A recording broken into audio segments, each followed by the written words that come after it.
You know, this is one of the hot takes of Dan's that I agree with. I like The Dark Knight Rises as well. There we go. No, that doesn't count. No, Jason doesn't count when he says he likes something. He likes for what it's worth, people said apparently I like everything. There was like one movie that was like an instant classic, and Jason's like, I don't like that movie, and I'm like, of course, that's the movie. There's a few that I don't like that everybody loves. So actually, we have a newbie here tonight, and I didn't know this. Ooh. She's not newbie to the Friday the 13th franchise, but Lady Manhattan watched the first one for the first time today. Congratulations! Oh, I'm so freaking jealous of that. I am so. Remember jealous. The first time? No, I do. Not for this one. I was 7. I was 7 the first time I watched it. That's so crazy. How was I did. Yeah. Here's a weird thing. I watched a lot of them growing up. I didn't watch this one until high school. So when in Scream, when he says no, it was Jason's mother, that's when I learned. It ruined it for you. Yep. Yeah. Oh. See, I knew about that before, before the Scream movies came out, because I did know about the ending scene, right, with the canoe and the, listen, we're over spoilers, right? Like we're not worrying about that. At this point, this movie is 43 years old. I think we're good. So Brenda's here. Mrs. Shea. Oh, shake it. Oh, okay. yeah. I'm gonna let everybody know. I think I can fit everybody in tonight. I'm pretty That's sure. what she said. oh, she's ready. She's ready. I like it. She is ready. That is for sure. Mikey, what's up, buddy? Hey. Mike McGlynn, everybody. So we are expecting, we should be having Shonda joining. We're waiting on them. We still got 14 minutes for it. Destiny too, right? Destiny should be joining. If I know Destiny, she will be here at 7. We're almost full Brady Bunch. Yeah, Destiny and Shanda, and that's it. Can you Or what's that game show with the squares? Hollywood Squares. That yeah. I've never watched. I gotta Jason's the center. I'm gonna readjust here a little bit. So we're gonna put you. Can you all see me together? No, we can't see you, Mike. But you oh, two, okay. no. Give me a quick second. I'll bounce right back in here in a minute. Sounds good, brother. Oh no, well that just ruined things. All right, you go down there, Chris. Mrs. Shake, by the way, somebody was kind enough to square off the charity, but still spread it around so people donate. So, Mr. Shake, can I ask you a marketing question? Of course. So, if you're running a charity and you haven't reached your goal by the event, should you go over the goal before the event starts? Well, I mean, you kind of want to keep people entertained, but if the point is to raise money, then great. We're just here for a good time. And apparently, Mr. Shake doesn't have, or Master Shake doesn't have to do a German accent unless that's like actually the goal. I'll tell you what, people. If we make 1,000, Chris is going to shave something else. We're going to figure it all out. It's funny. I was going to say for another Cast for Cause or one that I do on my own or something, if I do a charity stream, I'm probably going to do like a wax of my chest or something. Oh, I did that. Oh, my God. Master Shake did that. So Mrs. Shake, she has her osteology degree. Okay.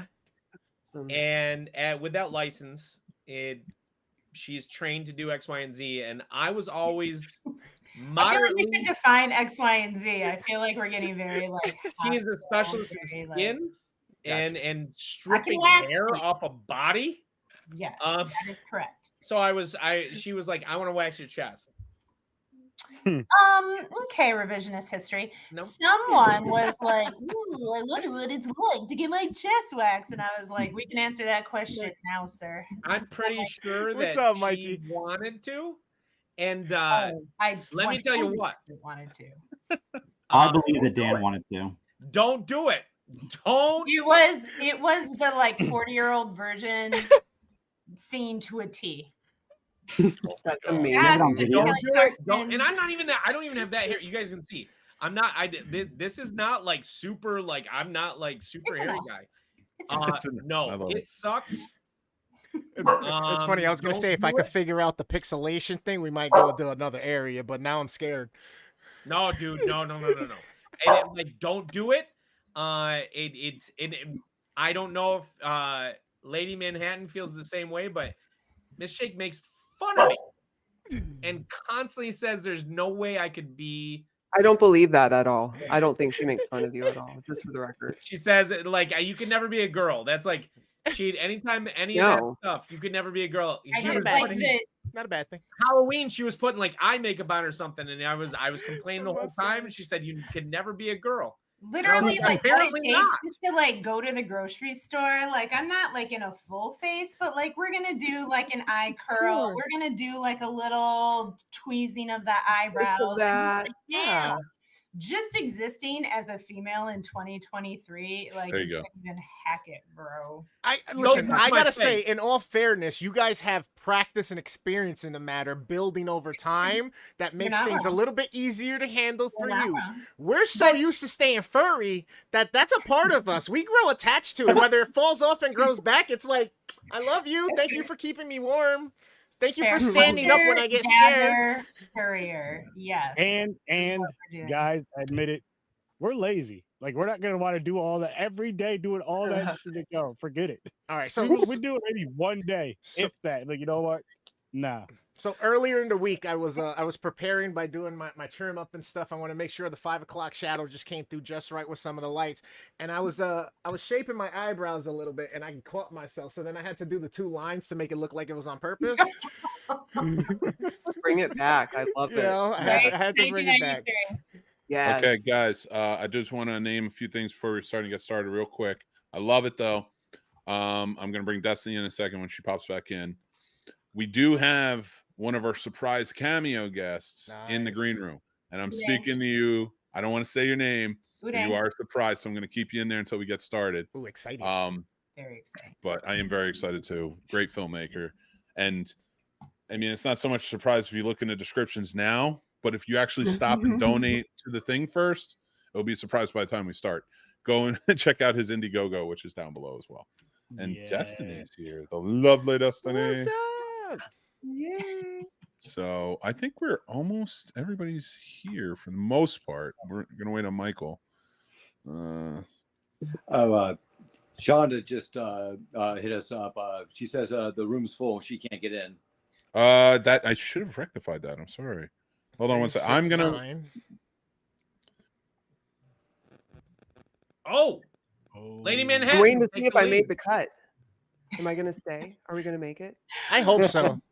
I This is will just like say, a as a Saw founder movie. of Smash Incorporated, a Uh-oh. Scene Snobs division, I am more than willing to take the CEO position. Listen, Am I it's on a okay. board meeting? you can Nay. have it. You're probably the well, no, most I think qualified Gary for is running the- that many employees in a school establishment with that much chaos of children as well. I'm pretty sure that if you yelled at me, I'd say, yes, Mr. Shake. Mrs. Shake has a great story about me using my teacher voice. Is this the Oh. movie Uh-oh. theater? I don't know. The movie theater, yeah, the movie This- theater. oh, okay. I was gonna say this sounds like you know. You It's should- No, a- this isn't sassy. It's a That's 30-second one way or the story. I other. know we're almost live, but can I swear? Can I do the swears? Yeah. Some girl Well, we're swears. going to swear. Yeah. Okay, great. I don't know. I don't know if there's kids. No, it's Very okay, rule, it's like Kitties. Lady Manhattan, she is very rule follower. So Wait, yes, I don't want to get anyone in Me trouble. too, but there's All right, here. bad words Shit, in the fuck. script. There you go. Yeah. Now you should feel more comfortable. Great. Jordy has your back. Gauntlet has been thrown out. Okay, so we are at a horror movie. I don't know, some movie that elicits responses from the audience. And we're watching the movie and it's dark and it's awesome. And these kids, but it's a full theater. So sometimes you get kids that are going to chat and check their phones and do whatever. So we're jumping and we're screaming and everyone's doing everything at the right time. But these kids in front of us will not stop talking and whispering, but not whisper, like stage whispering and on their phone. And it's so annoying and it's completely taking us out of the movie. And so as they're going, and like people are like, shh, shh, shh, like really passive aggressively. And these kids are completely ignoring it. And Master Shake just gets completely fed up. And at one point in the movie, he just yells, will y'all shut the fuck up? And silence. I love it. They weren't even Oh. like, you know how kids are like, and they're in a Mhm. group, they're gonna be like, make me, mister. None of that. Y'all, this teacher voice came out, the dad came out, the Voldemort came out. These kids were like, I love it. he might be kidding, but I'm not trying to test it. And then I bust out laughing in the theater, which ruins the entire effect. But then after that, after I contained myself, no one made a Because she just knows I'm like, there's like no threat behind that. We're in a theater. What am I gonna do? You can't give him detention. Oh, Shonda's here. You have to Hi, stay Shonda. after the movie. Hey, y'all, how's it going? What's Hello. happening? Oh, So Destiny is she's just having a little bit of connection issues, so we're just gonna wait for her. I mean, still got a few minutes, so let's keep talking. Everybody, hello. Thank you for being here tonight. I gotta remove things because I can't see my face. So I was right now. trying to do like the little hairstyle that Alice has with the bob and I like it. the bangs. The I don't swoop. know, but we'll see how long it works, how long it lasts. 'Cause I tried to do the Brenda hot rollers and it didn't, we tried. She Listen, bought which we hot did. rollers to We did. try. We did. The red right Nice. here is for I Steve act- Christie's red bandana thing. That's what the red's Yes. for. I don't have a green tank top, but I do have basically the same shirt. So That's true. I have 5, 6 different wigs, so if I have to change characters, I'm ready to roll. love it, Mike. Hey, Oh, explain. no. Okay, I need Mikey I got to wigs too, explain baby. my man behind him. I know. I don't have any Mike, you No, gotta Mike you gotta has the explain best the guy collection behind of you there, everything. man. Come on. Yeah, Mikey's collection's fucking dope. Yeah, is that real? Awesome. Oh, It's it's actually my life-size double face statue from our film play summer camp. I just took off the double face mask I put on the Friday the 13th. That's awesome. Keep it in spirit. Love it, love it. I love it. How many of you Yeah. have played Friday the 13th, the NES game? Oh, Oh, I have. I still own it. How still many of own it. you have beat Friday the 13th, the Oh. NES game? I'd be lying if I said I did, but I'll be right back. Nah. I don't remember if I did. but I'm disclose, just going to acknowledge someone else with their hand up. I So you told. just can't see them yet.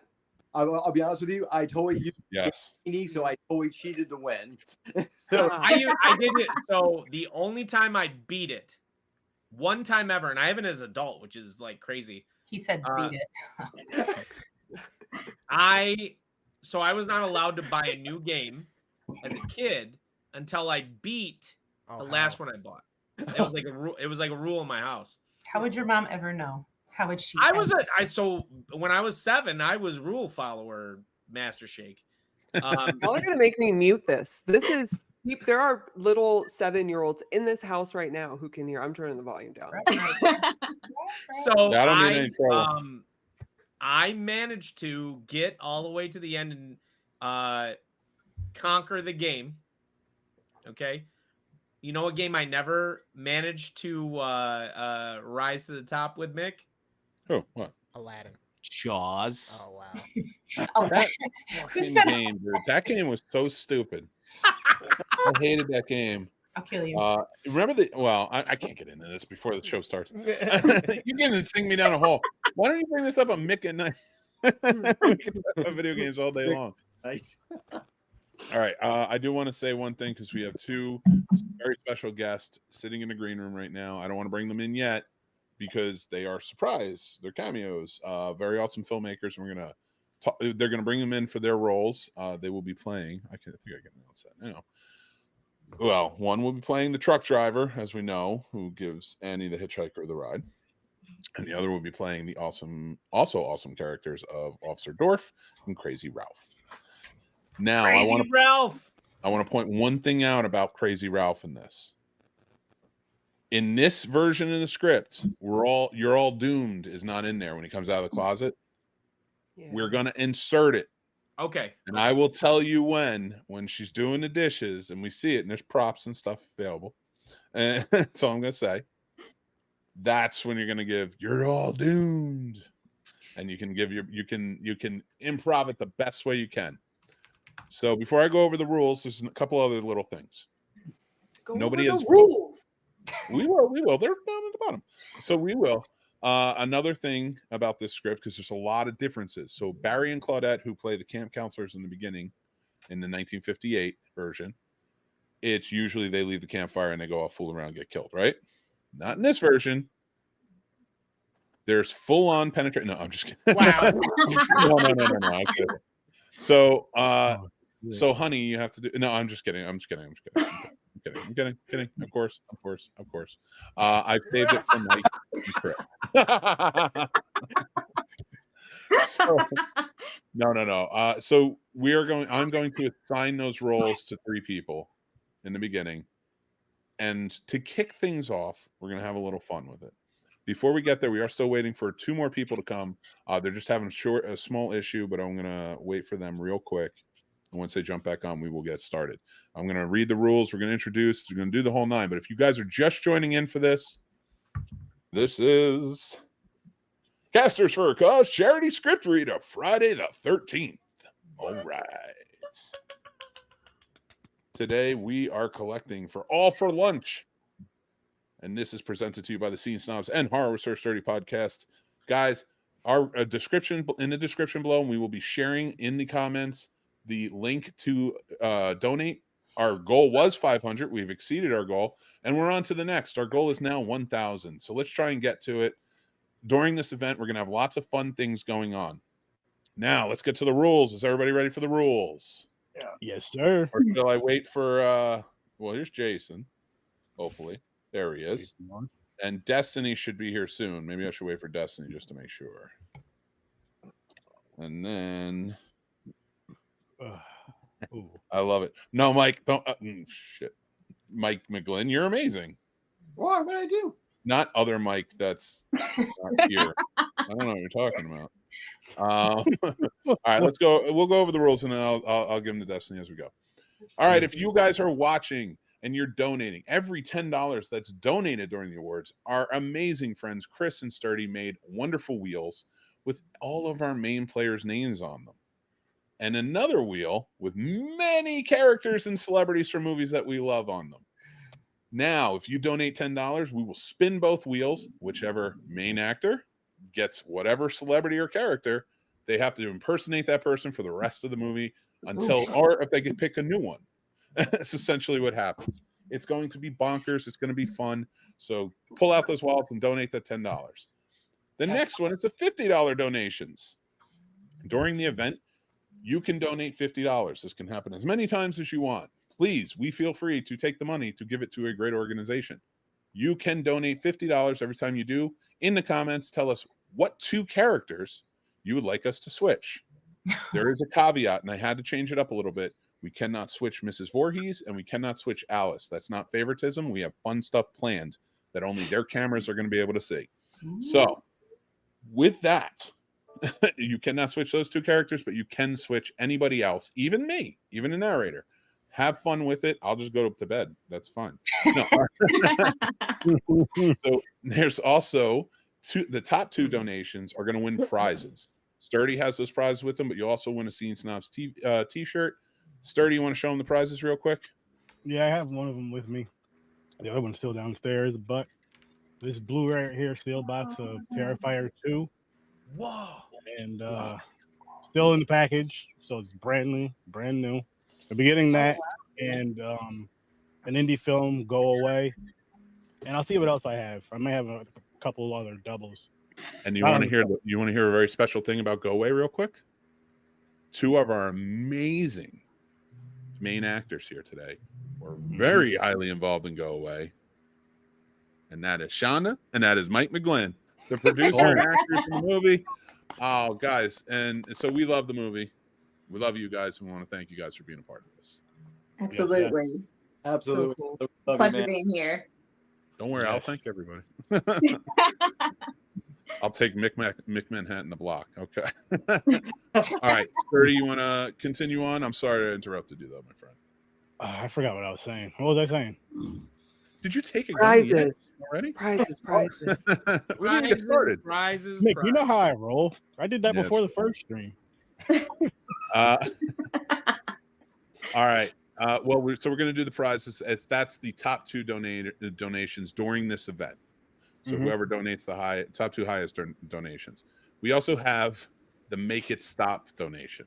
If you donate $1,000 in total, not reaching $1,000, if you donate $1,000 tonight and tell us exactly when you want us to stop, we will shut down the live. We won't even say goodbye. We will shut it down. It's all over, and that's it.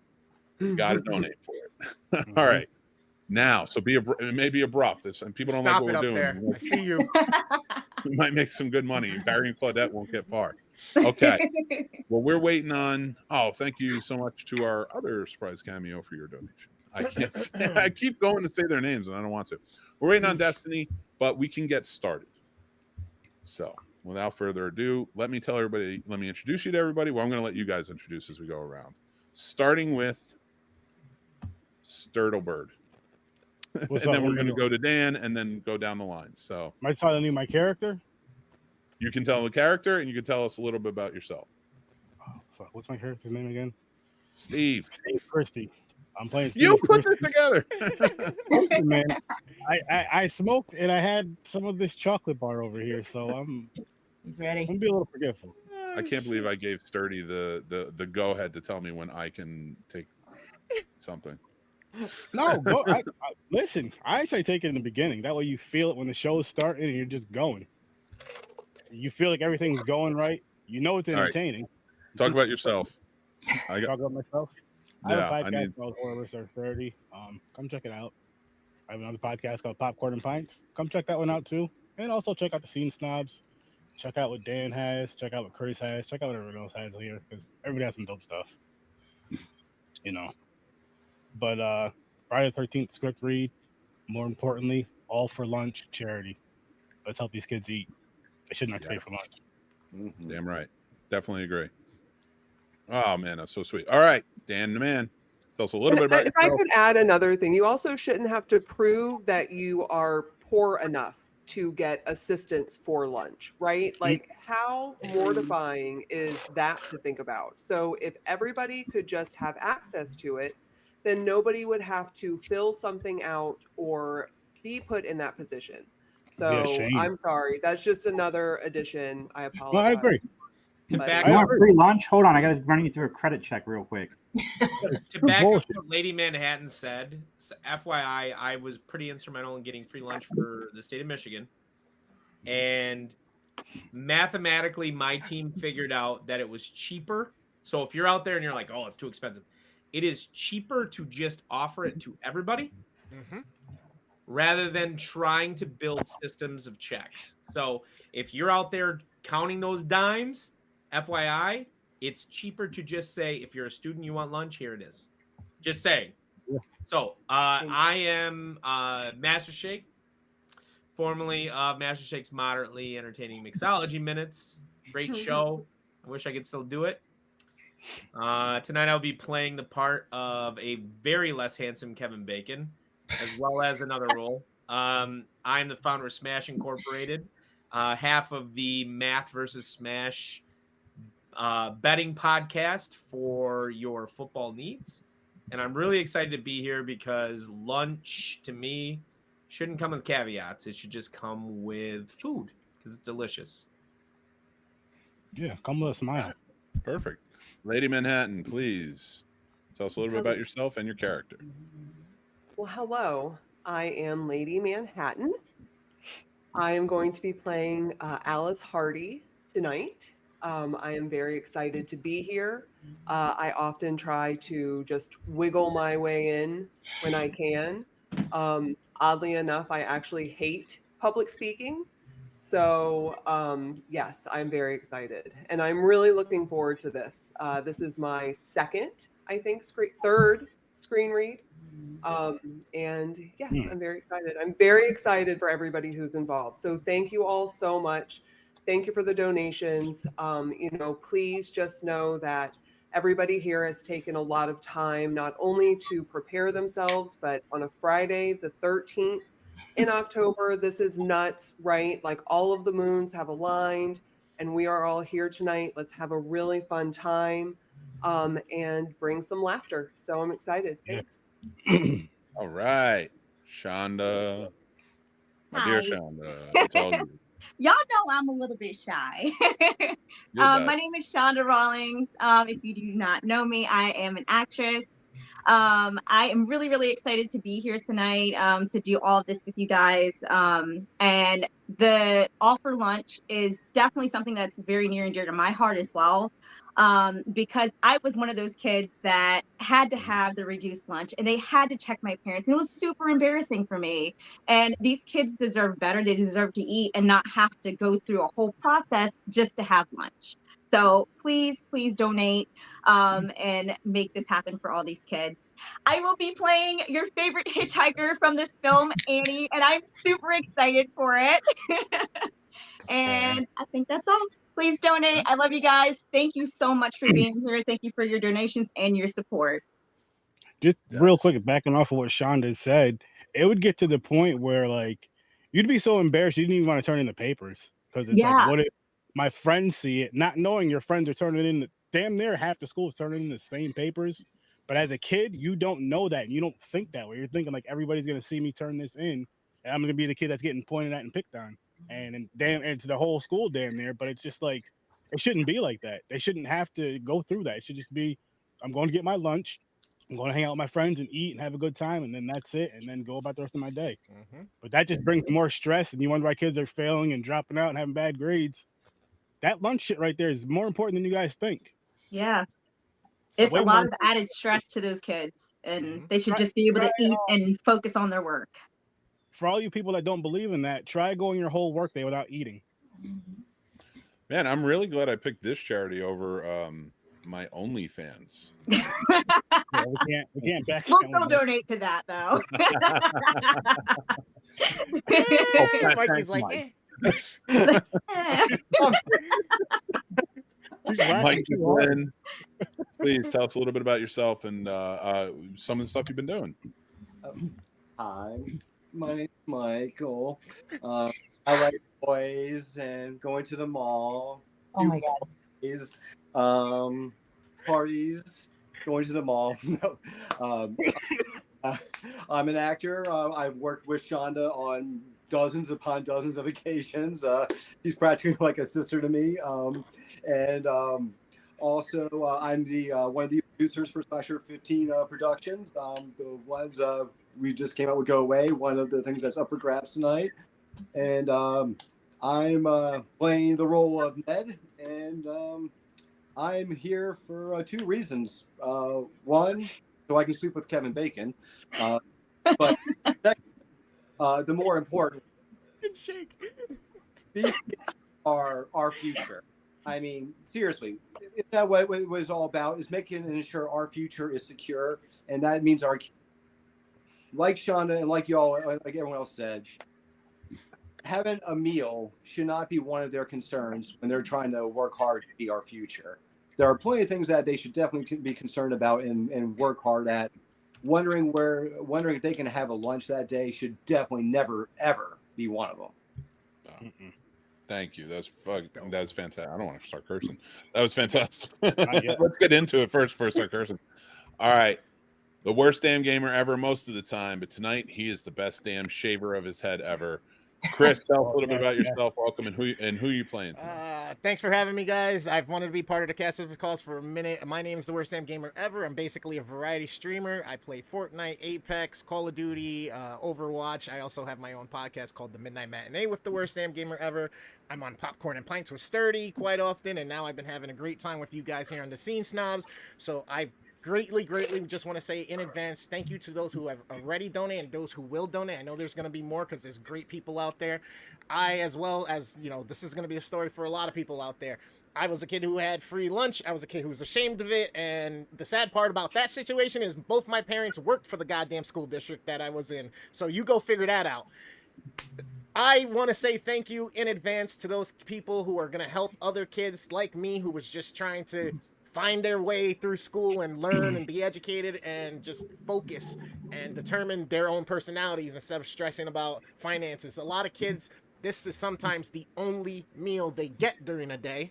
So it is greatly important, and it is greatly as minuscule as you can donate. Just understand pennies stack up, and they stack up real fast. So thank you in advance. Hope you come chill with me one day on my streams. I love you guys. Peace.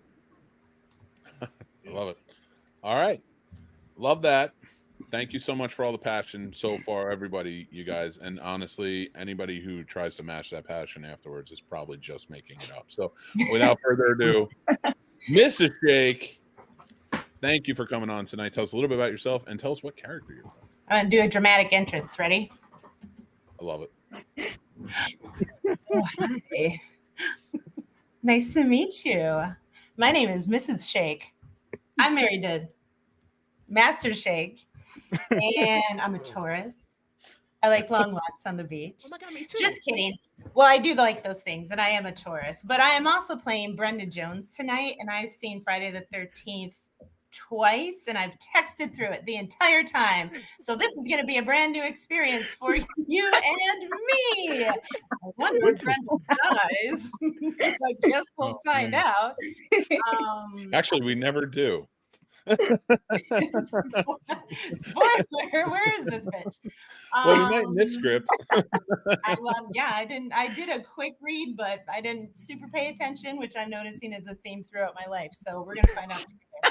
I think this is a great cause. I was on another Scene Snobs cause where we saved a little puppy that needed some help. So let's get with kiddos and committed domestic abuse during that. I was forced to hit Master Shake with the chair. We're not talking about this right now. Let's get to some reading, baby.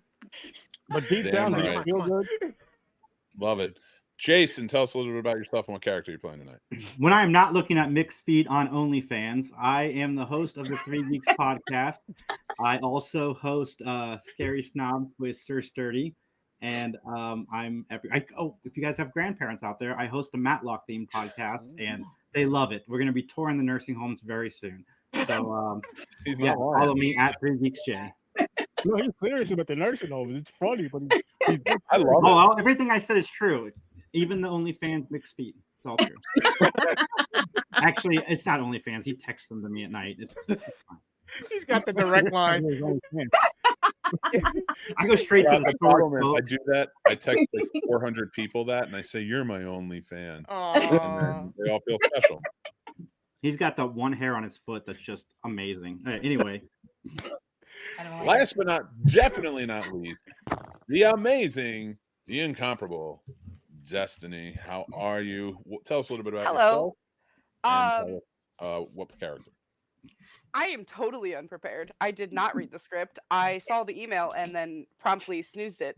And my internet was failing. So now we're here. I'm Destiny. I am Visual Destiny. I'm an artist. I'm a special effects artist, Final Word SFX. And I work for Carolina Beer Fest. So I do all the graphic design and stuff for that. So I'm like partially sponsoring a little bit. Did not know what the charity was till 10 minutes ago. But as a free lunch kid, this is an awesome cause. Like, I'm so glad you picked this. I was always too in my own head to notice if people cared whether or not my lunches were free. But I know my cousins were really bothered by it because they also had free lunches. So I think it's a really good cause. So you guys should donate. Yeah, unprepared. Let's go. I'm Marcy. Right. Yes. Yeah. And listen. I'm Bill. Great death. Oh, no. We have two very special, we call them cameo roles, but I mean, seriously, you want more of them all the time. And these two gentlemen are filmmakers, and all their information's down below. Make sure to go check it out, go support them, things like that. We have Peter Anthony and Michael Kusiak here. Welcome to the show. Oh, no, it's 10. Okay, I got to put somebody out so I can bring Mike in. Dan is going to take a break. We're going to bring Mike in. What's up, you handsome bald son of a bitch? I think I kicked this shake out. What's going on? Welcome, hello, everybody. Hello, Mike. Hello, Mike. Hey, there I am. I'm live. Going. I'm on the internet now. Hi, hello. It's a very sincere pleasure to meet everybody and to do this reading. I, in fact, just rewatched this movie for the 100 millionth time this morning just to put it back into my head. So yeah, good stuff. Did you need me to do an intro, or is it in there? Yeah, please. I mean, if you want to, if you guys just want to tell us about yourselves a little bit. Oh yeah, please go ahead. I'm the writer-director of a horror movie called Death Metal that is out on Baby right now. I've just been informed that we're going to be on Screenbox pretty soon, but in the meanwhile, it's also streaming for free on Tubi, and I am the writer and producer, not director, of another movie called From the Shadows that stars Keith David and Selena Anduz and Bruce Davison. And that movie is exclusively on Vudu right now, VOD, after a 5-city theatrical run. So I have 2 movies out right now, both of which I wrote, one I directed, both I produced. So please watch them so we can see return on investment. All right, love it. Thank you so much for joining us tonight. And Peter, tell us a little bit about yourself and where you know about your movies and such.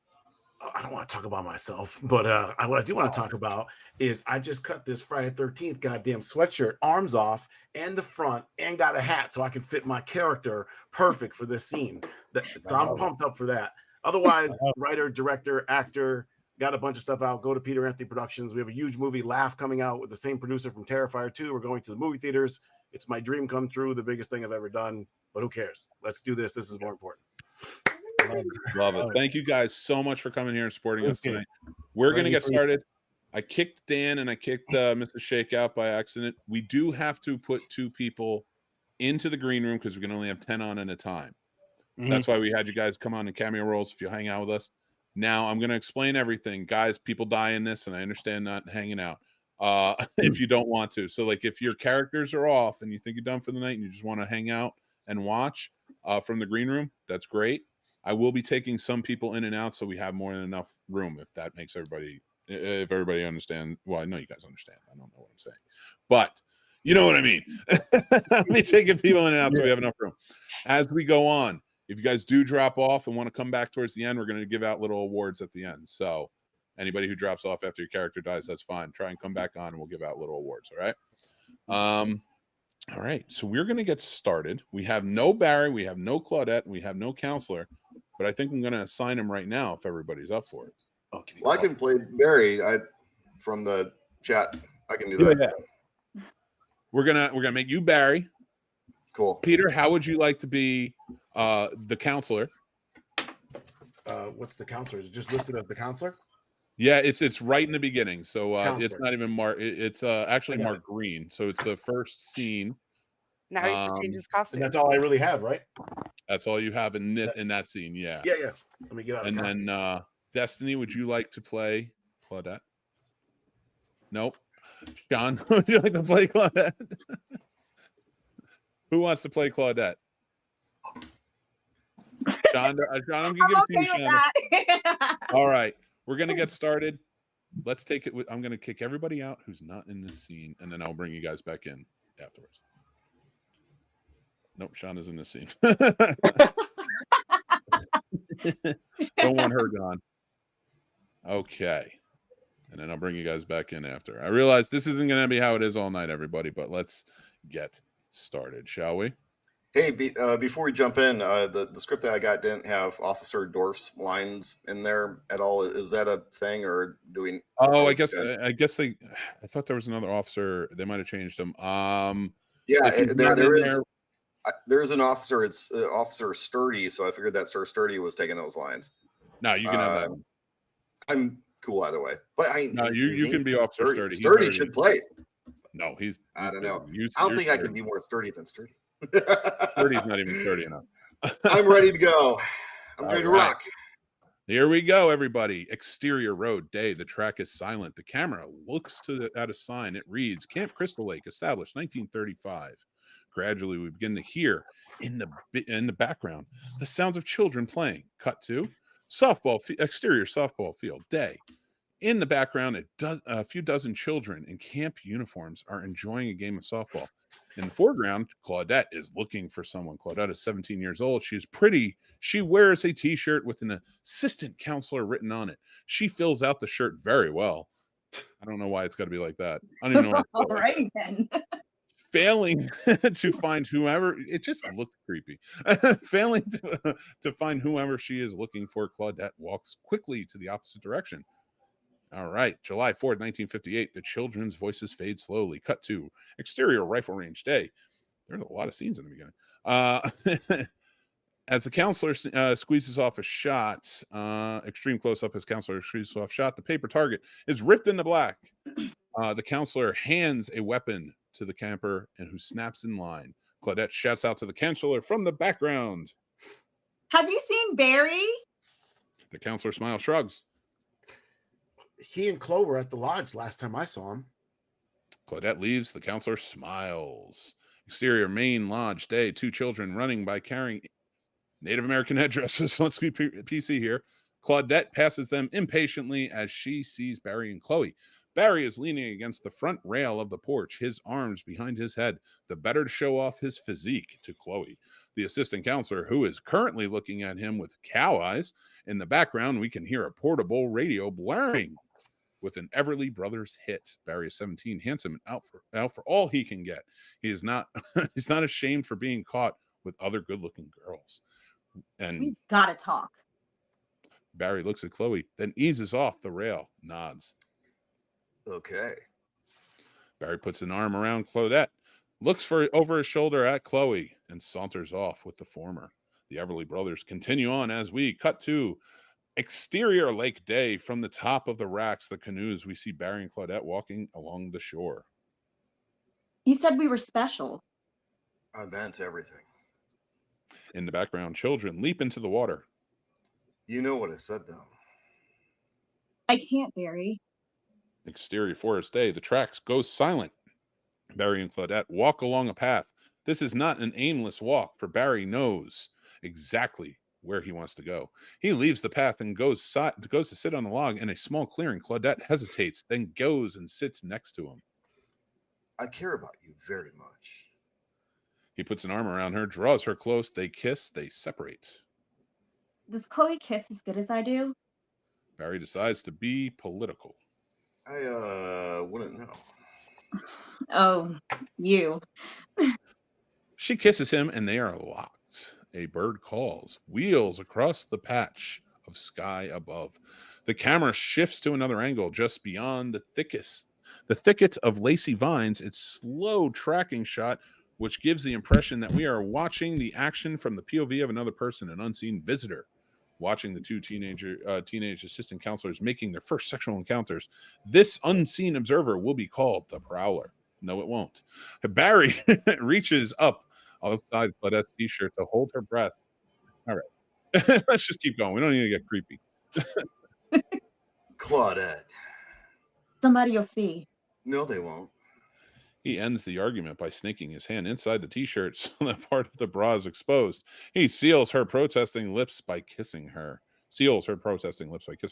From the Prowler's POV, the camera moves to get a better angle.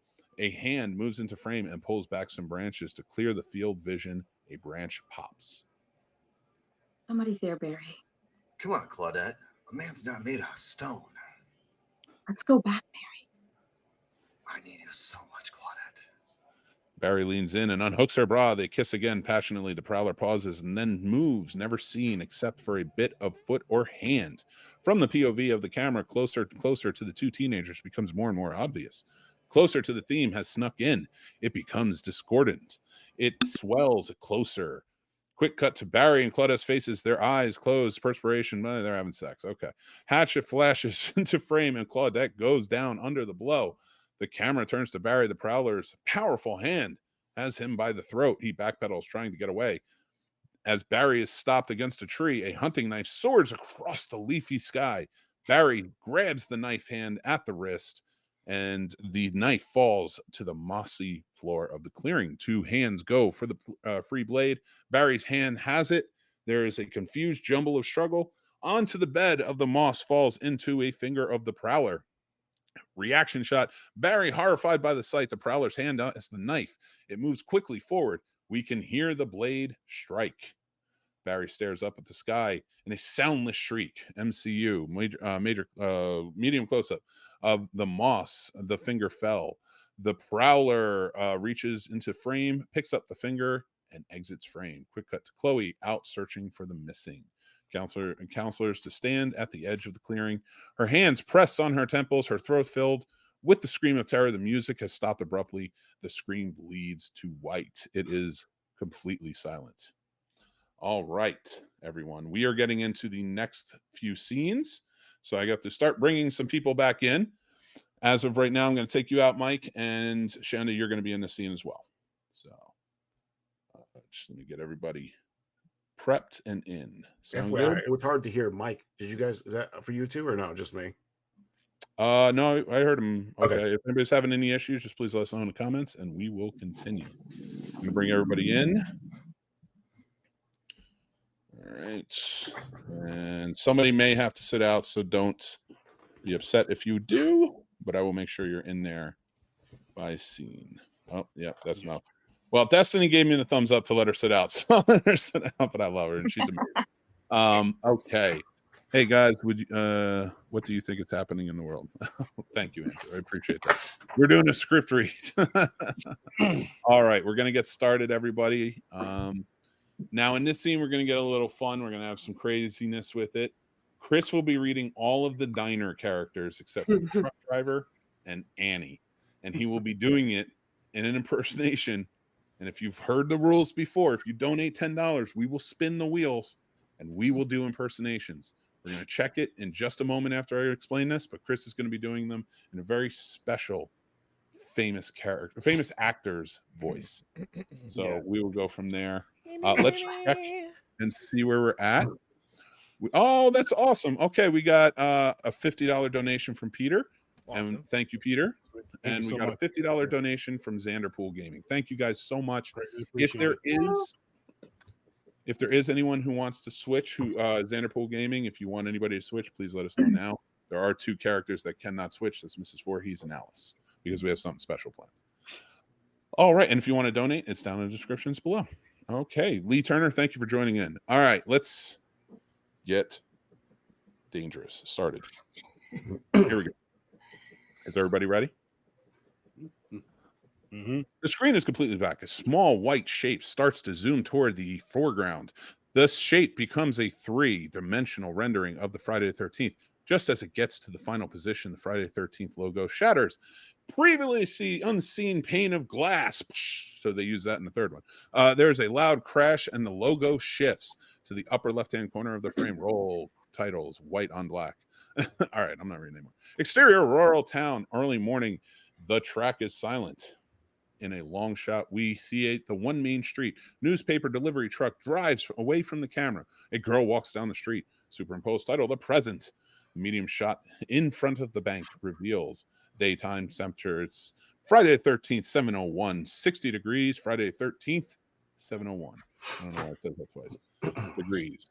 71 degrees or whatever. I don't know. We can begin. Yeah, I don't know. Some of it gets crazy.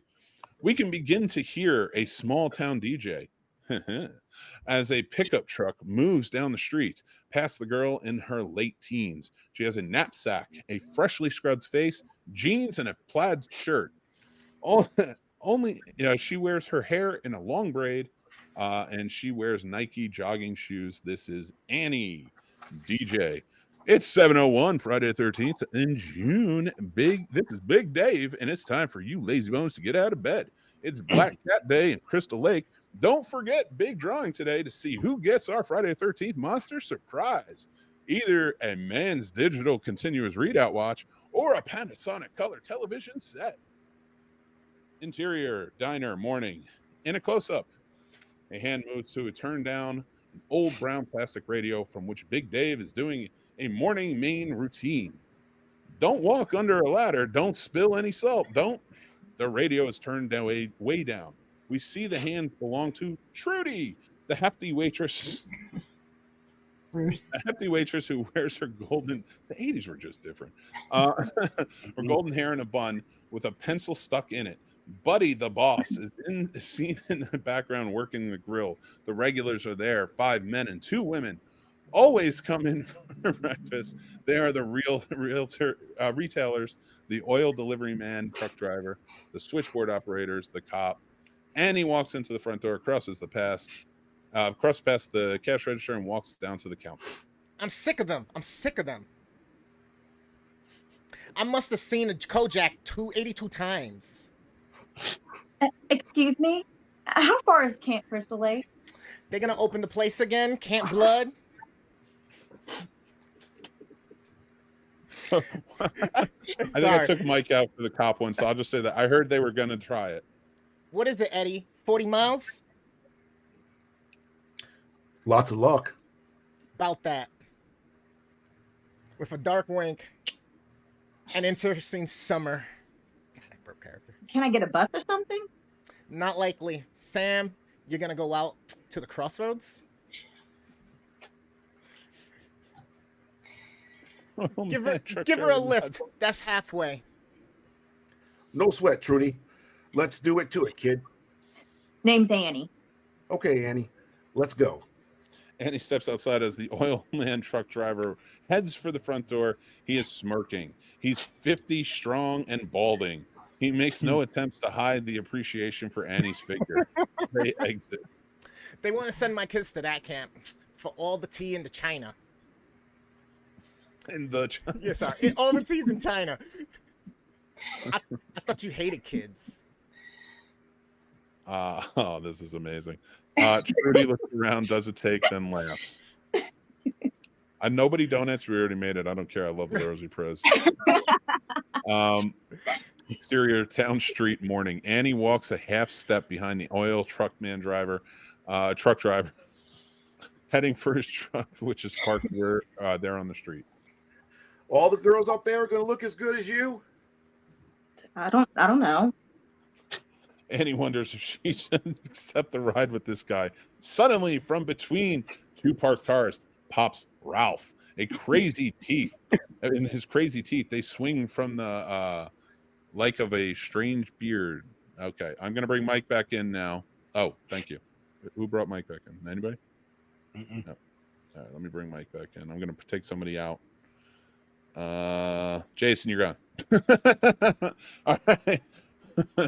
All right, here we go. Let's get to it. Okay, you're up on this, Peter. Oh, I'm sorry. It said way more than what you read on my side, but no big deal. All right. Oh. God damn it, Ralph. Get out of here. Don't worry about him. He's harmless. Go on, get. It's Friday the 13th. He giggles and skulks away. Climb on up, miss. The oil man truck driver gives her a boost and then climbs aboard the rig. Interior oil truck day. As the truck pulls away, we see Ralph through the windshield standing at the edge of the road. He is angry and upset now. He pats his rats. I hope that's not a euphemism. The oil man and truck driver shifts, looks over, then smiles. His two front teeth are missing on top. Must be the fourth time somebody's tried to reopen that place. Camp Crystal Lake? He nods. Something always happens up there. He turns to the radio in the cab, and we hear the DJ again. Off to bed. I'm gonna count to 3, and then you better get up. It's 7:34. It's a beautiful day. Weatherman Dr. Jim says it's gonna be a 9.5 day. Here's some Meatloaf from Bat Out of Hell album. Oh, exterior Royal Roads day 13. I don't know why it says day 13. Oil truck thunders along the road. Cut to exterior Royal Crossroads. The oil truck has stopped. Annie stands alongside the driver's side. Don't let the spooks get you, Annie. No Annie sweat. smiles. No sweat. Thanks for the lift. He nods and shakes his head with the sense of what might have been if he were 30 years younger. He puts it in gear, roars off. Annie looks around and sees an old gas station and is closed. There's a sign which reads, "No gas till Saturday." A mangy dog sits on the stoop watching Annie. Annie kneels and calls the dog. The dog comes, Annie pets him, and then heads off up the road. The dog watches her go. Stereo Rural Highway day. Annie's beginning to get worried about time. It's hot and she's late. She looks up from the POV. Jeep barrels along the road toward us. Annie puts on her thumb. Interior Jeep day. From the driver's POV, we see Annie waiting for a lift. The driver, unseen, shifts down until Annie is alongside. The Jeep is an uncovered model. Uncovered model. Annie smiles a big, delicious smile. What? Smile as at us as we sit in the driver's seat. Hiya. Heading for Camp Crystal Lake. Can you help me out? Apparently, the driver nods because Annie beams at us. She tosses her pack in the back and hops on board. The driver accelerates. Exterior Royal Roads day. The Jeep roars along the road. The sun and shadows keep us from seeing the driver. Interior Jeep day. Still in the driver's POV. The camera watches as Annie looks around, admires the woods, the Jeep, the day. Things are going her way. I can't remember being excited about anything. I want to be a teacher when I finish at Southern State. I guess I've always wanted to work with children. I hate when people call them kids. They sound like little goats. The forest outside the speeding Jeep is deeper and signs of civilization have all but disappeared. Annie still turns and looks at the camera when she speaks to the driver. The job market for teachers is supposed to be in the pits these days, but I don't care. When you have a dream, as long as I have, you'll do anything. That's not unlike what we were talking about earlier. But a look of surprise passes Annie's young face. Wasn't that Camp Crystal Lake back there? In the foreground, the sign of Camp Crystal Lake. In the background, the Jeep roars off into the distance. Interior Jeep driver's POV. I think we better stop. Please stop. Please stop. The Jeep's speed increases. Please. Annie grabs for the ignition key, but the driver's hand darts out and slaps Annie away. We see that this hand is missing its little finger. Uh-oh. Panicked, without any recourse, Annie looks about her and then leaps from the moving Jeep, aiming for the relatively soft underbrush alongside the road. Exterior roadside day. Annie lands, rolls, and is upended, scratched by the brambles, and flips. She scrambles to her feet and starts running towards the camp. Exterior Royal Road day. The Jeep stops, turns quickly, heads back for her. Interior Jeep day. From the driver's point of view, we see Annie run, looking back in fear. Exterior roadside day. Annie's feet pound the heart-packed dirt. She looks over her shoulder to see the Jeep. The sun flares on the Jeep's windshield, keeping us from being able to see the details of the driver. In the final desperate move, Annie drives into the underbrush of the escape, and this Jeep skids to a stop. Exterior roadside woods day. The camera becomes the driver that chases into the thickets, branches, briars, snaps back at us. Just ahead, the terror-struck Annie stumbles and falls. She screams as some of this is all jumbled, as the knife flashes past her in a blur. When the knife has passed, all we can see is the look of surprise on Annie's face. The camera pulls back. Her throat has been cut. She collapses out of frame. A bird soars across the sky above. The track is silent. And that is all for Annie. Before we go on, I want to thank Shonda for doing this. And Shonda, still stick around. I'm going to put you in the green room. Just hang out for now because we can get switched at any time. So we'll hear about it in just a moment. Thank you so much, Shonda. And that was amazing. I'm going to kick out some people and kick you out, Mike. Bring you back in a little bit. Shonda, I'm going to get ready for a bit. Peter should be back, I think, in a little bit. I don't know if, I think his cover's over, so he might be gone. So I want to say thank you to Peter for being a part of this, helping us out, and the donation. If you want to come back on at the end, we really appreciate you. All right, let's bring you guys back on. So we're all ready. I think we have everybody who's still alive for now. Okay. All right. Just make sure nobody is in the comments. The Scene Snobs is obviously watching Bluey and not doing this. Hey, Sturdy, would you do me a favor? In the comments, can you share the GoFundMe? Yes, let me grab it really quick. You are the man. Thank you, sir. All right, I'm going to get my script back up here, and we are going to get started. How's everybody feeling? Billy. All right, let me take a bit of a drink because that's a lot of reading. My accent, Billy. Okay. You're doing a fantastic job, by the way. Thank you, my love. Mm-hmm. You're welcome. Okay, some of these words don't make sense, but anyway. There's also some typos I've Yeah. noticed in this script, which is fun. Listen, I had the copy the best I could. All right, exterior highway day. The gaily decorated camper van travels along the highway. We hear rock and roll overcoming from a car radio as this much in need of repair vehicle passes a slower car. Interior camper van day. In the camper van are 3 young people. They are full of fun, fresh, and expectant as they head towards Crystal Lake. They're instantly likable. At the wheel is Ned, a short 22-year-old whose well-developed upper body is a tribute to his weightlifting. He is nice looking, a joker who's always trying to get some attention, and he is funny and alert. So true. Next to him is Jack, an athlete whose clean-cut look is as American as popcorn. He is quieter, 2 years younger, and not as smart as Ned.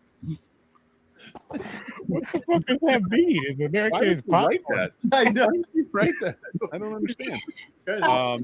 But read the next line. I'm getting there. Oh my god. He has to think things through.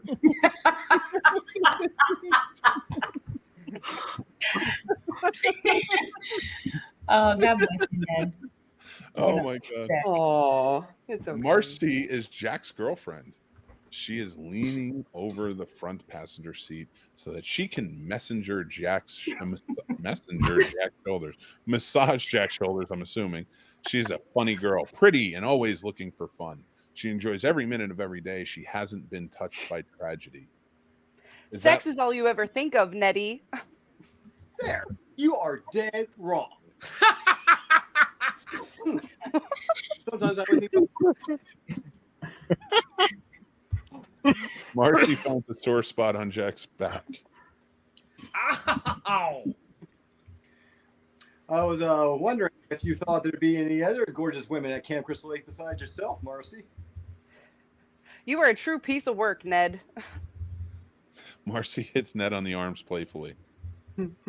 How about our last day? Jay? Day? Sure. Sure. Yep. Great. Oh, Jay. Yeah. Oh, our last Jay. Oh, Okay, Jay. It gotcha. was Right. the 80s. Yeah. It Horror was movie. the 80s. That's true. Jack. Reaches Oh. into the glove compartment and comes Reach out with in a joint. I got this. I was waiting for him to say good call. Go ahead, Ned. What about the dope paragraph in Mr. Christie's letter? controlled substances are expressly forbidden. Possession, use of marijuana or alcohol on campgrounds will mean instant dismissal. Unquote. We got 2 weeks before the kids even arrive. Then I'll act responsibly. Until then, hit me. She takes the lighthearted joint and tokes. Exterior Camp Crystal Lake entrance day. The van turns past the sign that reads Camp Crystal Lake established 1935. Interior van day. Marcy is wide-eyed looking at the lush surroundings. It's beautiful. Yeah, it also looks like it hasn't seen a coat of paint in 6 years. Exterior camp drive day. The camera sees what Ned saw. The buildings are run down at the heels. It is the same camp we saw in the early scenes, but this time it's torn to the place badly. The van passes the camera and we see the 3 new arrivals looking out the window. Exterior main camp day. Oh my God, there's so much. Is this the main building? This is the main building. This is the building where Barry and Claudette met outside the flagpole. Okay, that's all we really need to know. Exterior camp area day. An axe flashes through the frame and hacks apart the halves of a huge tree stump. The camera pulls back to reveal a middle-aged man in cutoffs. You better have those cutoffs sturdy, I'm telling you. A bare chest. Take your shirt off, dude. No. Hiking Not doing any of that. and beat up cowboy hat. This is Steve Christie, and he is strong, charming, and just like Rip from Yellowstone, but early in the 80s. Kind of crazy. And engaging. He is animated, always in motion, impatient how long it takes him to do things. And let's remember, ladies, black don't crack. That's how it is. In the background, the van comes to a stop. No sooner has Jack hopped down than Steve is beckoning him over. I just see Sturdy's not going to be able to do this. Holy shit! I wasn't expecting any of that extra shit. Oh Have my fun. god! Whew. Do it to it. You're up, Oh, it's Sturdy. my turn. It's not me. Okay. Come on. I got it. I was laughing. I lost focus. You are on. Wanna give me a hand? Give me a hand here. Yeah. Want to give me a hand here? Jack smiles and comes quickly. He had to think it through, and he made it. Alice. Ned stops down from the van, and now we can see that he has had polio when he was a kid. Why would you even put that in there? When he was a kid, his upper. I'm not laughing at the polio, Dan. It's not the polio. Why? Like, never. Why is it in there? It doesn't need to be. No, just the description. It's there's a lot of stuff in these, just like the hefty Mormon, and like it's just so weird. And I think it's almost like so abrupt to see, right? Like you're just like taken aback by it because I am so used to not seeing, you know. So I think that's what it was. And then I laugh inappropriately. I want to know if Sean Cunningham was just really all about helping disabled actors back in the day, because there's always like somebody. He was like way in front and way ahead of his time. Yeah. All right, let's get to it. So we have Alice, Ned steps down, blah blah blah, polio. His upper body is strong, but his legs are slightly deformed. Marcy hustle over into the big stump. Want to roll this sucker out the way, Alice? Alice comes into the frame. She is carrying a shovel and a bucket and has obviously been the sexiest woman in the whole world for a long time and has been working there for a couple of hours. The shovel. Cabin B is ready. Oh, yeah. Sorry, guys. It's over. We're going to Cabin B. See you later. You gotta stop making me laugh right before my lines. I'm too high. I know. Okay. I'm in character. Gosh, babe, stop. Okay. I'm online. Hey, it looks like we got a tenor. We got a tenor? Looks like we got a tenor. All right, everybody stop. We're getting a tenor. Thank you, Chris, You're for very paying welcome. attention. Mixed mom, Mary's mom. Mixed mom, Mary's mom. Are you sure it's Mixed mom, Mary's mom. Where are you? What are you reading? That's what we wrote down. Mixed mom and Mary's mom. Oh, you're probably one of our. It's probably your mom. My mom? My mom's not watching. She doesn't know what I do. You know what? 50-50. It could be either one of our parents, either one of our mothers, to be There. honest. Thank you for whatever other. Thank you to you both.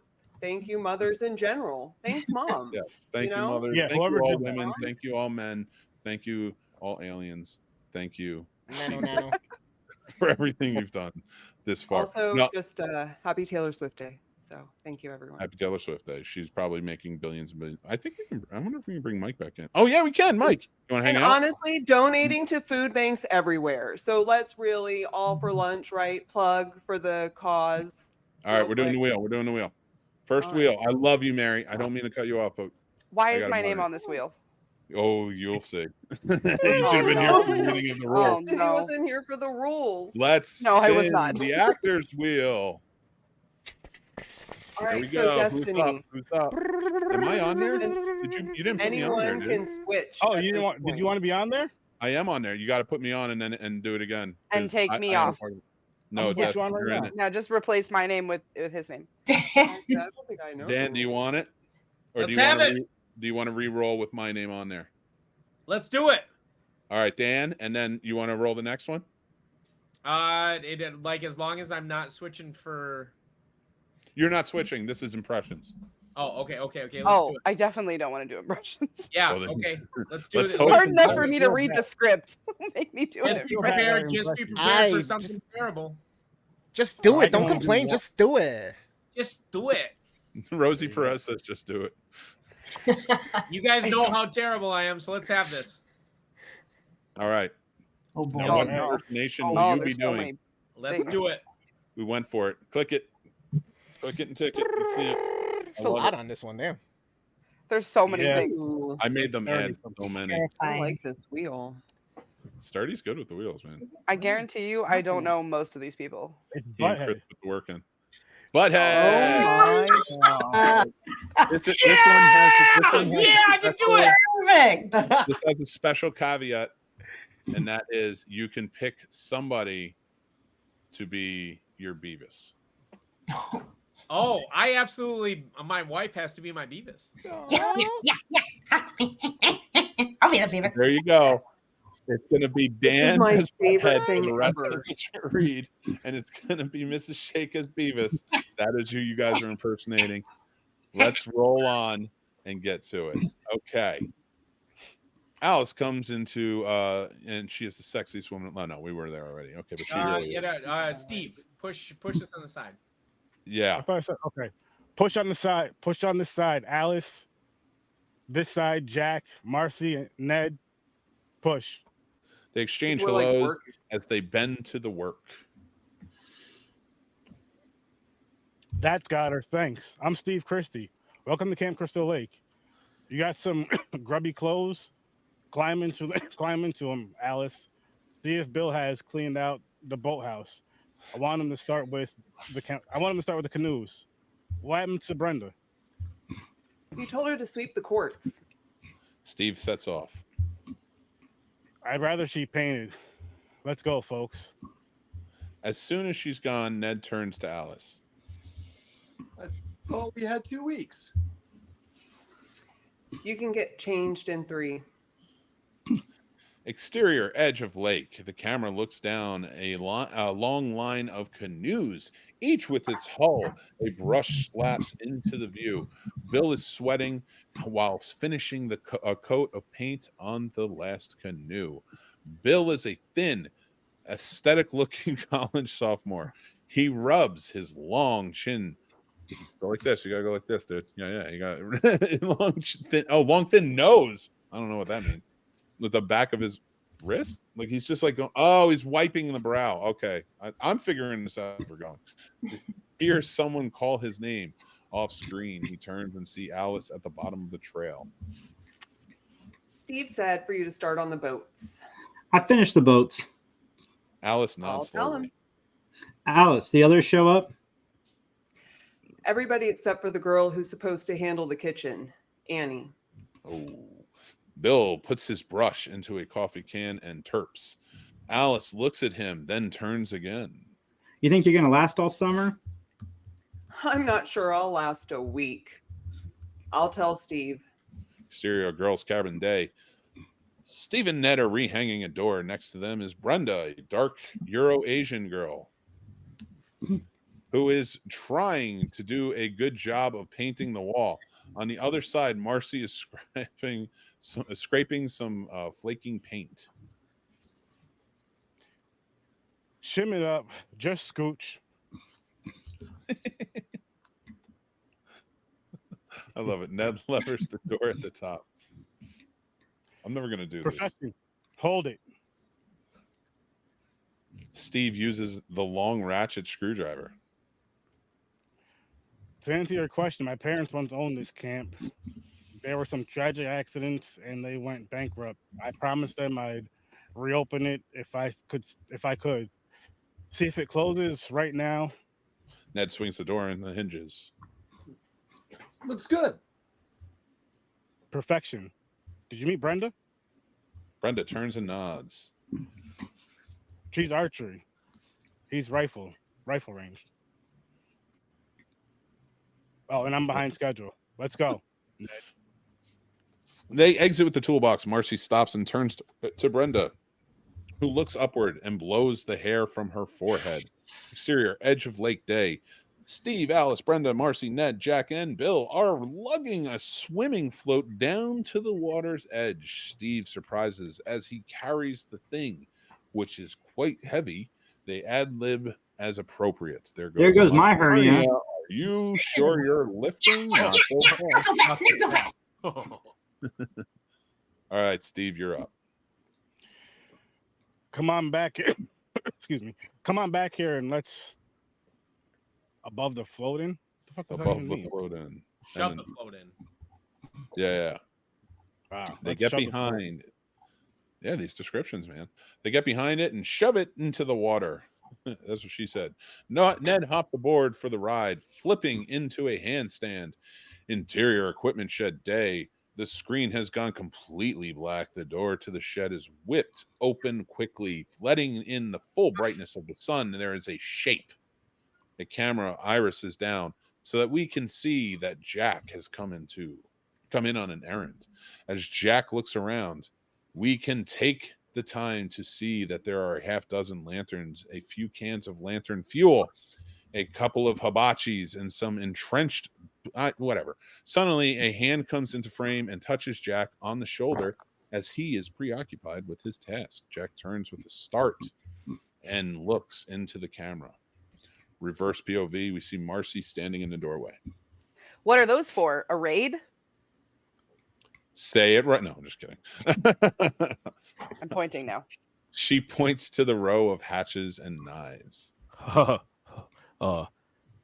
Steve's got good.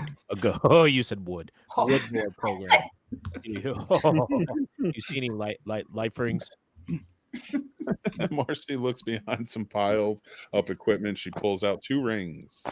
Here, meet me in my cabin after taps. Okay, camper? She kisses him on the cheek and gives him a playful goose. Oh, you touch my butt. You touch my butt for sure. Wait a second. Yeah. Wasn't she? Oh, I'm confused. Go ahead. Sorry. Hold on. Okay, just want to make sure we didn't get any more donations as we were going. Although Chris has my back on this, so I don't know why I'm worried. Exterior arts and crafts cabin day. Steve Christie comes up on Alice, who is the most beautiful woman in the world, who is renailing floorboards on the porch in the sexiest way possible of the arts and crafts cabin. On the railing, it's not that railing. On the railing is a sketch pad with Steve thumbs through. Insert Alice's sketch. It is a moody Pierce, and a sense of a foreboding dominates it. Otherwise, it is the camp's central compound, featuring the tree that forms the central focus. You draw very well. Oh, thanks. I wish I could spend more time at it. Alice misses a nail and hits her thumb. She reacts good-naturedly and keeps on working. Steve bends down next to Alice. This isn't your cup of tea, huh? She shakes her head. Anything in particular? Just a feeling. Nothing personal. You want to leave? I don't know. Probably be best for everybody. You may not care a lot about this, about this place, Alice, but I mean, I make it my whole life. It's been my whole life. Give me a chance. Stay a week. Help get it ready. Next Friday, if you're not happy, I'll put you on a bus myself. I'll be grateful. And emo Alice, who doesn't seem like she wants to be there, she wants to lurk the world, tells Steve, no, I'm just kidding. He puts out a hand, runs the back of it across her cheek. She looks up, she nods. Next Friday. Thanks, Alice. Little did she know nobody would make it to next Friday. He stands up. I gotta go to town and pick up the trailer and all the other stuff, but I'll be back around 10. If you're still here, we can talk, okay? Sure. She watches him cross out of frame. Exterior main cabin day. Steve is at the wheel of his Jeep. The counselors are standing within earshot, huddled around the Jeep. You want it. You want it. Yeah, you want it listed separately. Oh my gosh. Yeah. Brenda, after lunch, hit the archery range. If Annie gets here, have her start in the kitchen. That sounds so just terrible. Wait, her name is what? No, did you call her Heifer? Oh, no, whatever. no. I said Annie. I'm just saying have her just get to the kitchen. Like, listen. Never mind, man. Okay, I got confused. All right. He wheels the car around and out of the driveway. The others stand looking before Ned breaks the silence. He neglected to mention this place is called Camp Blood downtown. They are all getting back to work. Camp How Blood. come? Some campers drowned. Then some counselors got killed. No shit. When? Well, late 50s sometime. They never caught the guy who did it either. Nettie collects weird facts. Next, he's going to tell us that there are poisonous snakes in the outhouse and green lizards in the lake. As they laugh, the camera holds on Alice. Exterior archery range day. Brenda has her sleeves rolled up and she is doing her work. She enjoys having the responsibility for the whole safe operation of this area. She likes to think of herself as more sophisticated than she is, or have others think her more sophisticated.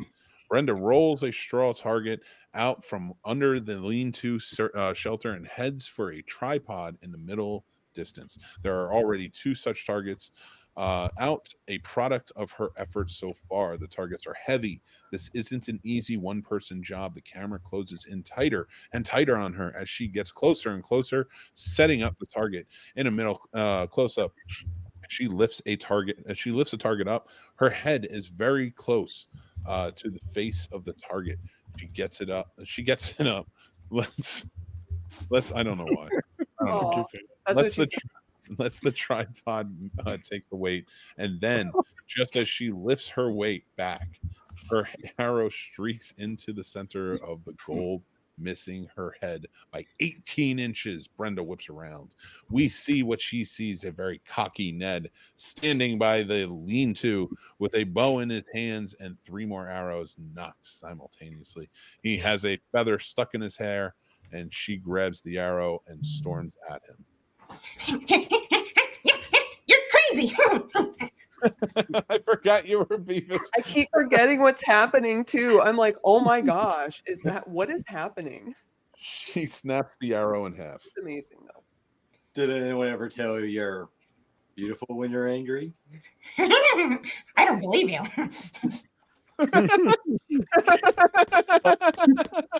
Sorry. Better.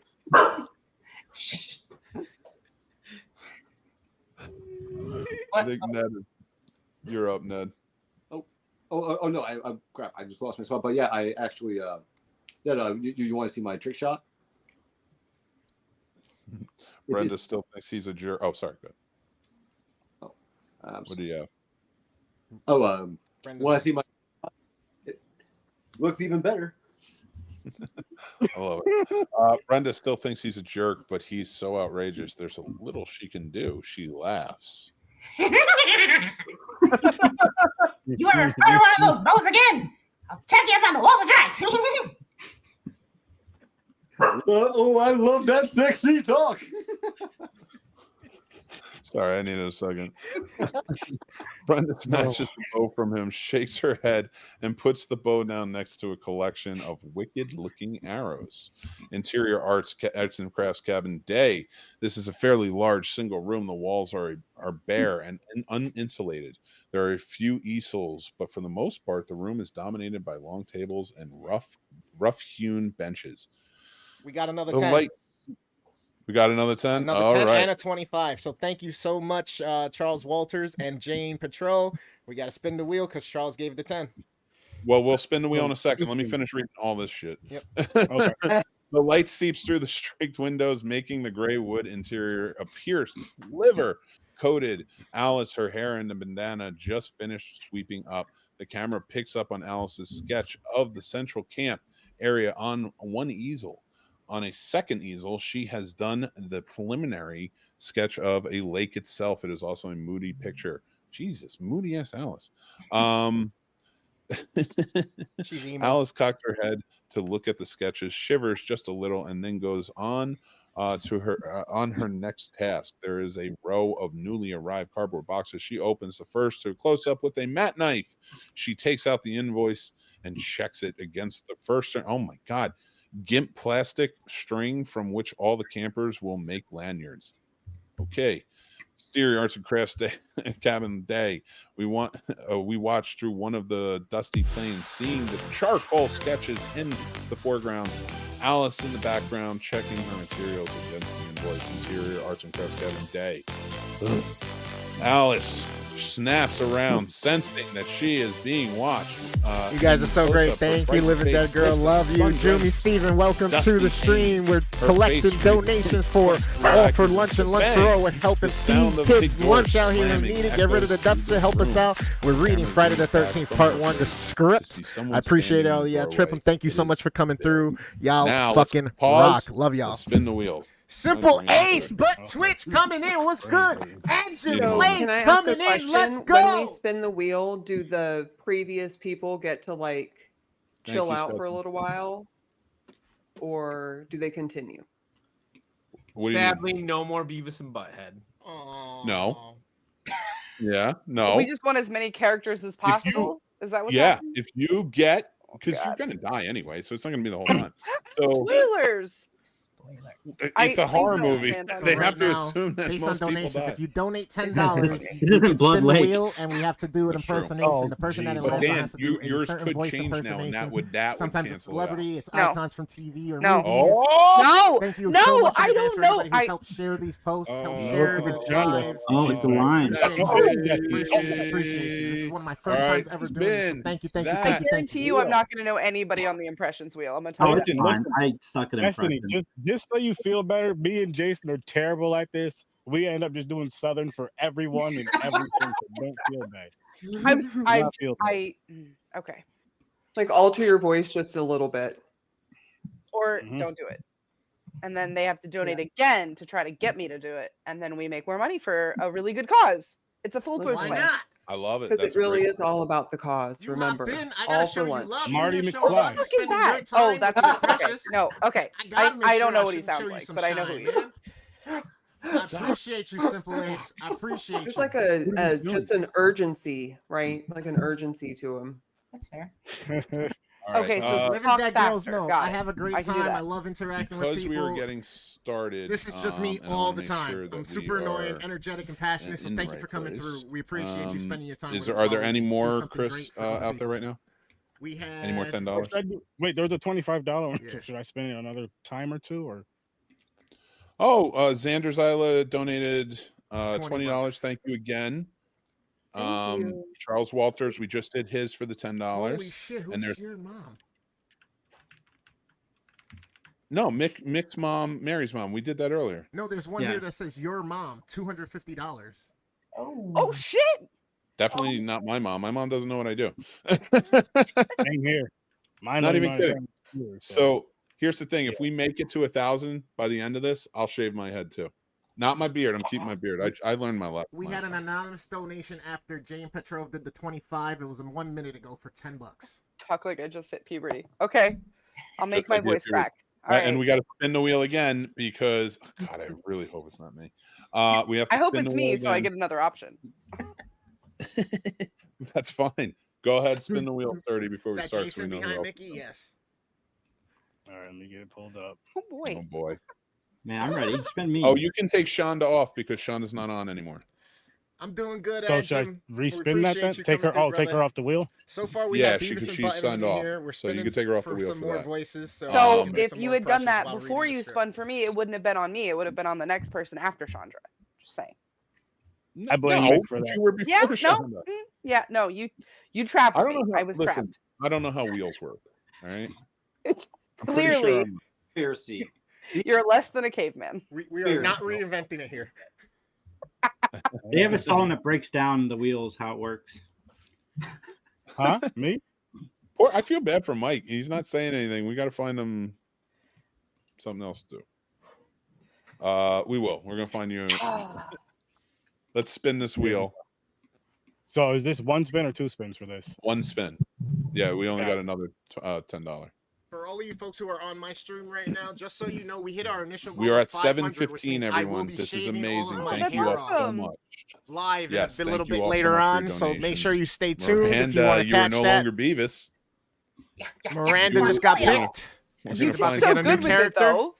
It was. No. I've been growing my hair for 5 years, so since we're doing this for charity, I'm also going to donate it to one of those places that they make wigs out of. So I'm thinking like Locks for Love or nothing. I'm gonna get in contact with somebody once I shave it. I'm gonna tape it all together, get it, and then I'm gonna figure out who I gotta hand it to get it donated off. But thank you so much in advance. If any of you do share this, if any of you do donate, y'all rock. You guys are all goats out here. Greatly appreciate the energy for real.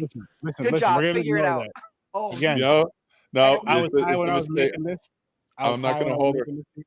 So, you know, you miss. You want to hold her? Okay, you're producing too.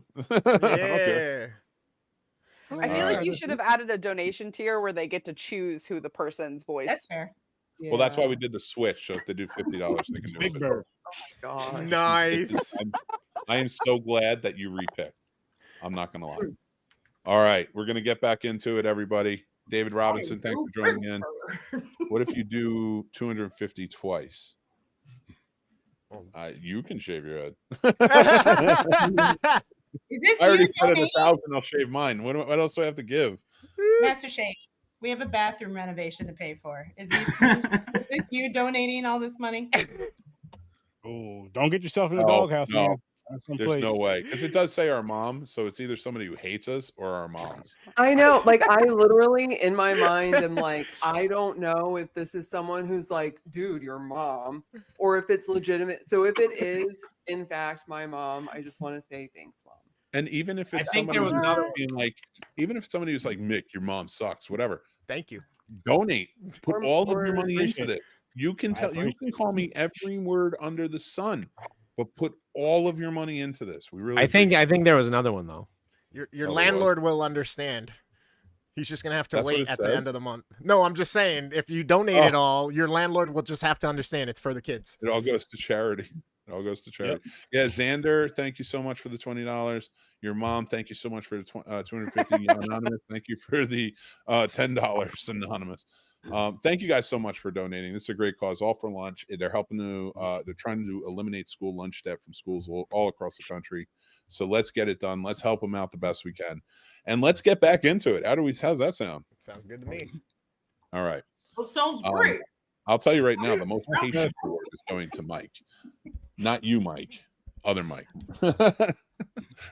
You figure it out. All right, we're gonna start with Bill. This is you. Hold on. We got another $250 donation. Get the fuck out of here! No, that was early. You're gonna have to shave your head. Two of them, Mari, Wait, no. Jeff. Holy fuck! Wow. Do you shave your head on the live stream? Can I watch? He's shaving his head. I'm on the live doing it stream. because I'll we hit shave the my head 500. tomorrow. And I'll take pictures and put them on Instagram. Should I All right, start guys, if we shaving get to now? $2,000, I'll shave my head. Remember, $1,000 donation right now, and we'll stop everything. All right, let's resume. For everyone. Bill, you're up. Shit. Well, do we want to do a little plug again for what the charity is for I just did. at this time while just did. we're asking Did you? and highlighting money? I just said this is all for donation? lunch. Who are trying to eliminate school lunch debt all over the country. Oh, That's right. This is for all for lunch. No. All right, guys. Our charity is an amazing one. Brought to us by Sturdy. Thank you so much for bringing this to our attention. We all believe in this. This is something that we all care about. And to be able to donate to an organization that is focused on eliminating school lunch debt and shaming children, every child should be able to eat for free. We all know this. We need to take care of them. We talk about it often. And that's what we're collecting for. All for Lunch. Great organization. Go look them up. But it's all going towards them right from the GoFundMe to their world. So, Sturdy, you want to say anything about this before we get going? Biggest thing I want to say about it, honestly, is I don't care how rich or how poor the families are. That has nothing to do with the kids. They should all be able to have lunch for free, because that they shouldn't have to think about, can I afford lunch? Or the kids that can't afford it that help their friends out, which is generous. It's like, can I afford to help my friend out? That shouldn't be up to the kids. That shouldn't even be a thought. That shouldn't even be a thought. It shouldn't even be an issue. We shouldn't even be having this discussion right now, but we are. So donate for all for lunch. That's all we care about, honestly. Script read is fun as hell, don't get me wrong, but we're all here for the kids.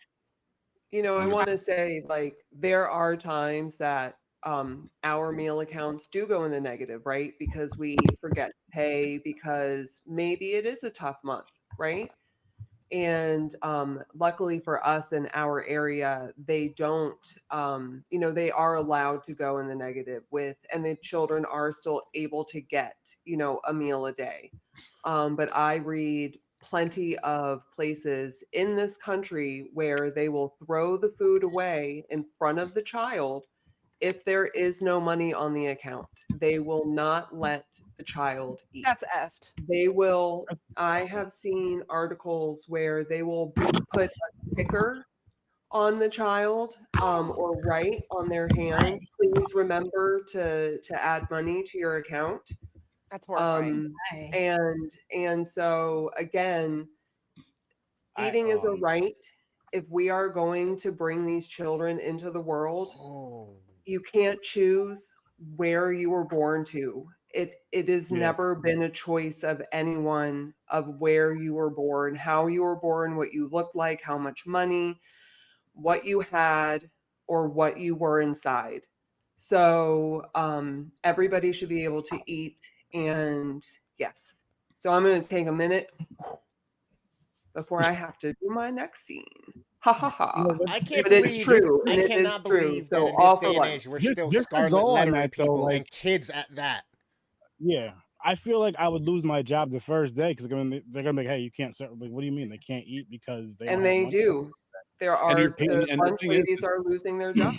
Yeah, and that's the funny thing. Not funny at all in any way, shape, or form, but like the irony of it. But so many kids suffering through this, but adults who don't want to lose their job and lose their income have to sit there and tell a child, "You can't eat because you can't afford it." Imagine. I just I can't do it. I couldn't do it. It's ridiculous. That's why I couldn't. So give work us for all School your Dan, 'cause I would money. punch somebody. Fuck.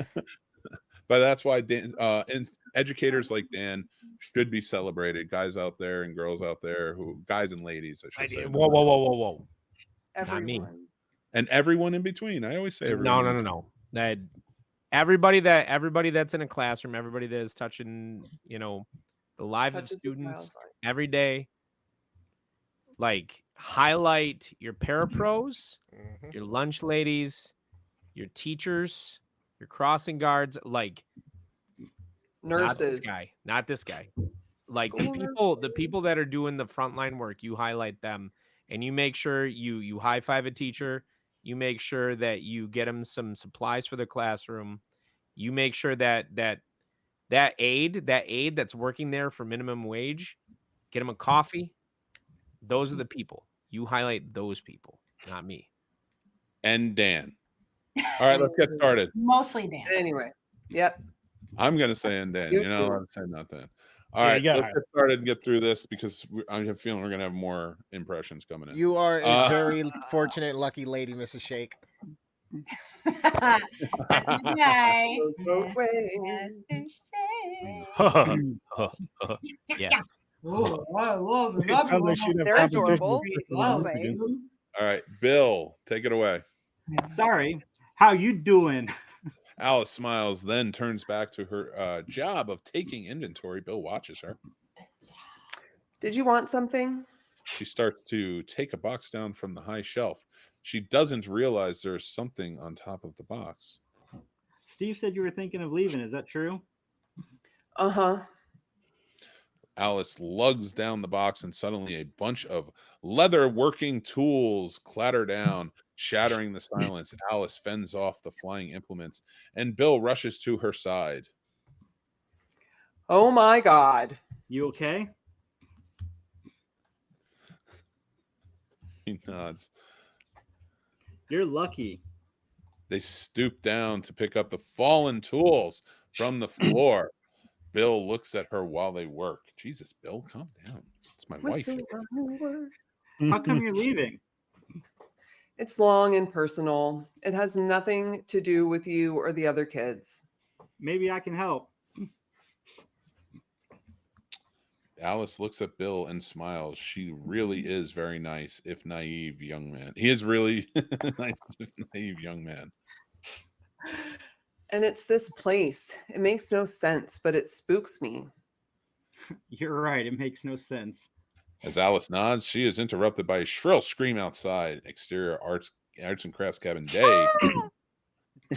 Marcy is the source of the scream. She runs towards the camera dressed in cutoffs and floral halter. Her feet are bare. When she gets closer, we see that she is being chased by Jack and Ned, who have found 2 giant green bullfrogs. The screams were not serious, and Marcy is doing some of it for effect. Brenda brings up the rear. They are all dressed more or less for a frolic in the lake. Bill and Alice stand in front of the arts and crafts cabin. Bill is smiling. Alice is a little amused. Help me, save me, the frog people are after me. It's swim time at Camp Crystal Lake. Oh. Shit. Come on, Alice, I need protection. I can't do accents. I'm sorry. Wait, which accent are you trying to do again? I forgot I was supposed to be Marty McFly until halfway through, and then I forgot how, so I just finished the line. It's all right. All right, I'll say any accent you can do, just do that. Yeah, you can substitute the accent. See, okay, now it went southern. Somebody had to say that, and now it's gonna go southern. Again, that's my go-to. That's Jason's go-to. It's all we can do. Giovanni, I want to say thank you for your donation.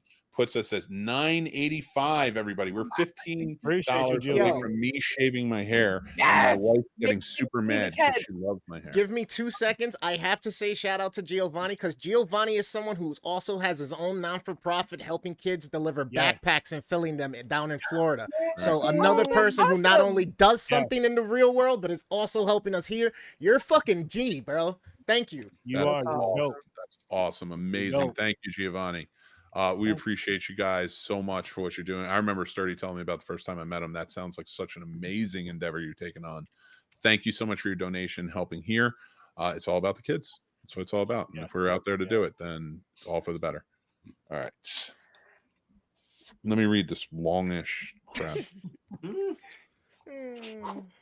I don't know. This is. I need protection.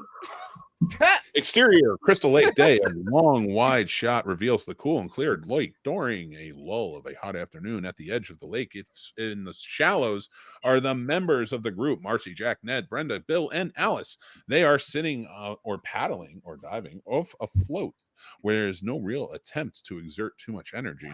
Gradually, we become aware that this is a long, wide shot as someone's POV.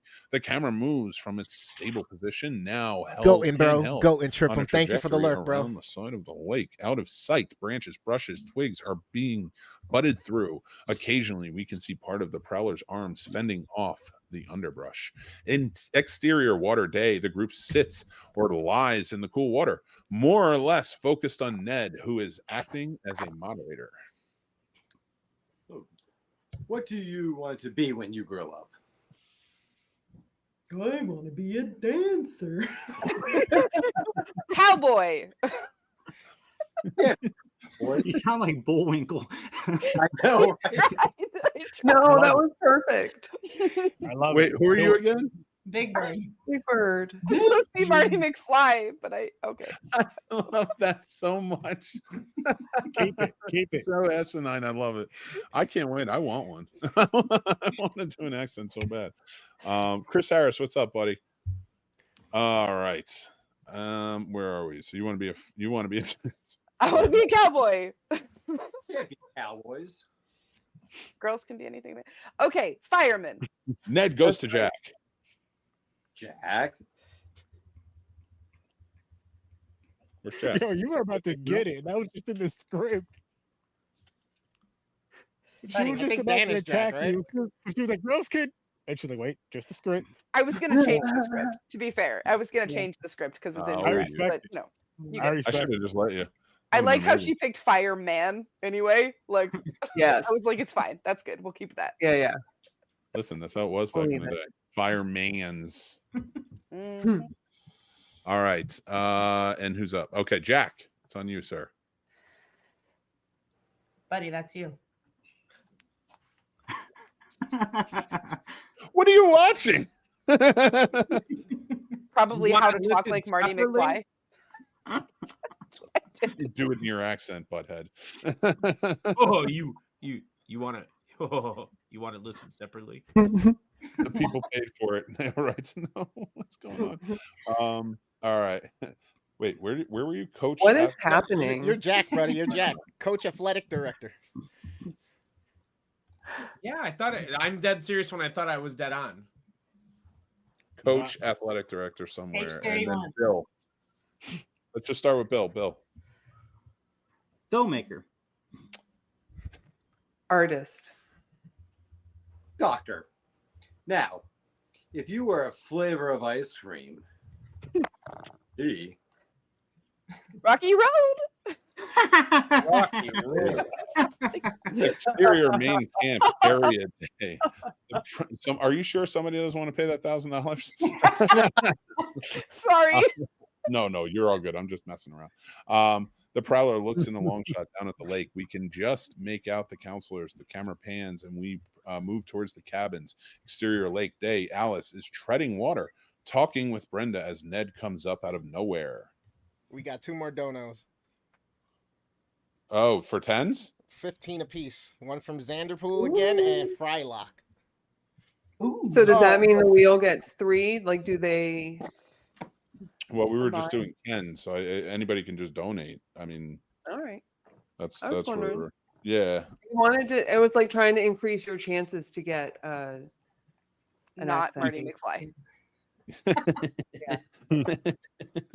I appreciate you guys. Oh, Shonda Rawlings did do a tenor. There you go. Yay! Thank Did you. a tenor. So okay, you, everybody. Thank you. Okay, so let's roll again before we get started because I have a feeling it's going to be me. You guys are awesome. Thank you so much for your contributions here today. Watch these 2 guys shave their heads. I'm not doing it on camera. I'll shave it later. My wife will kill me if I get hair all over. Ask her. It's right there. Listen. I'm not getting into that. I know better. I cannot with the hair. I just, you Wait, you you have to want the set hair your now? own boundaries. I'm serious. You get to a certain point in your life where you realize like what you are willing to put up Oh with. shit! Ah, Please give me something I know how to do.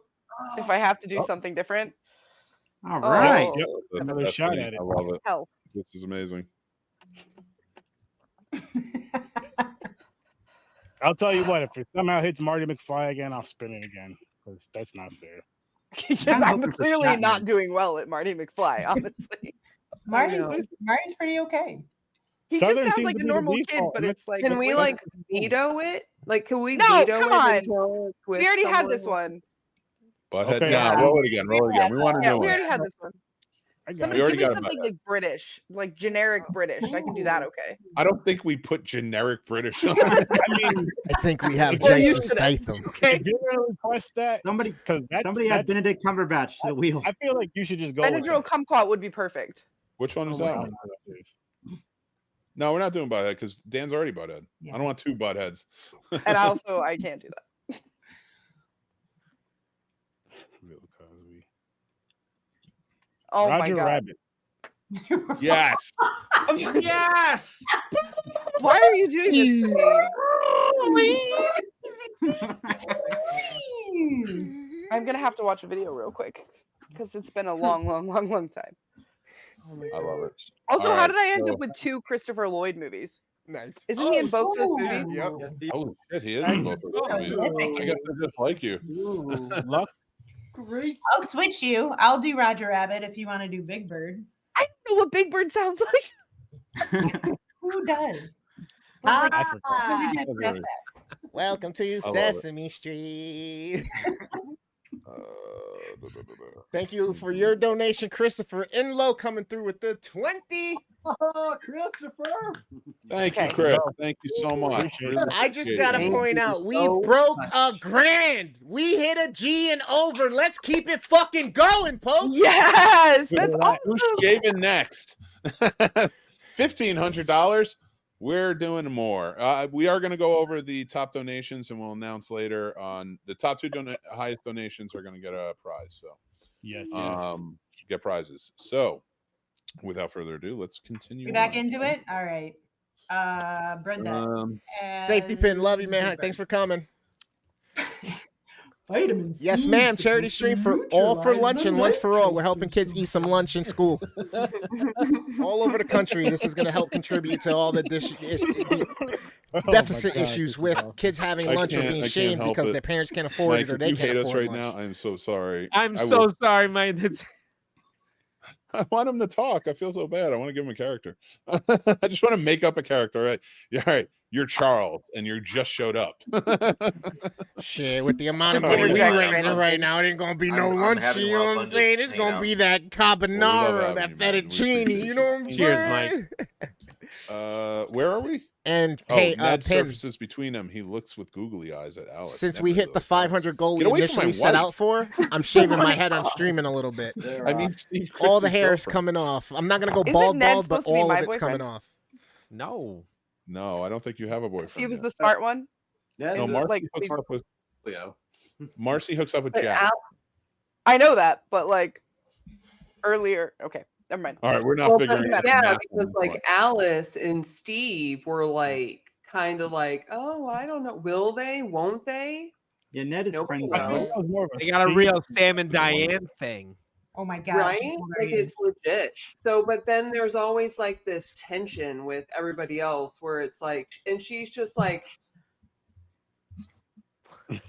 Crystal Lake 90210. Let's go.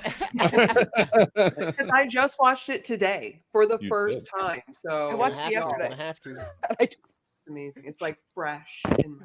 But you both seen it for the first time? Andrew, gonna have to. It wasn't my I first can't, time I can't watching back it. out. I said it too Oh, many times oh, on I streams. just watched I it put to it up on prepare, post. I can't back but out. then I We hit our played video games. 500. Destiny, did It's you all watch coming it off. today? It's been 5 yesterday, years I've been last night. growing my hair, y'all. Oh. While I 5 played video years. games and ignored it. Next time we'll have to Destiny plan it, tries to avoid and we'll good do a movies. movie date. It's like her general. I love it. Well, just so you guys know, Destiny runs an amazing film festival / convention, horror convention down in Carolina Fear Fest. So the fact that she said she hate watched Friday the 13th scares me I a didn't little say bit. I hated it. I said I played video games because there's a lot on my brain, and video games make it go quiet. Shh, quiet. Yeah. I love Also, it. we did just drop our first guest from Friday the 13th today.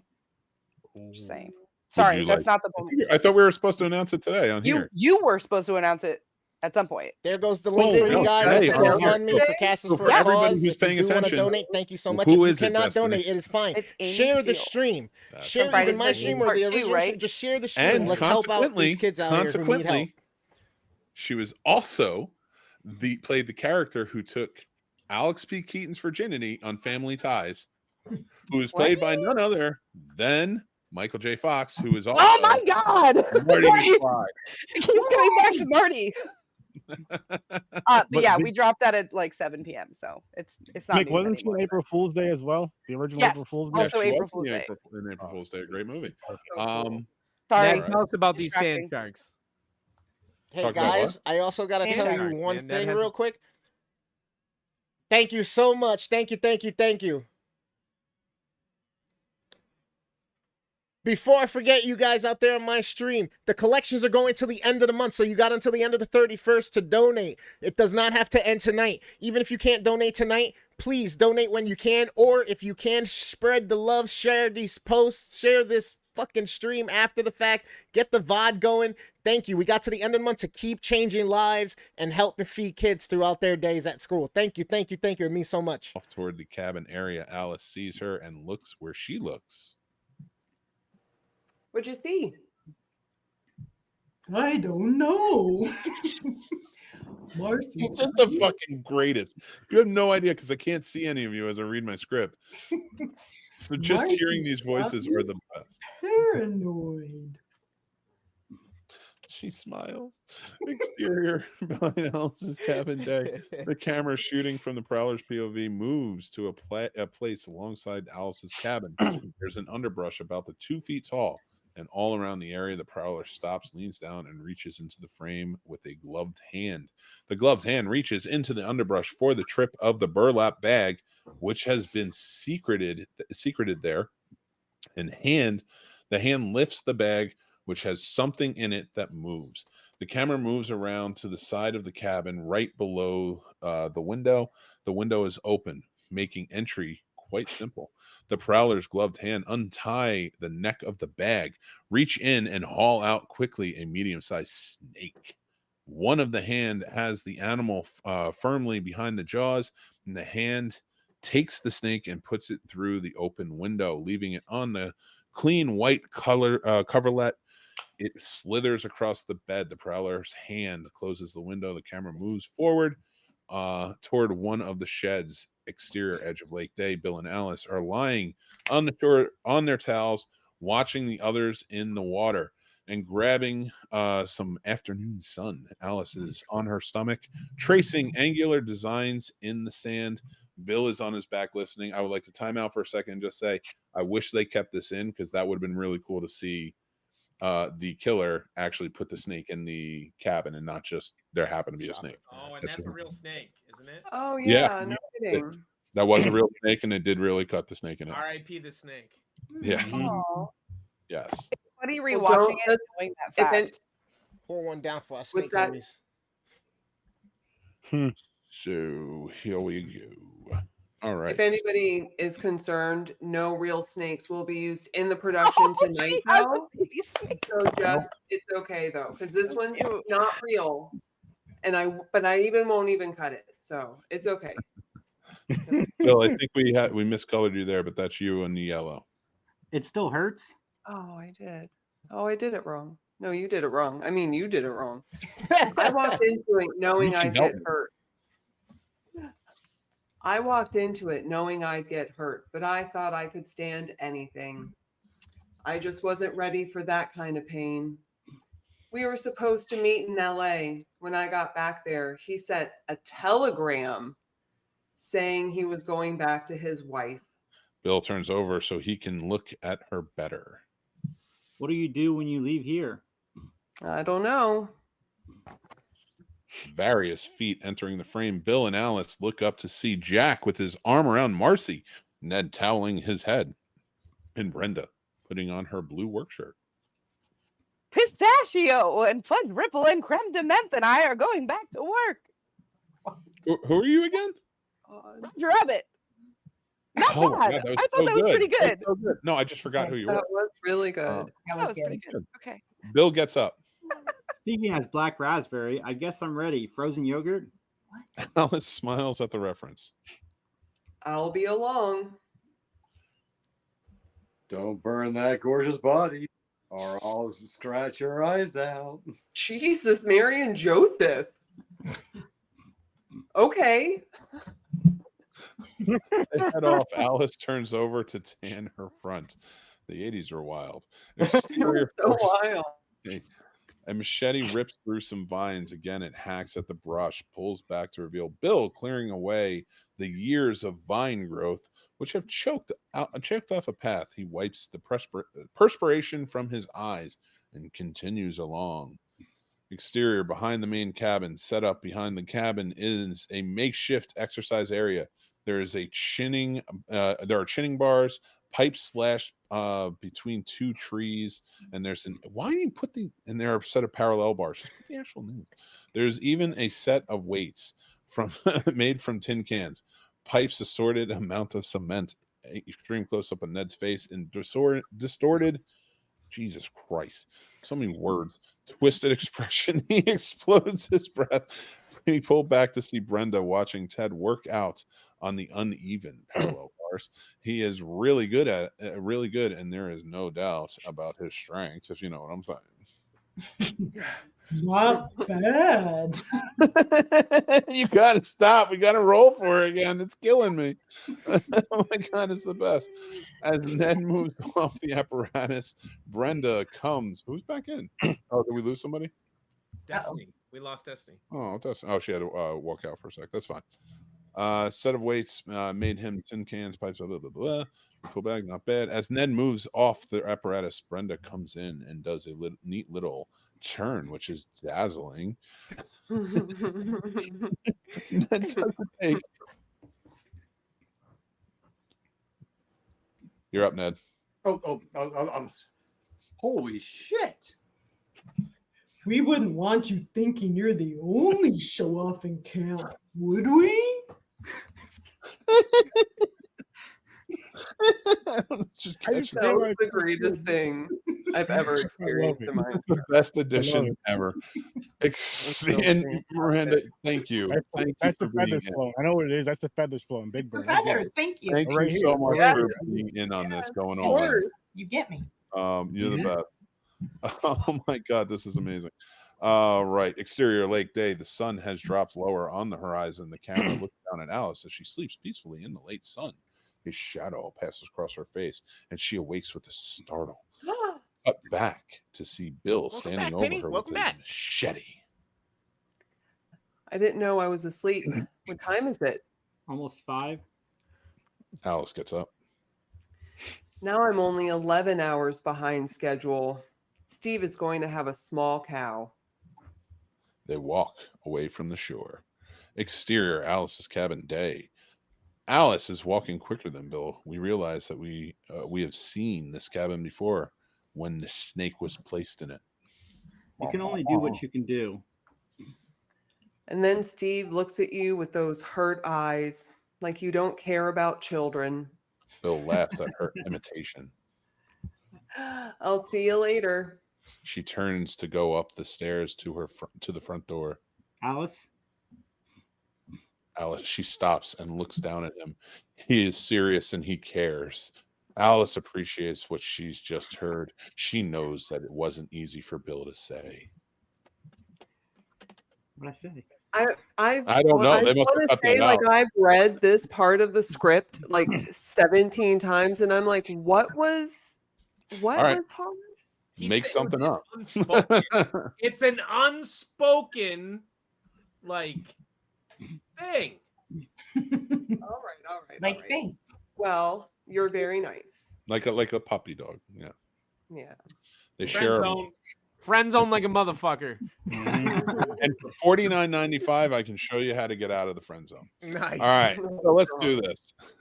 They are a snake. They share a short, silent moment. Hope you will. Bill smiles and turns he and jogs does. off. Still carrying this long blade, we wonder how this virgin dies so early in this movie. Alice watches him go. Not Jay. Jay's not the virgin. The Bill is the virgin. Alice watches him go. She shrugs. This might be a good place to stay. She turns and goes into her cabin. Sorry, there's a real bad racket upstairs of moving chairs. Oh my God, I'm trying to set up for my next scene, babe. Stop. Exterior, Alice's cabin day. In the foreground is a camp bed with its white coverlet. The snake is nowhere in sight, which means it could be anywhere. Alice is humming to herself and is happier now that she has been since we met her.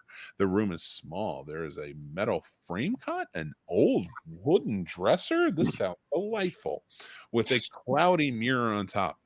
The walls are a light blue, freshly painted. The wall on the inside does not go all the way to the ceiling, so that she can monitor what's going on in the camper section of the cabin on the other side. Alice looks at herself in the old cloudy mirror and likes what she sees. She pushes her hair so that she can that she looks a little sexier. Sorry, I didn't mean to get so sexy, babe. I know, I'm getting turned on. I gotta read. Alice looks at herself in the old cloudy mirror. Oh, I did that one already. Opens a drawer, takes out a towel. Alice turns and goes into her footlocker, bends down and opens it, takes out a terry cloth robe. She closes the footlocker, stands up and heads out of the door. Exterior, Alice's cabin day. Alice heads into her cabin, from her cabin into the showers. Interior, Alice's cabin day. Alice walks into her room wearing a bathrobe, her hair in a towel turban. She flicks off the shower clogs and looks for her hairbrush. There's so many words that don't make sense. She takes her towel off and lets her tangled hair fall down. She hums, opens her top drawer and nothing there. Opens the next drawer, nothing there. Opens the next drawer, nothing there. Alice opens the fourth drawer and the snake strikes. It flails at her. Her right wrist, a wrist which we have established earlier as having a Navajo bracelet on it. The snake strikes the bracelet. I have friendship bracelets on mine now. Very nice. Hangs on as Alice tries to shake it free. The snake falls to the floor and recoils for another attack. There's no way that Alice can get past the snake to run away. Her scream is loud. Exterior main cabin day. Bill returning from his last half hour of trailblazing. Here's Alice. Help. Ugh. Bill doesn't hesitate. Carrying his machete, he runs to Alice's cabin. Marcy and Jack follow in the background. It's Alice's cabin day. Alice is backed up against the wall. The snake could strike and get her. Bill runs into the room, still carrying his machete. He looks at Alice. There's a fucking snake in here.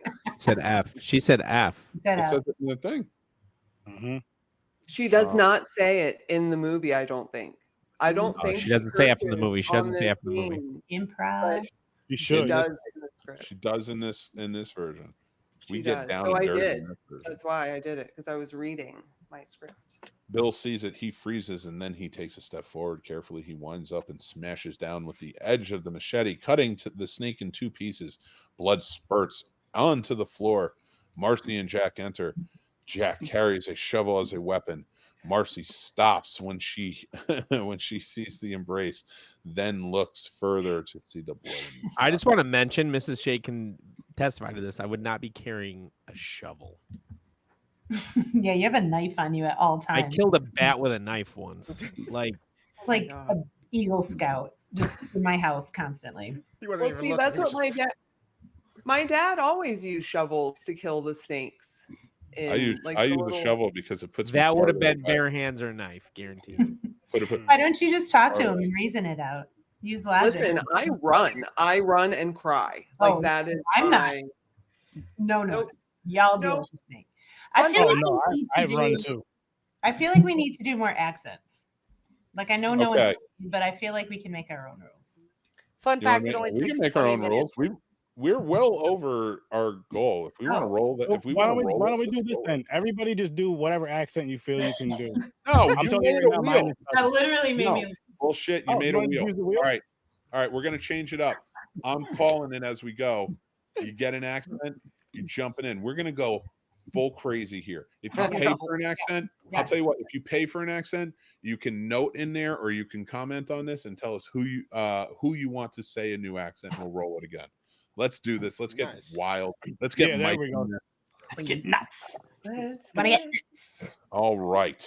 Let's okay, so let's spin the wheel. Spin the wheel twice. Let's see. Two people are getting an accent right now. Or not an accent, but an impression. Okay. Yeah, but see, I did props, right? So like I did props. She went above and beyond. Feel like accents would be like The props are stellar. A+. Amazing. If the so gods were in your I'm favor. calling it as the CEO of this little corporation that we have going on here that I'm allowed to veto. That's fair. I'll That's take. valid. We'll take Mary's veto. If Second. Mary I'm gets not called, arguing I'll with do you. it. Goddamn checks and balances. This is a democracy. You should have married him. You should have married him. Is it Chris? Is it Chris? Is it Chris? Is it Chris? All right, Rosie Perez is It's going not bye-bye. I love it. Jesus. All right, let me Now just roll move it. my Let's see chair back. Let's see who Chris is going to be. I didn't even know I had an accent. I swear to God, if it's Ricky Ricardo, I'm gonna lose my Bro. mind. Oh my That's God, not. please tell me to That's put not Ricky- culturally It's the sensitive. gardener. Yeah, like last time. Again? I had the leaf blower. Oh no. Okay. Nope. There we go. Catherine, I don't know Catherine. Catherine Hepburn. A late addition to this list. What's happening? I feel like I could have done Gotta that be. one. It's what's it? And am I it's what it's spinning this gotta be, twice, Mix? Chris. You gotta be. Yeah, Chris. spin it again. Chris can't have a new one, so we'll just spin it so we get somebody new. Chris, Yeah. you have time. You can listen to a I'm couple of her pulling it up scenes. right now. That's amazing. I love it. I'm glad I'm not the only Old one. Hollywood. Fools me. Mike. Mike. My phone is not working. Come on, All right, stop. Mike McGlynn. Me? Who will Ned be impersonating for the rest of the time? Let's What see am I it. doing? For me. Well, I think this is Mike McGlynn. Oh, Mikey. gotcha. Okay. But we give you one too. Yeah. Next time it lands on Mike, it'll be you. No, thank you. Fair. All right, let's see what Mikey Glenn's accent will be. And keep in mind, everybody, get into it. We had Miranda doing Big Bird the entire time. Yeah, And- I need someone else in my hell. My impression. Oh, Eric. I'm sorry. Yeah. Roger Eric Rabbit. Cartman. My God. That kind of fits, Ned. That It does. does. Yeah. It does. Aw. Chaos. All right, let's I get thrive into on it. chaos. Let's get back into this. I want to hear some accents. And guys, if you want to donate $10, and we will spin the wheel again. All right, let's do this. All right, where are we? So Bill sees it, freezes. He takes a step forward carefully, winds up, smashes down. Oh, no, I did that part already. Jack nods.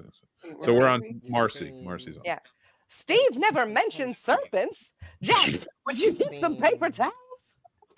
I'm so ready for that. Yeah. It takes forever. Everything for that. I don't give a shit. That's why I'm reading fast. Jack takes them on.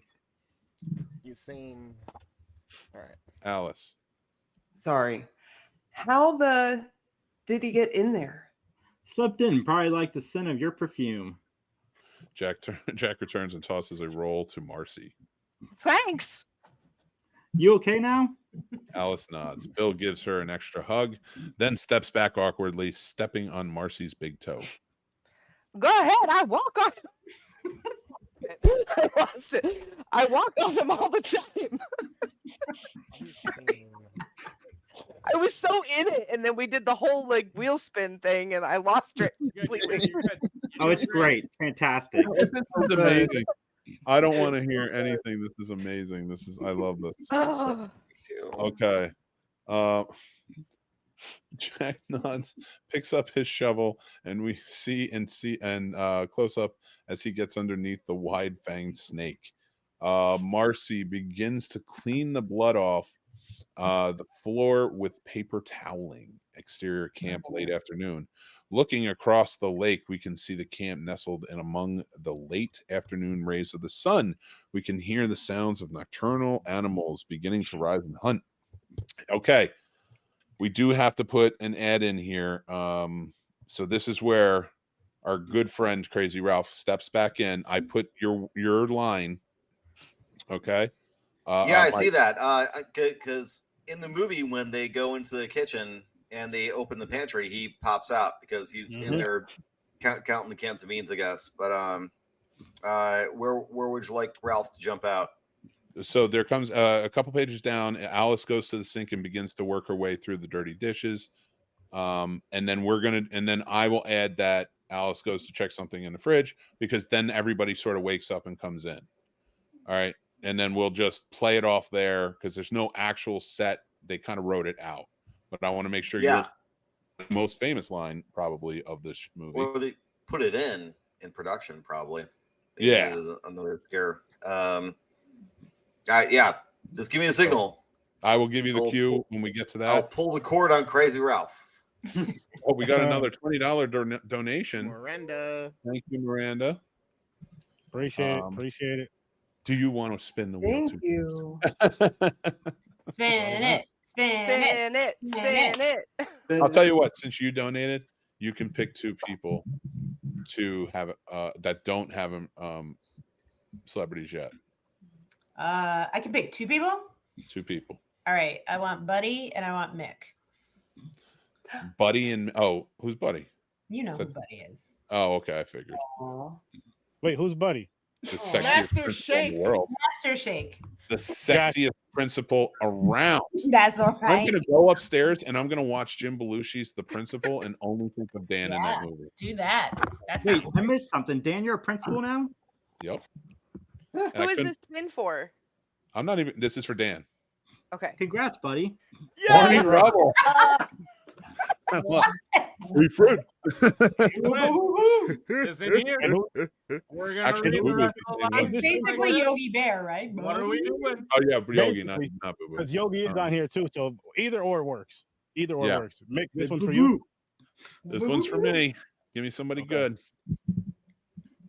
But are you going to do the whole narration Yeah, with yeah, the accent narration or in there. only your Mary. line? Mary. Oh, Don't you narration. worry.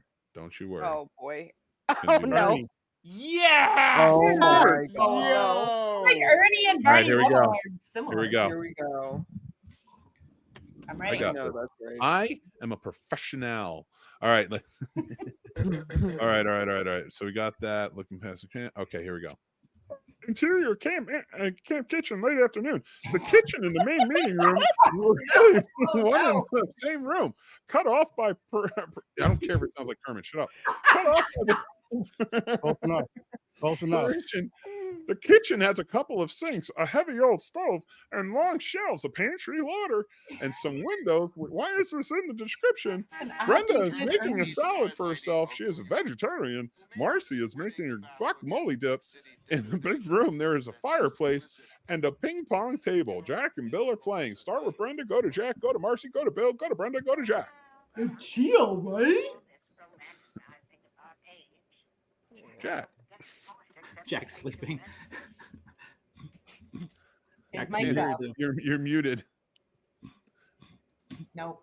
You're still muted. I can All right, hear you. I'm gonna take that one. Get ready for the Schneider.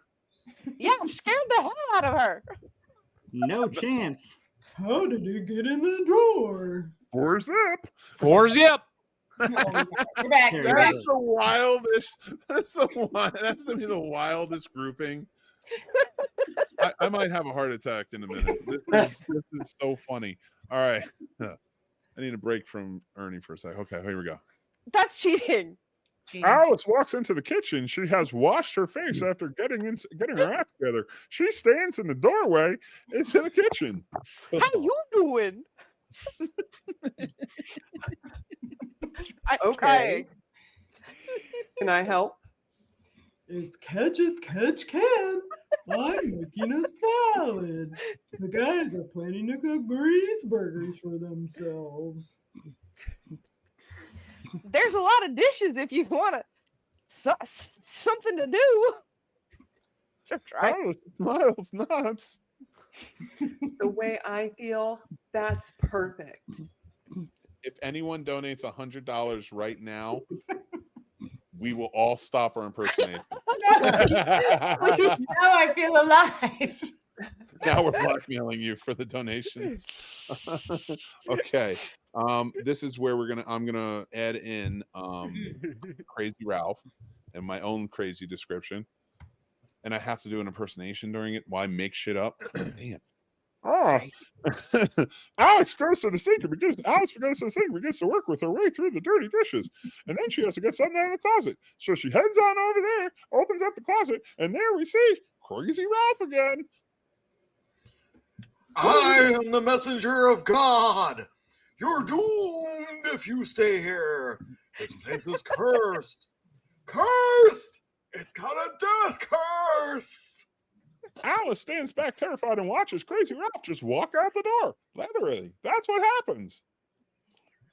It really is. He like rides away on his bike.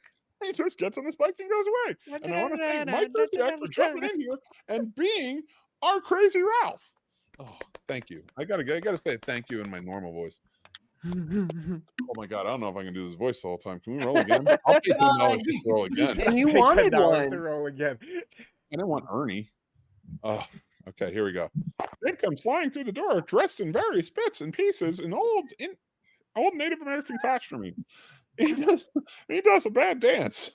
Jack and Bill quit their game and come to the doorway. Jack. What the hell? Where'd you get that stuff? Oh, Lord. Liddy! It's going to be a long summer. Wait. When was I buying these goodies into the shed? I never found this letter with me. No, that's horrible. What? Yes. This Catherine. No, that's under me.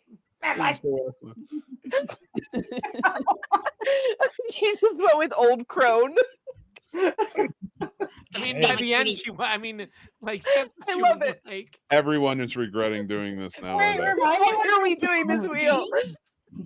Okay, hates because this I want wheel. somebody to donate $100 more, so that way we can quit them all. Please. Nobody's doing Just it. spin it. You're the boss. We reached our goal. Or No. 1,000, so we can just stop altogether. Subject. No, we must go on. The show must we're go on. not Oh gonna no! through. We must persevere.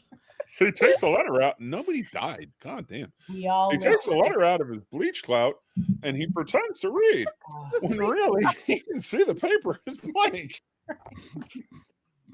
I feel like I'm in a fever dream. Okay. Can't feel fine, except for the strange man who flies at night. It sucks our counselor's bodies. Alice leans against the sink and laughs. She is a very pretty girl, younger than she first appeared. How is that possible? And mommy. He says that. Scared. Oh my god, this is amazing. Okay. We're gonna re-roll on some of these. Yeah, We'll clear these out afterwards. This is crazy. This is dirty. Would you start working on the wheel and take out everyone we have now? Aw. Take out everyone that has a voice now? No, everyone, Every all other the voices celebrities that that are- were on yeah, now. yeah. So like the Roger Rabbit, the Big Bird, Thank the you. Ernie, the Eric Cartman, because they've been coming up Barney. a lot. Who is? Oh, Chris. No, you're Barney staying Rubble. Catherine Hepburn. There's no way I'm that. Isn't he Catherine Hepburn is too funny. No, it's too good. All right, I'm Jack sorry. and I laughed. Bill laugh. Nobody Ned laughed. takes Well, off his headdress. No wonder they lost America. Could not speak around in the bushes wearing that. What's to eat? Whatever you make yourself. This is the fucking craziest thing I've ever been a part of, and I fucking put this together. All right, here we go. Oh, we did Blood Lake 3 weeks ago, and this is crazier. It's All right, here we better. go. Like I'd Way better. because it's not Blood Lake. Way It's better. better because it's not Blood Lake. That's true. embrace absurdity. That's true. Yes. Actually, yeah, that's the whole tagline. Jesus, where am I coming from? Alice looks up from her dishes and cocks her head to the left side. Does she see something? The camera pans slowly to look over her shoulder. The window pane is dirty and it's a little bit difficult to see, but there is something standing out there by that cabin. But it stands? Doesn't move? Is it a building? I don't know. Bert, what do you think? Cut away to see Alice using a dishcloth to clear her glass. When we cut back, the shape is gone. Reaction. Alice, curious? A cold chill? Alice looks around and the others are still ad-libbing about food. How do you eat that stuff? It looks like dead animals. You like them rare? Cannibals! It's old counselors. Too bad that Annie never showed. She was supposed to be a good cook. You can get all the protein you need if you mix them right. No way am I gonna play chef to all of you guys. Women's lib from here on out. Revolting!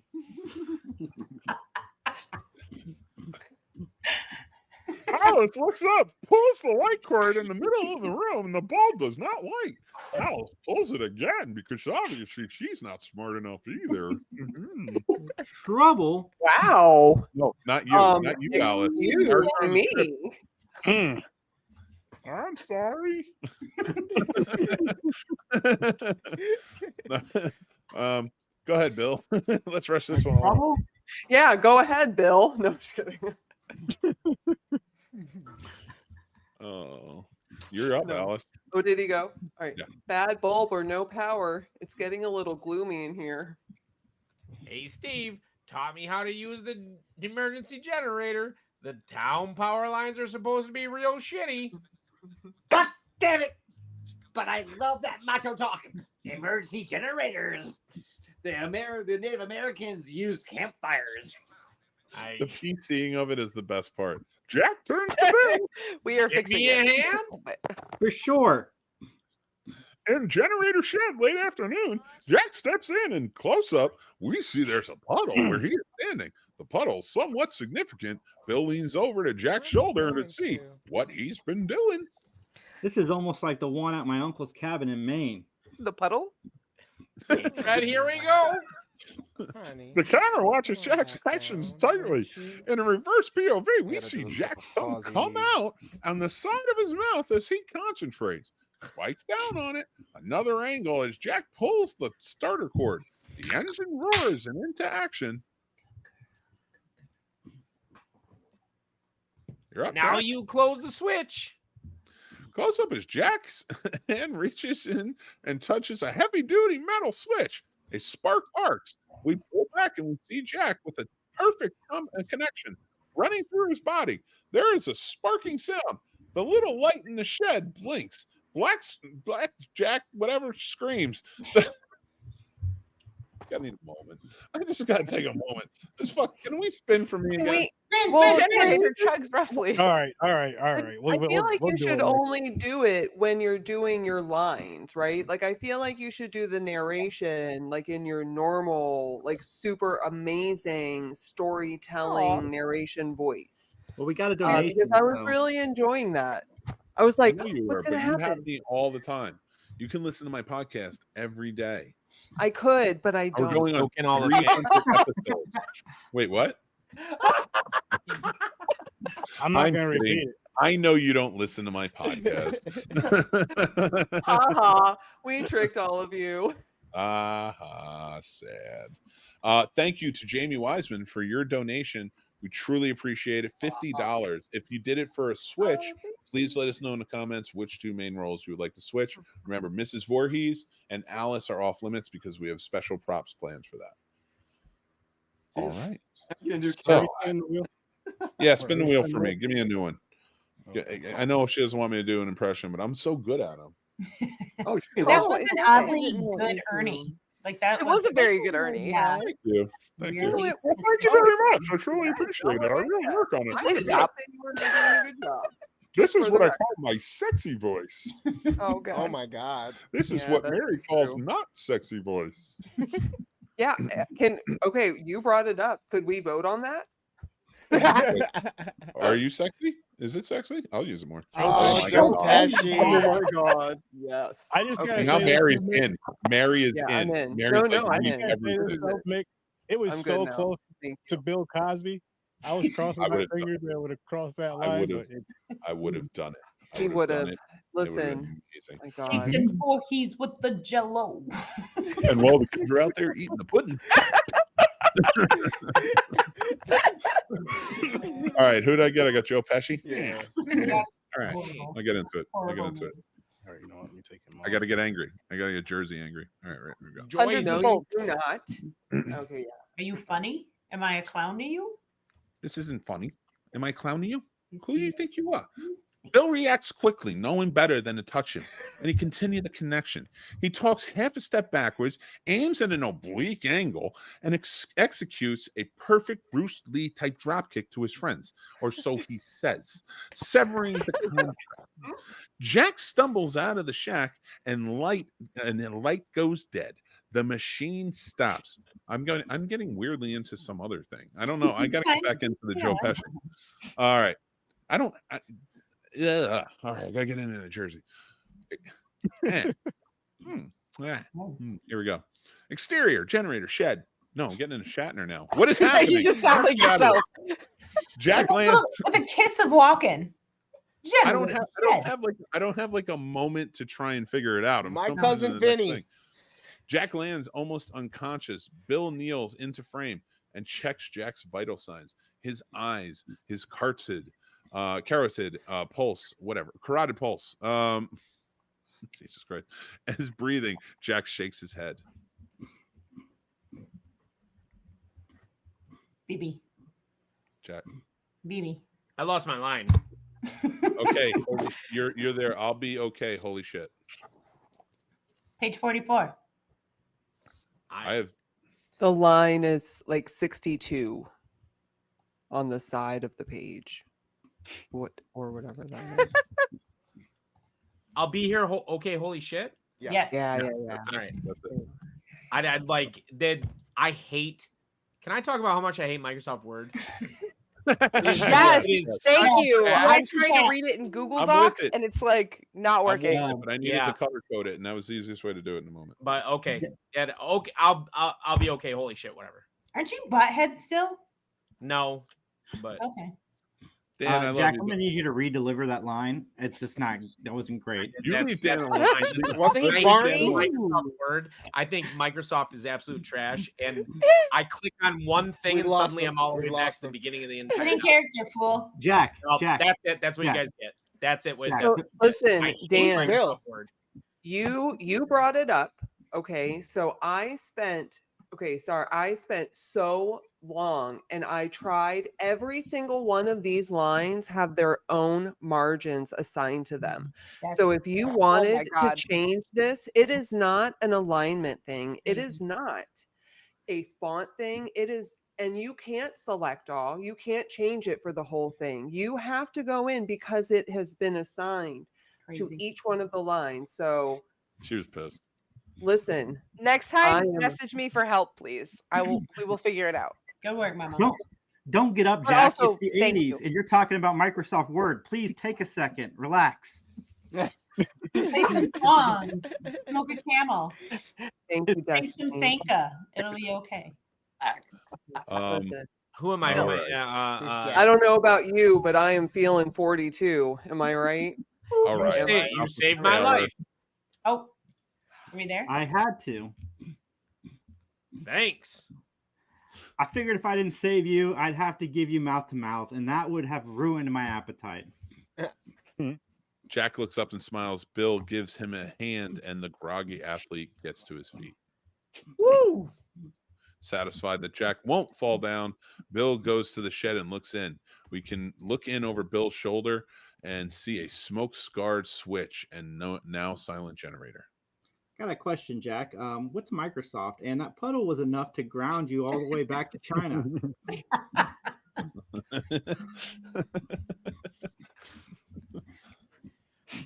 Floor ply really leaks. This area is full of springs.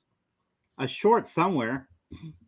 Jack looked on as poor Bill didn't know what the shitty Microsoft was, and he just felt, why is this guy so dumb? Why does he not know how shitty Microsoft is? And then he said, then Bill leans down to see a smoke-colored wire that touches another wire. Here's the problem, Jack. Wire worked itself loose. He starts to wind it around a set screw and close-up. Jack? Just in case this bugger goes bad, I'm gonna pick up some lanterns from the equipment shack. Hey, Jack, just to be safe, Ned's not so bright. Maybe we'll have him fix it for us as we tell him what to do. There you go. True. Jack walks away, interior equipment shed, dusk. The door opens at us, letting in the limited light. Jack comes in and goes to pick up a fluorescent lamp. He flickers it on. As he bends down to pick up the Coleman lanterns, the camera slowly moves towards the wall, where once we saw all the hatches and knives, they are all missing. Jack takes his booty and exits. The light is gone, and we are alone in the dark. In its interior kitchen, dusk. Extreme close-up of the light bulb over the kitchen area. It flickers on as we hear the background, the sound of the generator start up. The bulb glows, goes down, glows cheerily. Mm-hmm. What hath God wrought? You can go normal. You guys don't have to do voices. Oh no, I'm doing the voice. I love the commitment. I do. I do. love I respect the commitment Me too. in a big way. All right. I'm here for it. Ned's up. Oh no. Ned's You're up. Oh, I said that was the telephone. Wait until this next doozy of a line. Oh my gosh. Whoa. Everybody get there. Just everybody All get right. there. You can skip that. You can say you crazy person or something. And then we'll skip it. The phone was Mr. Watson. Come in here. I need you. What hath got wrought was the telegraph. Jack comes in with lanterns, followed by Bill. last line of Gone with the Wind. Trip 'em. Thank you, bro. Alice listens as she washes the dishes. It looks as if things will be okay. Shows how much you know. That's something about tomorrow. Oh, Tomorrow. Tomorrow is another day. Right. Marcy is finishing up making her green California dip. Suddenly, Alice cries out. Somebody whips around to see Alice holds up a piece of broken glass, the bottom half of the bottle. She has cut her finger. It is not a serious cut, but the blood is visible. This just plain ain't my day. Bill reaches into a cupboard and pulls out a Band-Aid. Marcy says Oh, I something. missed those highlights. Marcy says, "You okay?" Where's Marcy? She says that. Yeah, Destiny it's Lee? just not highlighted. Oh, I'm Yeah, sorry. I have yeah. a sick dog. It got all. You it was okay? weird. Microsoft. That was my fault. That was my fault. No, and Ned says, Those things. Who played the role of Gordon in Star Trek?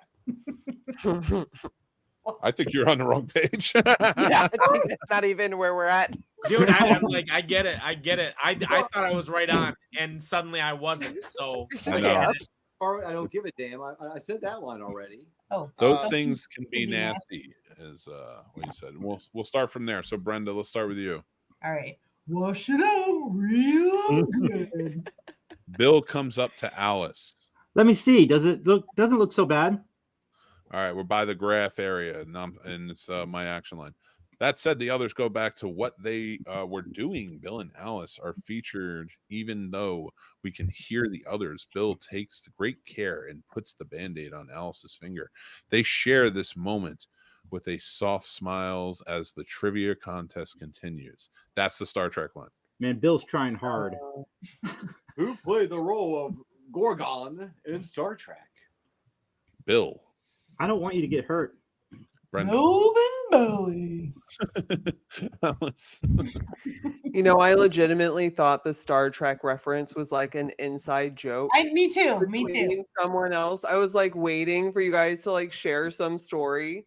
Ditto. So I didn't change the script. This is their script. Only color coded it. Has no one died yet for real? Nobody's died yet. We've been at real. this for Except at the 2.5 beginning. hours. Annie. Three. Well, there was a pre-show. Well, Right? so, yeah, so the two at the beginning, right, and then Annie. Yeah, in about 2 hours, somebody else will die. Okay, you're right. There's a Hey, lot. hey. All right, let's rock and roll. We are at Alice. I was careless. Ah, that was my guarantee winner. Bill. How'd he get in there? Marcy. Melvin Belly. Somebody probably dropped something too hard. Alice, you're just lucky there are no snakes in the dishwasher here. Nettie is hovering over a bowl of California dip, which Marcy just made. She dips a chip as soon as she steps back. Sweet piggy. Suddenly, Ned's face goes red. His eyes bulge hate out. this He grabs his throat and gags. Coughs can't clear it. What is it? Oh, Is it okay. stuck? Ned points to the dip and slumps down on the floor where he writhes about. Help Marcy. him. Alice. Oh my God. Roll him Bill. over. Jack. Get behind him more. It's just the way he delivered that was perfect. As Bill and Jack flip him over to try and give him, mine's blocked out. The Heimlich, I guess. The Heimlich. Ned stops his act and grins from ear to ear. It's a big finish. So this is what they traded out the I guess the lake scene where Yeah, where he like pretends to drown. Yeah. reaction shots as it sinks in that Ned has been putting them on. Not funny, Ned. Bill stands up angry but willing to keep his mouth shut. Marcy. Wait till you really. Wait till you're really in trouble and see what happens. Sorry, that was a lot of contractions. What's wrong with that? Perfect. Yeah, I don't think that's... But it's in the oh no, I'm not Ned. But it's in the brochure. Camp Crystal Lake has a full drama program. You saw it. Ned tries to laugh it off. They shake their heads. Marcy walks away. Jack looks at Bill. Chance to get even. I'll spot you 5 points.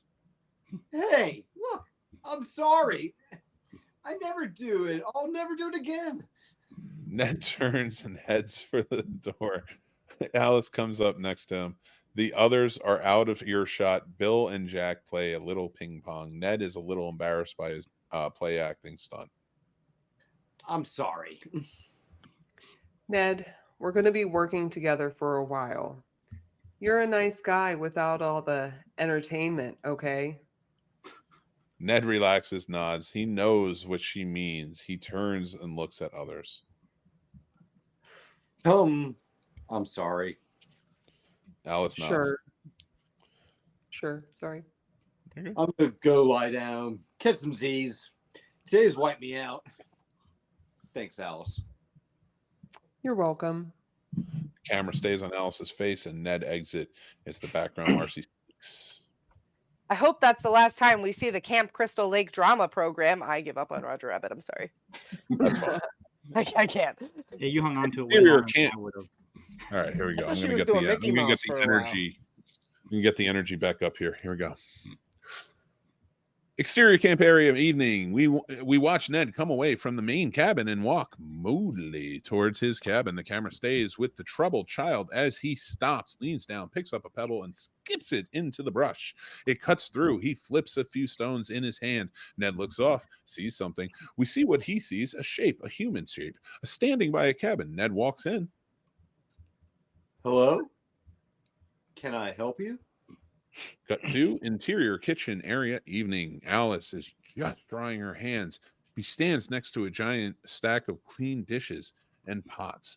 Brenda is reading a magazine while looking at some cauliflower and cucumber slices. Bill and Jack saunter in. You just had some lucky shots. Where's Ned? He went to bed early. I don't blame him. He's probably setting up another one of his practical jokes. Yeah, like draining the lake. They laugh. Hey, how about a walk by the lake? The others all go, ooh. Just a walk, for Christ's sakes. Boy, I can do Seinfeld. I'm good at that. Sorry. Boy, we sure do have a lot of filthy, small-minded people around here. Yep. Wait a minute. I'll get my diaphragm and be right with you. That's like the no. Okay, no. What year is this? 1980. Long time ago. Marcy puts an arm through Jack's arm and they exit. Is that Jerry? Seinfeld.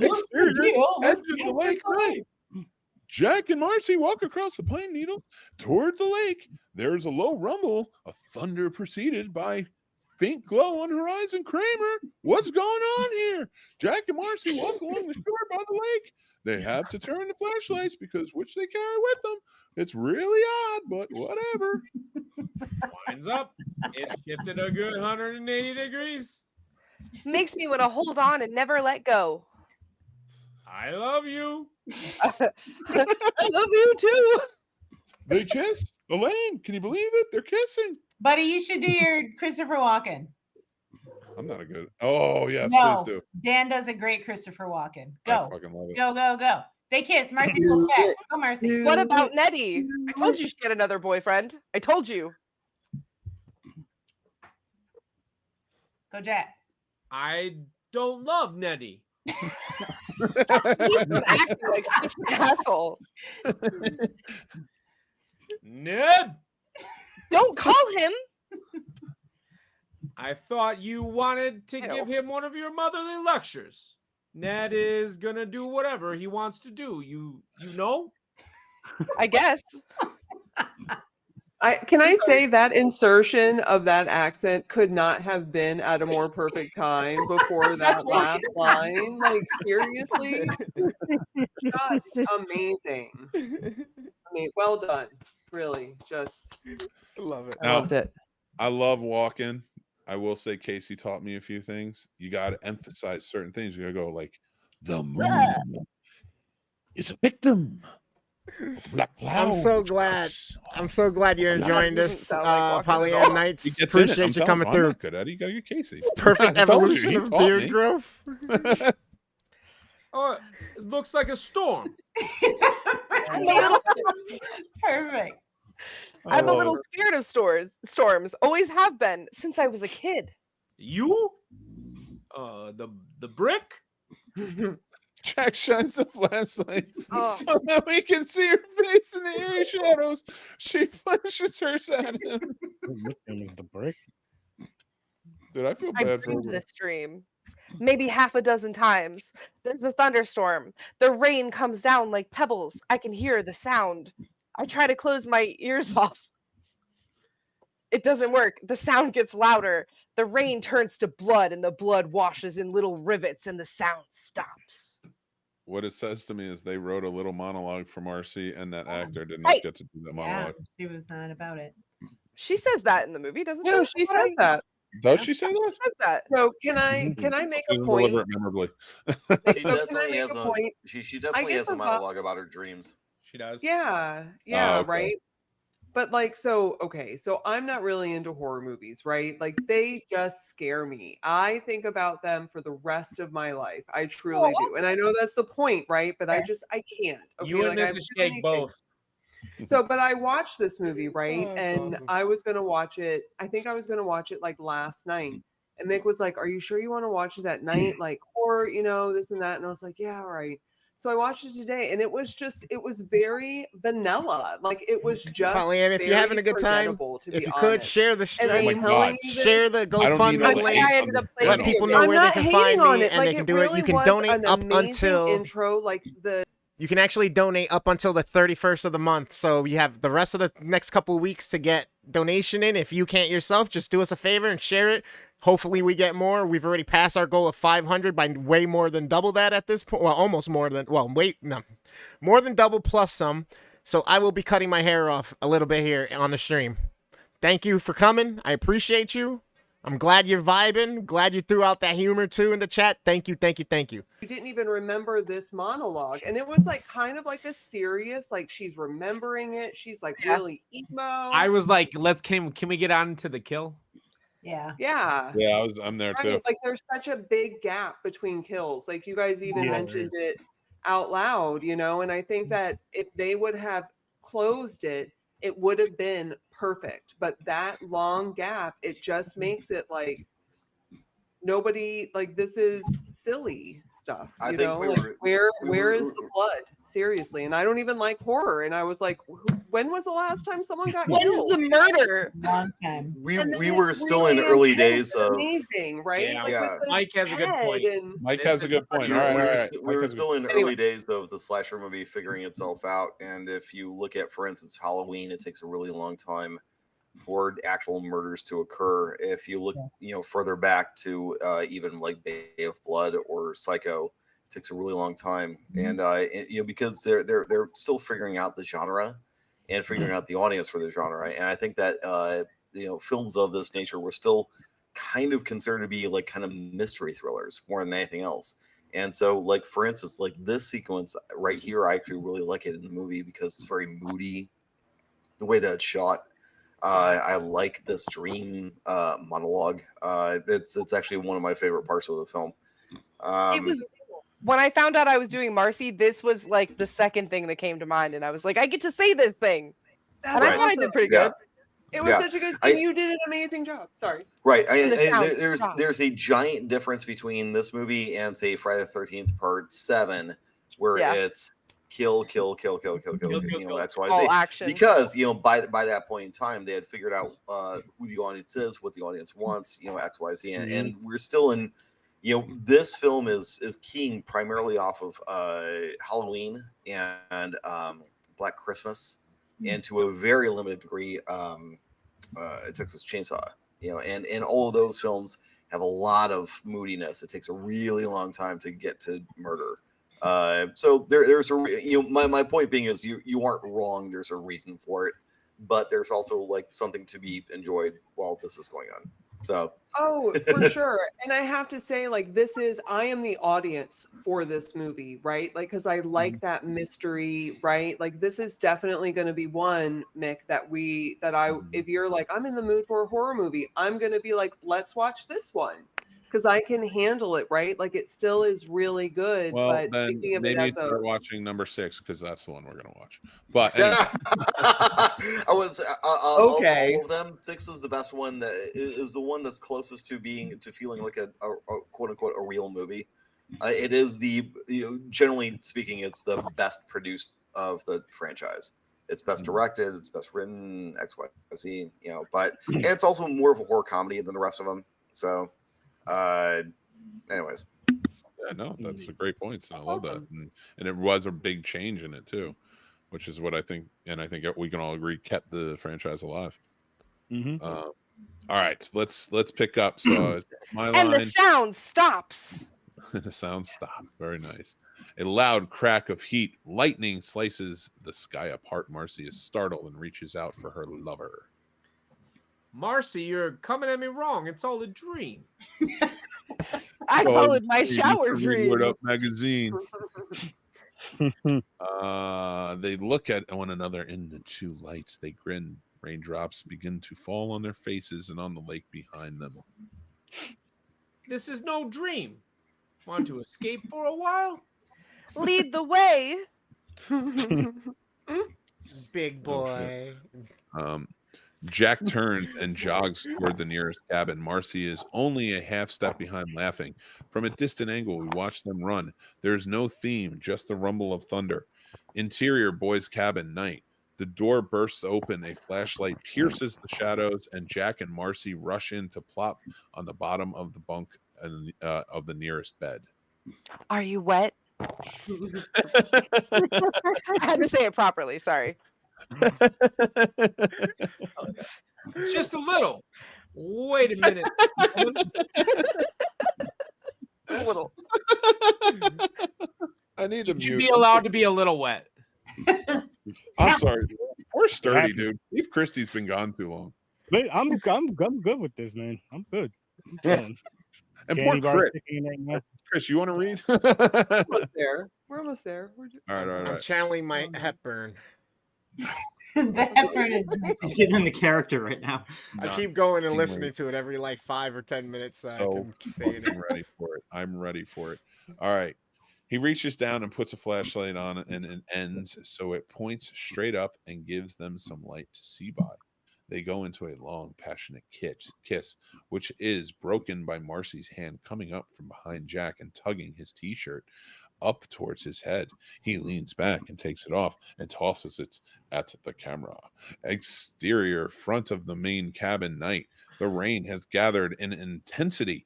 Alice comes up to see the front door and looks out. Bill comes up behind her. Jack and Marcy are going to be drenched. Not if they're where I think they are. Slow down, draw. I'm not always this stupid. She turns back into the cabin.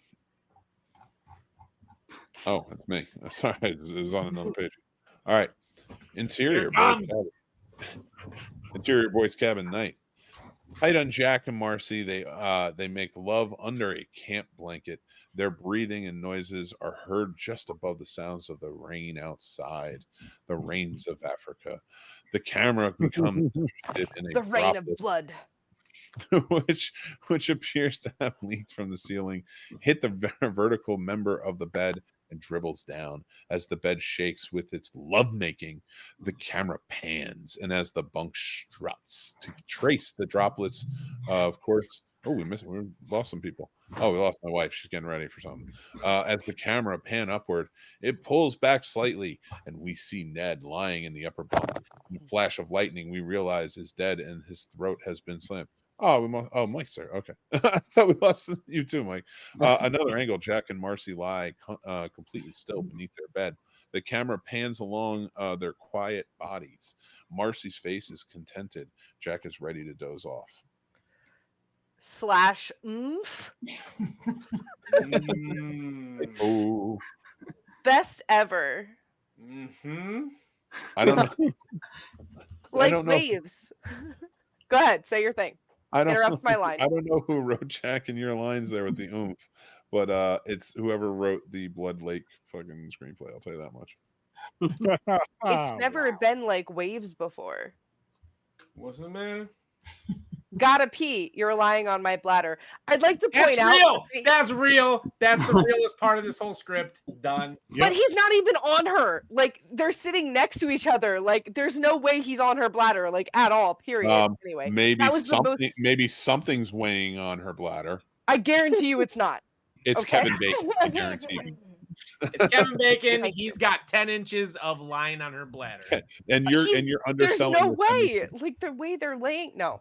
That was the most noticeable thing about this movie for me, was that line is so fucking stupid. She rolls over how much and grabs grabs. defending Kevin Bacon's junk. White people will always defend Kevin Bacon's junk. Because we've seen it. Not and me. we know it's larger than God. Have you ever seen Silver Streak? What's wrong with you? So Whitewater Summer? Come on. Does 6 degrees then define the angle of penis? No, it's the is that girth. what that is? 6 degrees is the girth, not the length. That's not right. Wait a minute. I didn't know that. Go back to facts about this movie with Mike and not Kevin Bacon's dick. Gotta pee. You're lying on my bladder, which is wrong. All right, fine. She rolls over and grabs her underpants and t-shirts. While still on the bottom bunk, she puts herself into her limited clothing. Jack gives her room. I know this ain't very romantic, but what can I say? I don't want to explode. She grabs a flashlight, scoots to the door, and is gone. Jack lies back, puts his hands under his bed. Exterior campgrounds night. Marcy runs across the now wet central area toward the bathroom facility. That's right, I said it that way. She tries to skip between the raindrops bathrooms. Oh shit. I'm sorry. Interior boys cabin night. Jack rolls into his side, picks up a small hand-rolled cigarette and lights it. He inhales deeply, rolls on his back. Something overhead catches his eye. Interior bathroom facilities night. Across the way from the room of toilet stalls, in a row of shower stalls, the further down in a row of several sinks and mirrors, we hear the toilet flush. We cut inside to the toilet as Marcy stands reading the graffiti to herself. We can only see her from the chest up. 40 Yards to the Outhouse by Willie Make It. The Yellow Stream by IP Daily. Not the most original stuff, kids. There's a noise outside the stall. Jack? She hears no response and assumes that her imagination is playing tricks with her. Marcy picks up the flashlight and exits the stall. Marcy crosses to the row of sinks, stops, puts the flashlight down, and turns on the water faucet. There is no water. Prowler's POV of Marcy. From the end of the row of the showers, we watch Marcy bend under the sink to turn on one of the spigots. Water rushes into the sink. MCU of Marcy, major close-up of Marcy, medium close-up of Marcy. She rinses her hands, shakes them dry, and turns off the water. Again, she hears a noise, looks down to a row of showers, and smiles. Jack? The screen door to the shower room is swinging open and shut. Marcy looks over, smiles. She thinks someone is trying to scare her. Jack? Nettie? Don't put me on. There is a dripping sound. Marcy stops at the first shower, hesitates, throws back the first curtain. There is no one there. She reaches in and makes sure the spigot is really off. She goes to the second shower, looks over her shoulder to the empty toilet. She reaches into the shower curtain. Ollie, ollie, ollie, oxen free, in free. Yeah. She throws back the curtain. Again, no one is there. She breathes a sigh of disappointment. Must be my imagination. In close-up, she turns back towards the sink area when suddenly the track explodes with a musical stinger. It happens in a flash. A shape lunges from the toilet booth across the first shower. A hatchet glints. Marcy screams. The hatchet strikes. The flashlight clatters to the floor. Exterior diner nights. I'd scream for real, but I can't wake people up. I have a very good scream as a scare actor. And that is Marcy's death. So you are, of course, welcome to hang, and we have awards at the end for everybody. Nope, I have to pee. Okay, we love you. Thank you so much, Destiny, for being a part of it. I will try to like pop back in at the end, but I have to wake up early, so I'm not sure if I'll still be here. But thank you, you guys are amazing. Please donate to a good cause. Bye. Thank you, Destiny. Thank you so much. Oh, that was amazing. All right, now we are moving on. We're getting back to our buddy Steve. Exterior diner night. The sound of the cash register ringing up the sale hangs over an establishing shot of the diner through the window, which are being pelted with rain. We can see the waitress and some customers seated on the stools at the counter. The waitress is different from exterior diner night. Interior diner night. The waitress is different from the morning woman, slightly older, but still attractive. So she says good night to her customer, who finishes paying his bill and crosses down the counter. Seated, it is Steve Christie finishing his cup of coffee. The waitress Sandy picks up his empty pie plate and tosses it in a pan of other dirty dishes. Sandy is Chris. Chris, you're Sandy, right? Yeah. Anyone else you want? No thanks, I'm fine, Sandy. You can't go back there tonight. Not in that stuff. Unless you want to get drowned. I got to. Aw. Sandy likes Steve and enjoys flirting with him. I have 6 new counselors up there. They're all babes. In the woods, in every sense of the words. Every sense of the word. Now, darling, they'll be okay if you know to stay out of the rain. How much do I owe you? One night on the town. I mean, I know what you mean. 2 1/4 plus 15% tip to make up for spending the night alone. Between Chris and Sturdy, I love scenes between Chris and Sturdy. Me too. I'm sorry, we've read a couple now. Like, you guys' chemistry is off the chain. It really is. It's so tense. Like, Steve pays up and walks to the cash register. Why would he walk to the cash register if he just paid? Whatever. All right. You got a roof for that Jeep, darling?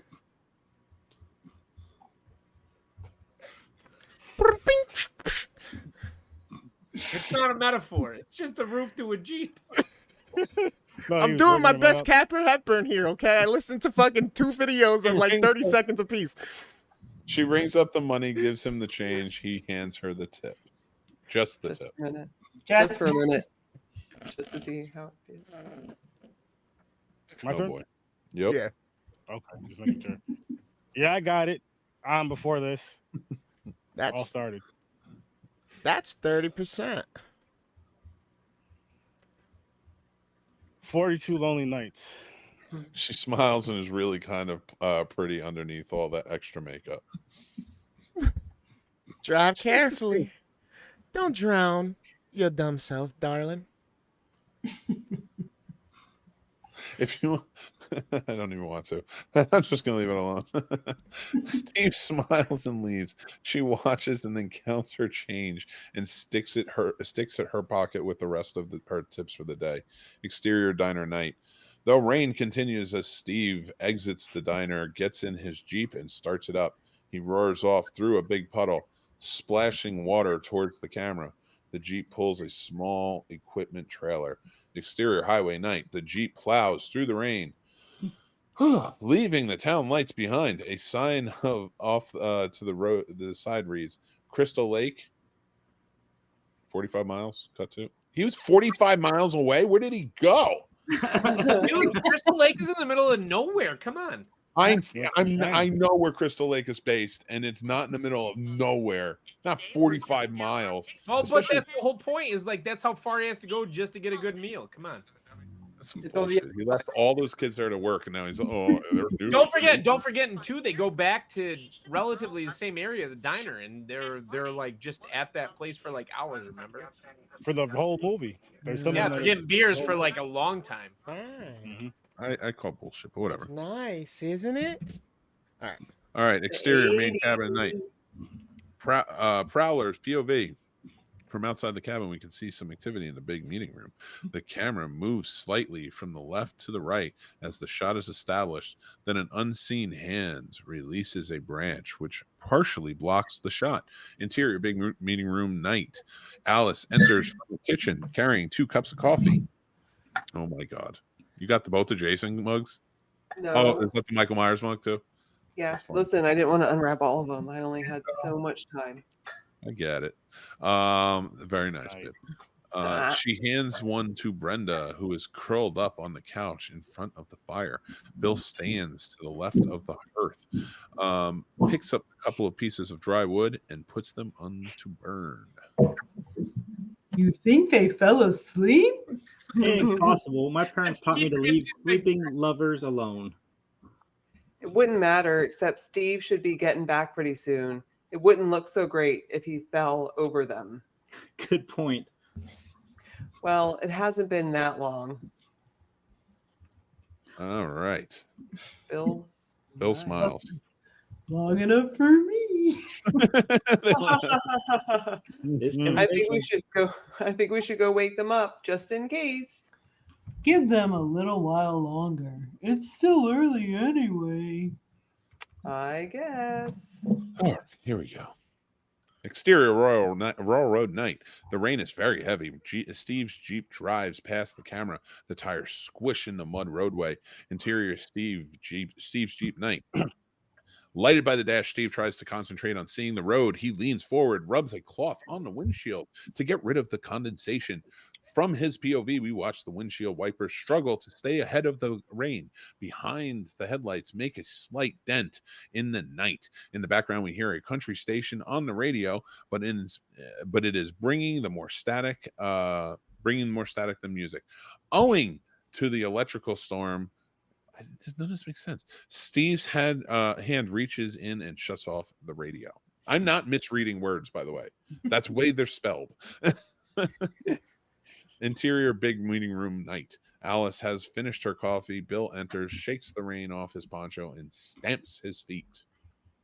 Got to it just in time. The generator was running on fumes. I filled it up. That should keep it humming until Steve gets back. Brenda gets up. Good night, Alice. Good night, Brenda. Brenda takes her lantern and, throwing the slicker over her head like a portable tent, she races off into the night. Alice watches her go. A glimmering of lightning outlines her as she heads off. Bill walks back into the big room, followed by Alice. Help you clean up. Absolutely. She walks with him as he carries the tray of empty coffee cups into the kitchen. Interior cabin, a camp bathroom night. The door opens. Brenda comes in with her lantern and slicker. Her actions are direct and businesslike. Brenda goes first to the row.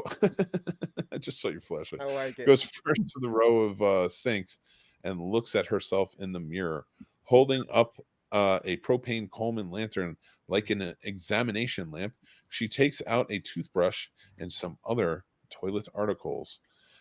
She flips on both faucets. It should be faucet. I don't know. And nothing comes out. She puts her lantern down on the floor and turns on the water valves. She stands up and washes her hands and face. She turns off the faucets. There you go.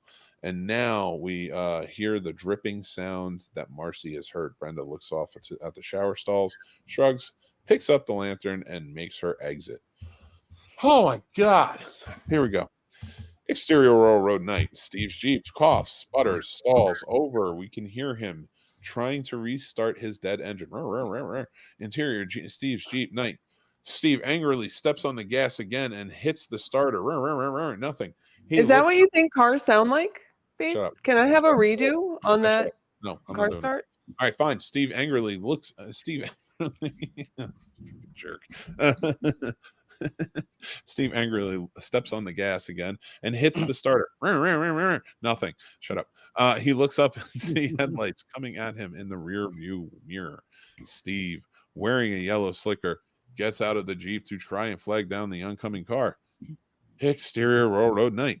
Steve smiles to see that the oncoming car is the local police car, driven by the middle-aged cop named Tierney. Tierney has the window down already.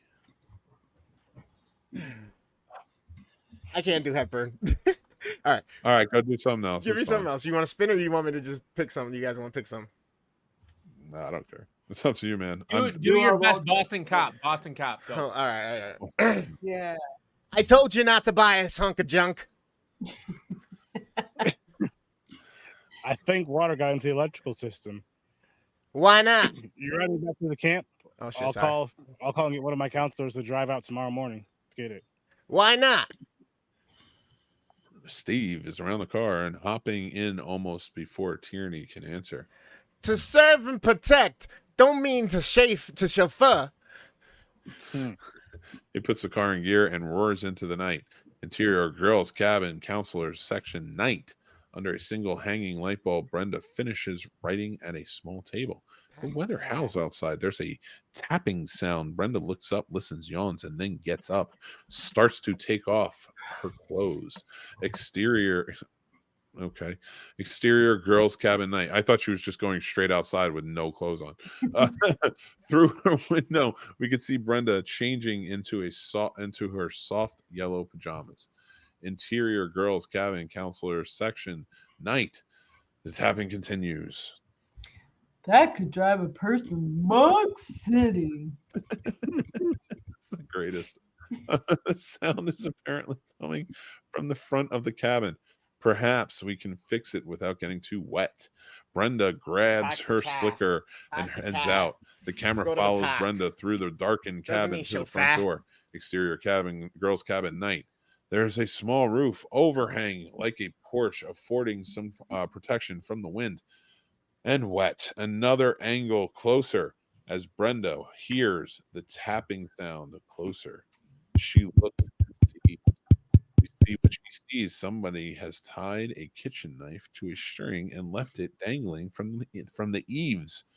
The wind blow, making the knife tap against the building. Nettie, cut the screwing around, Nettie. We're on page 60 fucking Jesus. She grabs the knife, breaking the string. This isn't even half funny. Angry Brenda turns and goes sorry, I can't help it. Angry Brenda turns and goes back inside of the cabin. Interior girls' cabin, night. Brenda comes in shaking off her slicker, carrying the knife. Oh my God. Christ, what a jerk. The single bulb goes out. Great. Now what? Brenda crosses to the table, puts down her knife, and strikes a match. She fires up the propane lantern. Looks like I turn in early. She moves the lamp and gets ready to climb up into her bed. She reaches down and takes the coverlet and tugs it clear, revealing something that she has been left there. Reaction shot. Fear spreads across her face. Reverse POV. We see what she sees. A camp hatchet lies across her pillow. The shiny blade is marked. Oh, hold on. Give me a sec.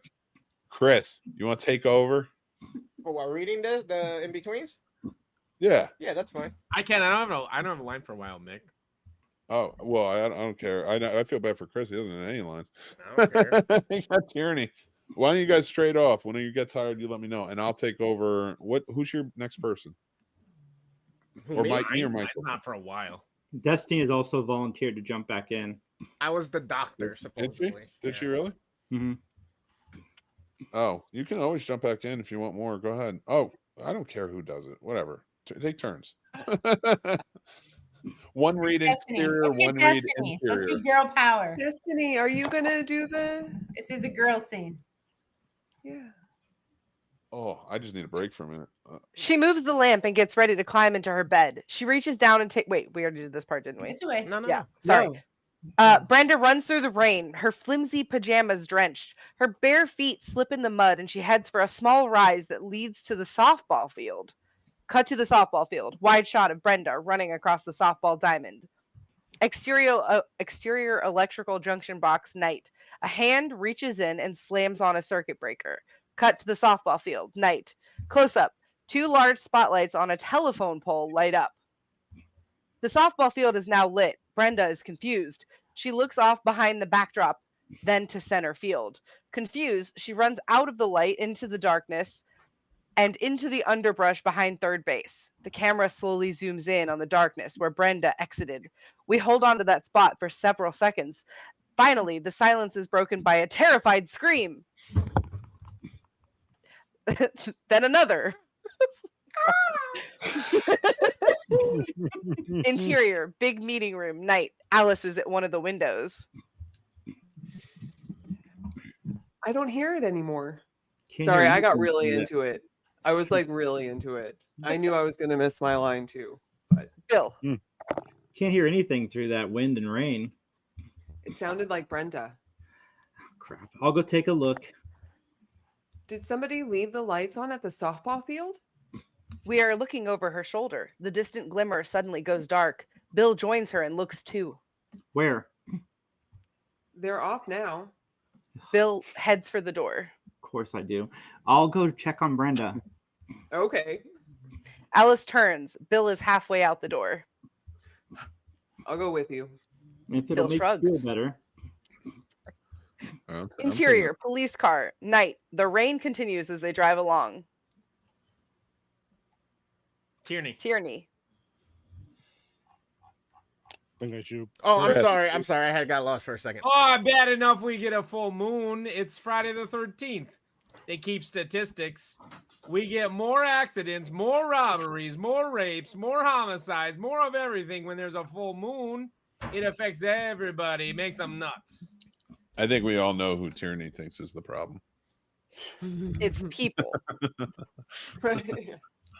How about dispatcher 1 will be Chris and Mike. You want to take dispatcher 2 and 3? Got this. Am I 1 or 2? You can be 2 and 3. Chris, you take 1. I got you. The police radio, which has been on squelch, comes on. Sergeant Tierney, report. Need clear frequency. Sergeant Tierney, car 9er. This is Tierney.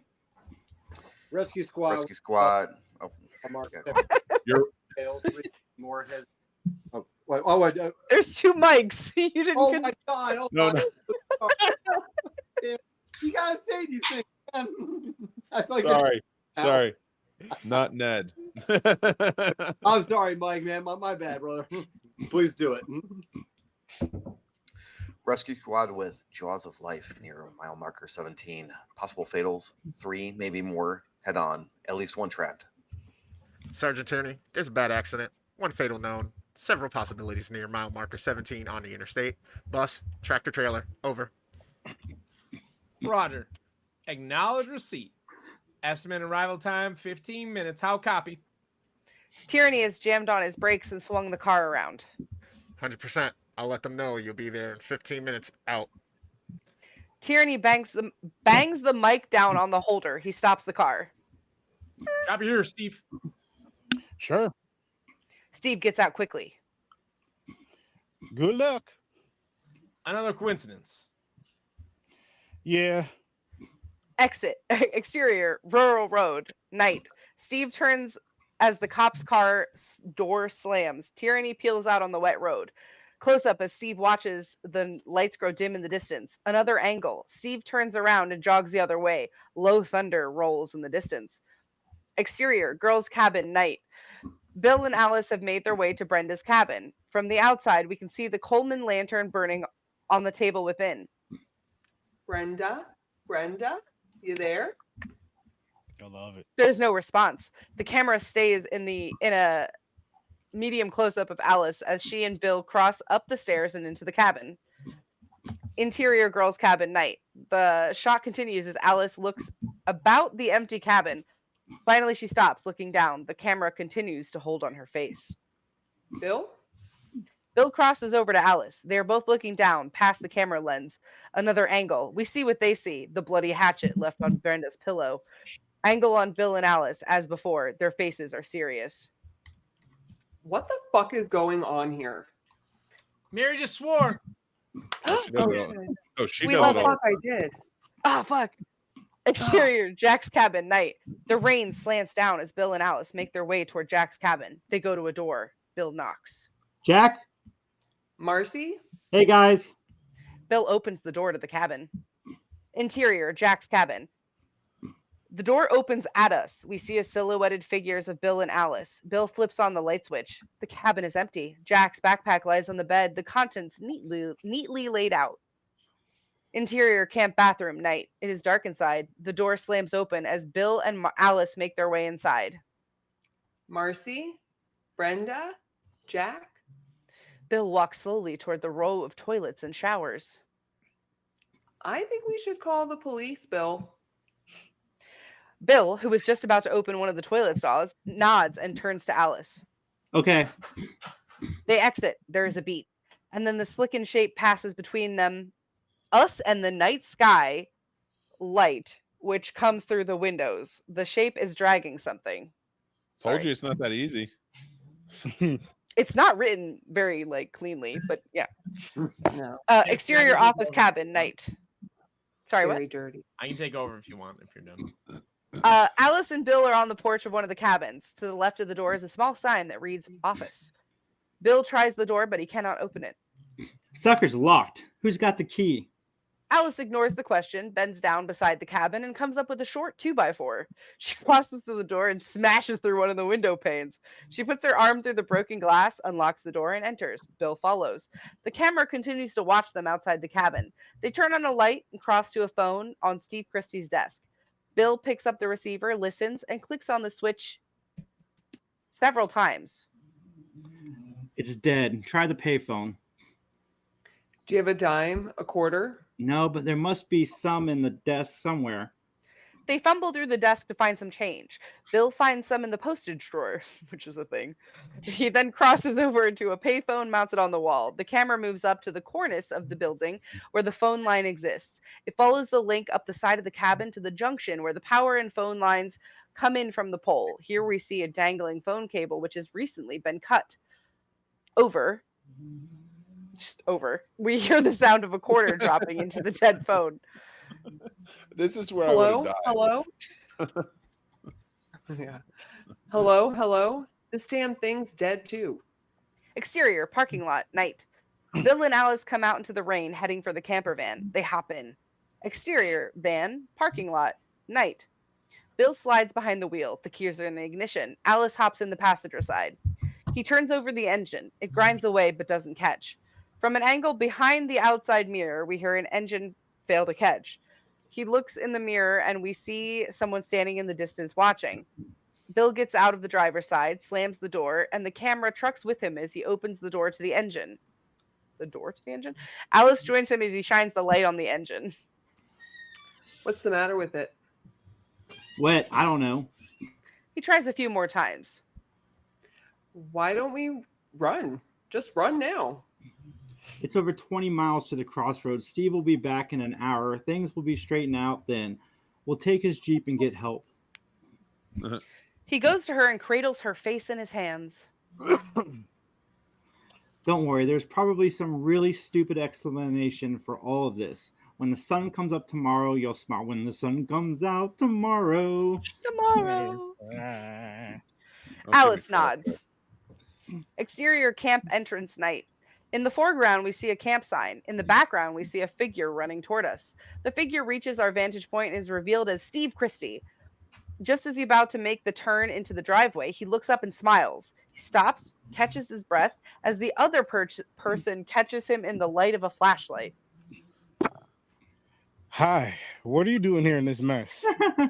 He shields his eyes from the light. He's fucking dead. Exterior, lake, night. From across the lake, the light from the camp twinkles through the raindrops. Exterior, generator shed. The camera, as Prowler, moves to the shed. The noise of the generator grows louder as the door is opened.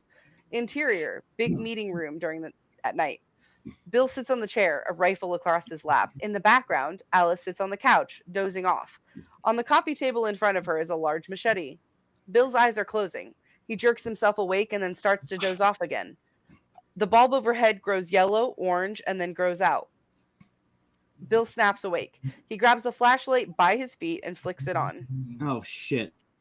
He goes to the ping pong table where he has placed some lanterns. He fires up a Coleman brand and places it on the ping pong table. Bill checks on Alice and makes sure. Oh, sorry, I rearranged the document. Bill checks on Alice, makes sure she's asleep, and then exits, carrying a rifle and a battery-operated fluorescent lamp. Hold on Alice's peaceful face as she slumbers, and we cut to exterior generator shed night. The rain has lessened a bit, and Bill approaches the shed with his fluorescent lamp and rifle. He has the rifle at the ready, close up on his hand on the door handle as he pulls it open. Interior generator shed night. The generator stands there quietly. Bill comes into view, spraying the interior with lamplight. In the foreground, a broken spark plug, which Bill does not see immediately. It has been smashed by the blow of a hammer. Bill goes to the gas tank and unscrews the top. He looks inside. There's enough gas. He puts the cap back on. And then his eye catches something. He looks at the broken plug. He shakes his head and looks around for a wrench to fix it. The rifle down on the floor. He puts the rifle down on the floor of the shed. Interior, big meeting room, night. Alice sits up onto the camera. That's what it says. Startled and afraid. Bill? She gets her bearings and looks around. Stands up. She looks at the bulb overhead, pulls its string, no light. She sees the lanterns which have been placed around. I would have stood up, but I didn't want to get yelled at. The generator. Yeah, you might make too much noise for Mick, so.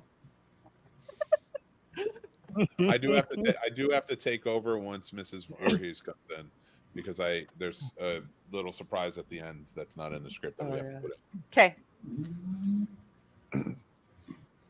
The generator. Oh, sorry, I thought I said that. The generator. Oh. No, it's okay. I didn't know. Now that she has figured out where Bill must be, she relaxes a little, smiles, and then goes to the mantelpiece, takes the lantern, and walks into the kitchen. She puts down the lamp and goes about filling a big old tea kettle with water. She puts it on the stove and pops a burner and prepares 2 cups of instant coffee. Disgusting.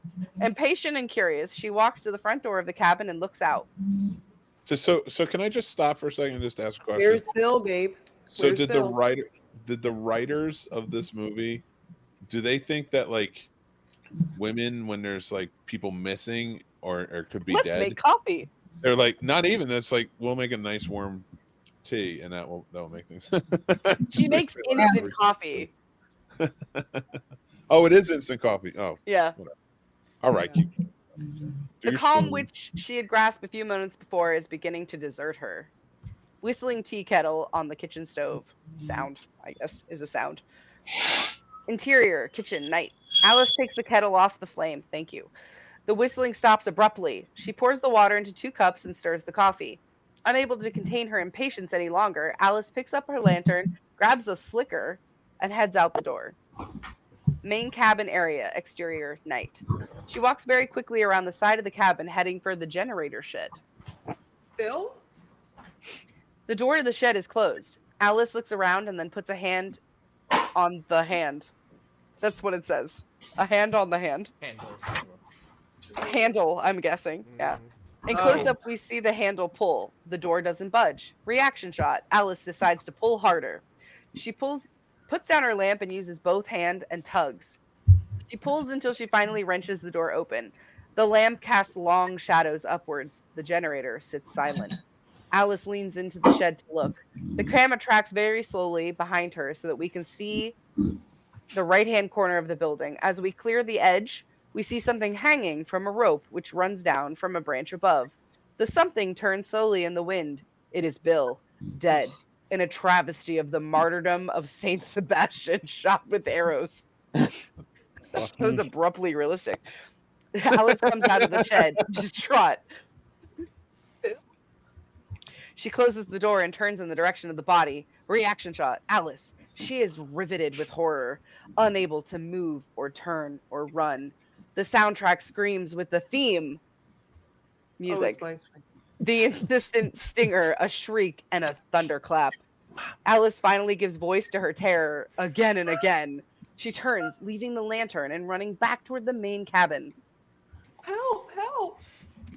She bursts through the front door into camera. Jack, Marcy, help me! Alice races to the coffee table looking for Bill's machete. It is not there. The knife. She gets down on her hands and knees to look for it, low angle as she scrabbles on all fours. Nothing under the couch.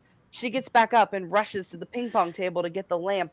Just as she reaches for the table, which is more or less against a window, a figure swings pendulum-like into the glass, shattering the pane in the window opposite Alice.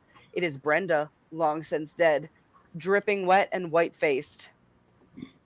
Alice sees her, turns and runs as fast as she can for the front door. Alice flings open the wooden door and runs into a rain-suited figure. Alice screams. The Oh, I thought you figure just holds did that. Alice in a strong grasp. This is Mick. This is part Mick's gonna take over. All right. So yes, don't say anything yet. All right. So what was the last one you read? Sorry, I was trying to prep for this. Alice flings open the wooden door and runs into a rain-suited figure. Alice screams. The figure holds Alice in a strong grasp. Thank you. Thank you. Thank you so much, Stephanie, for all of your help. Let's I'm a get DM. ready. That was amazing. I That know, was I'm so good. incredible. I'm gonna have you read me bedtime stories at night. Okay. Here we go. When Alice focuses, she sees a kindly woman in her early 40s. She was in her early fucking 40s. No. All right. No, This is sir. early 40s. I That's met why that I'm 40. before, I am and 40. This is what 40 looks like. Let's Well, I fuck. mean, 40 back then was way different than 40 now, to be I fair. know, but still, it boggles my mind, dude. She was That is probably, she might have been my out. wife's age, but my wife is so much prettier. It's true, and I don't know about you. Quit kissing up. You're feeling. Don't Taylor Swift this again. All right. Anyway, yeah. She is You- strong. Fairly, I did it too early. she is I strong, fairly tall, pre-Taylor-ed it. and very nice looking. This is Mrs. Voorhees. She wants Alice to stop shrieking long enough to tell her what the matter is. Alice sobs incoherently, pointing back to the rear window. There now, my dear. Please. I can't help you if you can't talk to me. There now. All right, here we go. Alice allows the woman to lead her back into the room. Mrs. Voorhees leads Alice to the couch. In the background, we can see the broken window, but Brenda is not visible. He's dead. She's dead. All dead. Please save me. Oh, poor Bill. Oh my God. Oh my God. Oh my God. It will be all right. I'll take care of you. Sweet. Jack, Marcy, Ned. Mrs. Voorhees comforts her with a strong arm. It's just this place, the storm. That's why you're all upset. No, they're all dead. Okay. Alice points over her shoulder towards the ping pong table without looking. Mrs. Voorhees looks, shrugs. Dearie, I'll go look. Hold on one sec. Sorry. Alice's face registers the new terror. Oh shit! I fucked up. Here we They'll go. kill you. Don't leave me. I'm working on it. I'm one man. Do you want me to keep doing the script part so you can do the camera stuff? Yeah. No. No, Dan. We're just gonna go back to normal. I can't keep switching, but you guys go. You're gonna do amazing. I'm not afraid. Alice no, waits it's on the fine. couch as That Mrs. was good, Voorhees though. crosses the room to the back window. Thanks. What? All dead? Nettie? Oh, Marcy. Alice stands close to the fireplace. Mrs. Voorhees reaches the window and looks out. Brenda's body sways just out of reach. Mrs. Voorhees is shocked. Oh my Lord.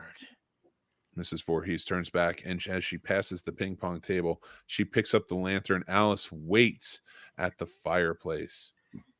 So young. So pretty. What monster could have done such a thing? Bill is out there. She lets Mrs. Voorhees take her in her arms.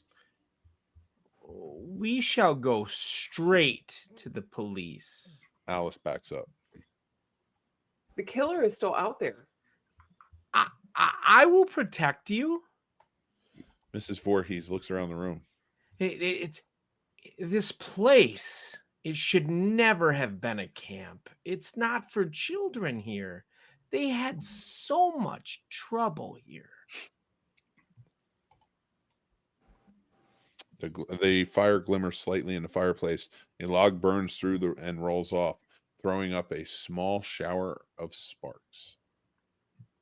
I don't want to say these next two words, but camp blood. Mrs. Voorhees has almost completely calmed the girl down, strokes her soft hair. You know, a boy drowned the year before those two others were killed. An accident? No, it was inadequate supervision, honey. The counselors were not paying enough attention. They were making love when that boy drowned. Alice looks up as Mrs. Voorhees strokes her hair. Another angle, medium close-up of Mrs. Voorhees' hand strokes Alice's hair. The hand is missing its little finger. The theme enters upon the track in a lyrical, childlike version, echoing back to another era. Pretty and light. We should go now. Can I ask a question real quick? Can I pause? Maybe we should wait for Mr. Christie. Wait, no. Pause for a sec. Just 1 sec. Dan, what do you think a 40-year-old woman sounds like? Because I'm proving my point with this one. You sound like you're 70. I like that you're adding all the little words in, though. Me too. I like that. No. I'm drawn in now. Yeah. But if anything, it proves my point that she seemed old as shit. Yeah, 40 I and thought this was like 60. 1980 I'm just saying, is in my head, this was 60. I'm on the edge of my I seat. get it. I'm 40, Keep going. so I'm taking mad offense to everything that's going on in this last scene. No, honey. That's for real. Won't be necessary. As she speaks, Mrs. Voorhees reaches into her slicker, into an I'm never going to be able to say it. Superfluous manner, and a very low, surreptitious. Shut up, Dan. Takes a principle manner and very slow. Damn, I feel like I'm back in school again. And slowly slips out of a long hunting knife. I knew that one. Put my hat back on. Screw the school. I don't understand. Mixed on the track, filtered, echoed, and distant is the sound of a 10-year-old boy, Jason, crying for help in some weird Rosie Perez sounding voice, a fantasy version of what might have happened when he drowned in 1957.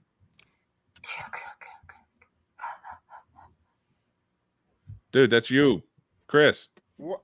I didn't know that was Jason. Okay. I told you yesterday. No, there's literally lines.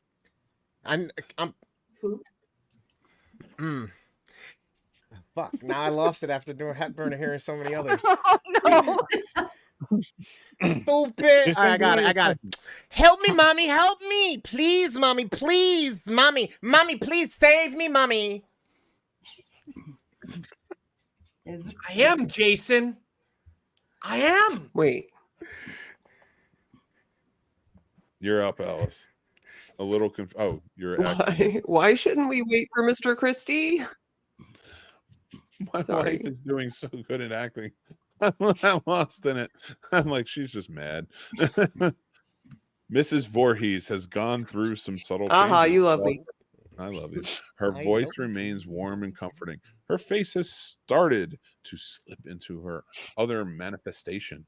All of this is in the concert with a visibility of her weapon. It was my son they killed. They said he drowned. But I know it was inadequate supervision. Alice starts to become increasingly anxious. She can't see the knife rise behind her. Mr. Christie will be back soon. Mrs. Voorhees shakes her head from side to side. No, no! No, he won't! I killed him as well. The shock of recognition hits Alice. In close-up, her eyes look up to see the knife, which Mrs. Voorhees now has poised and ready to strike.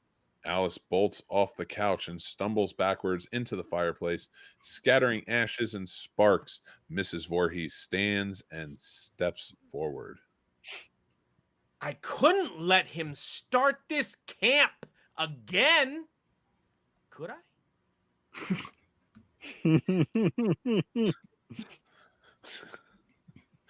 Alice in panic looks for an escape. She grabs the fireplace poker. I won't let you. Alice swings the poker. Alice swings. I say, no, no, no. Mrs. Voorhees raises the arm to slash downward with the knife. Alice swings the poker hard to Mrs. Voorhees' other arm and ribcage. Mrs. Voorhees is in pain, her face a mask of rage. Alice drops the poker to run for the door. Mrs. Voorhees hesitates for a moment, then follows Alice deliberately. Lightning goes off, following quickly by thunder. Exterior main cabin, tree, night.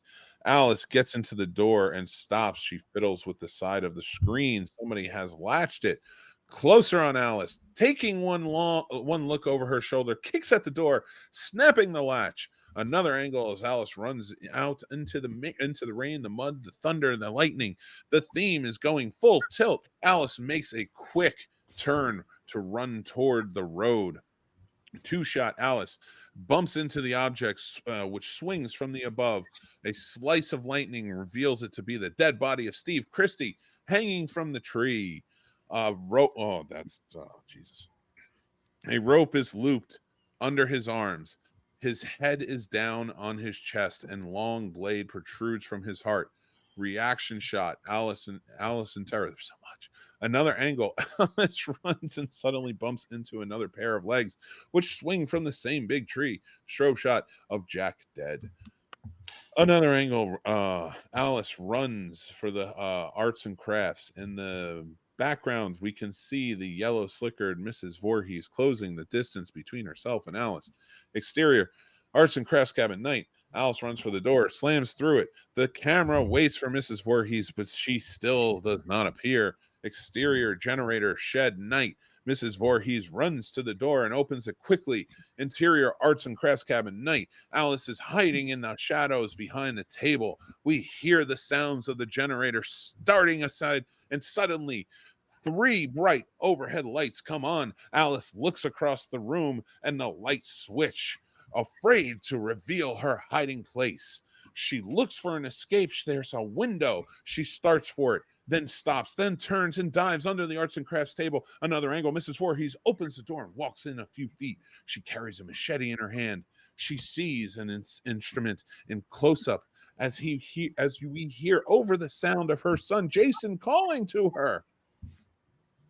Don't let me, Mommy. No, I can't breathe. Help me breathe, Mommy. The camera pans up to her face, and we see the voice of Jason is coming from within the lip sync. She is both characters. Through the child's voice is authentically dubbed. Alice can just make out what is happening and can hear the voice of Jason. Alice is very still. Her eyes widen as she listens to Mrs. Voorhees rave. You're doing a great job, babe. Thank you. You're welcome. Chris will be doing a great job. Chris, Everybody's doing a great job. Chris, Jason, Great job, everybody. Jason. What? Thanks all around. Don't let me die, mommy. Don't I let can't me die, breathe. mommy. I can't breathe. Help me breathe. Oh, I did that already. I was in the wrong spot. Shit, my bad. That's cool. Don't let me die, mommy. Hey, mommy, don't let me die, okay? Come on, I can't breathe. Help me breathe, Jesus. Mrs. Voorhees is having trouble catching her own breath. She strokes her throat with her free hand, and the voice of a child stops. I can't let them kill any more children. Come out now! Almost. She wades through the table after table, pushing them out of her way with the strength she has demonstrated throughout as the Prowler. When Mrs. Voorhees is too quick for her, shoving a table across a path like a barred door. Before Alice can think twice, Mrs. Voorhees has shoved a second table in behind her so that Alice is sandwiched between them. She can duck down or climb over one, or come out on the only open end, and the end is where Mrs. Voorhees is standing. Alice looks behind her, and she sees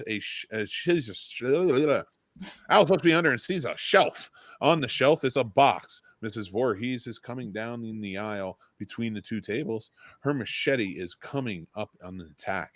Alice reaches out into the box in a close-up and pulls out a handful of leather working tools. She hurls them at Mrs. Voorhees as hard as she can. Mrs. Voorhees has to put her arms up to ward off the spinning knives. One cuts her under the eye, and she lets out a low animal bellow. Alice leaps up, climbs over the table, and runs for the door. Mrs. Voorhees shoves the cables over and hurries after her. Alice gets to the door, shuts off the light switch, and runs out. We can hear Jason's voice. Mátalo, mami, mátalo. Exterior campground equipment shed night. This central area is bathed in light.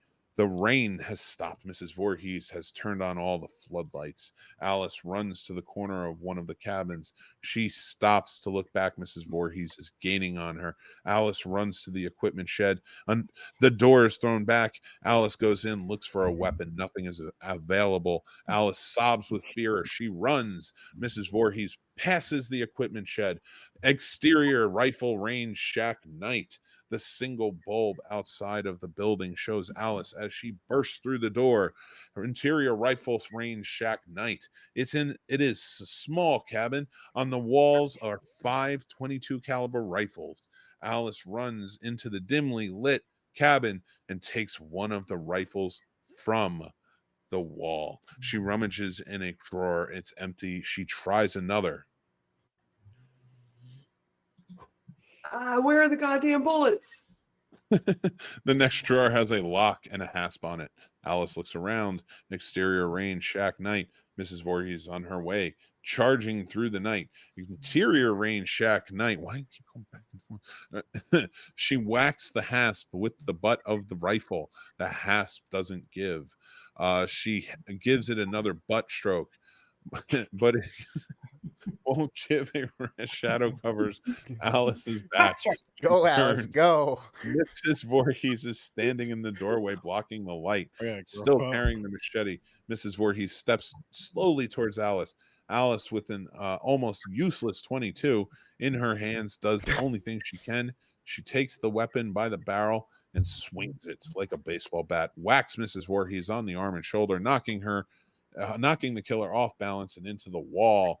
Mrs. Voorhees slams through a flimsy table, crushing it, then drops to the floor. Alice runs out of the door. Exterior main cabin night.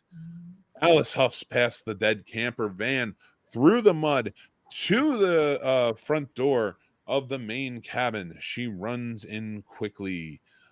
There is no sign of Mrs. Voorhees. She turns off the lights and runs to the kitchen. Interior kitchen area night. Alice looks from side to side, hoping to find a place to hide. She spots the half-open door to the larder looks inside, and then hides there, closing the door behind her. Interior larder night. There is some light, and that comes through the cracks and crevices. Alice's hands fasten onto the inside lock, the deadbolt type, which requires a key to unblock it from the other side. Alice relaxes a little bit now, and she is locked inside. As soon as she relaxes, we hear the front screen door slam. We hear some shuffling around the outside. The lights turned on.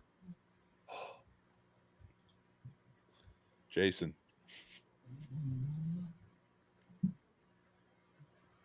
Mommy, please kill him, mommy. Mommy, please kill him, mommy.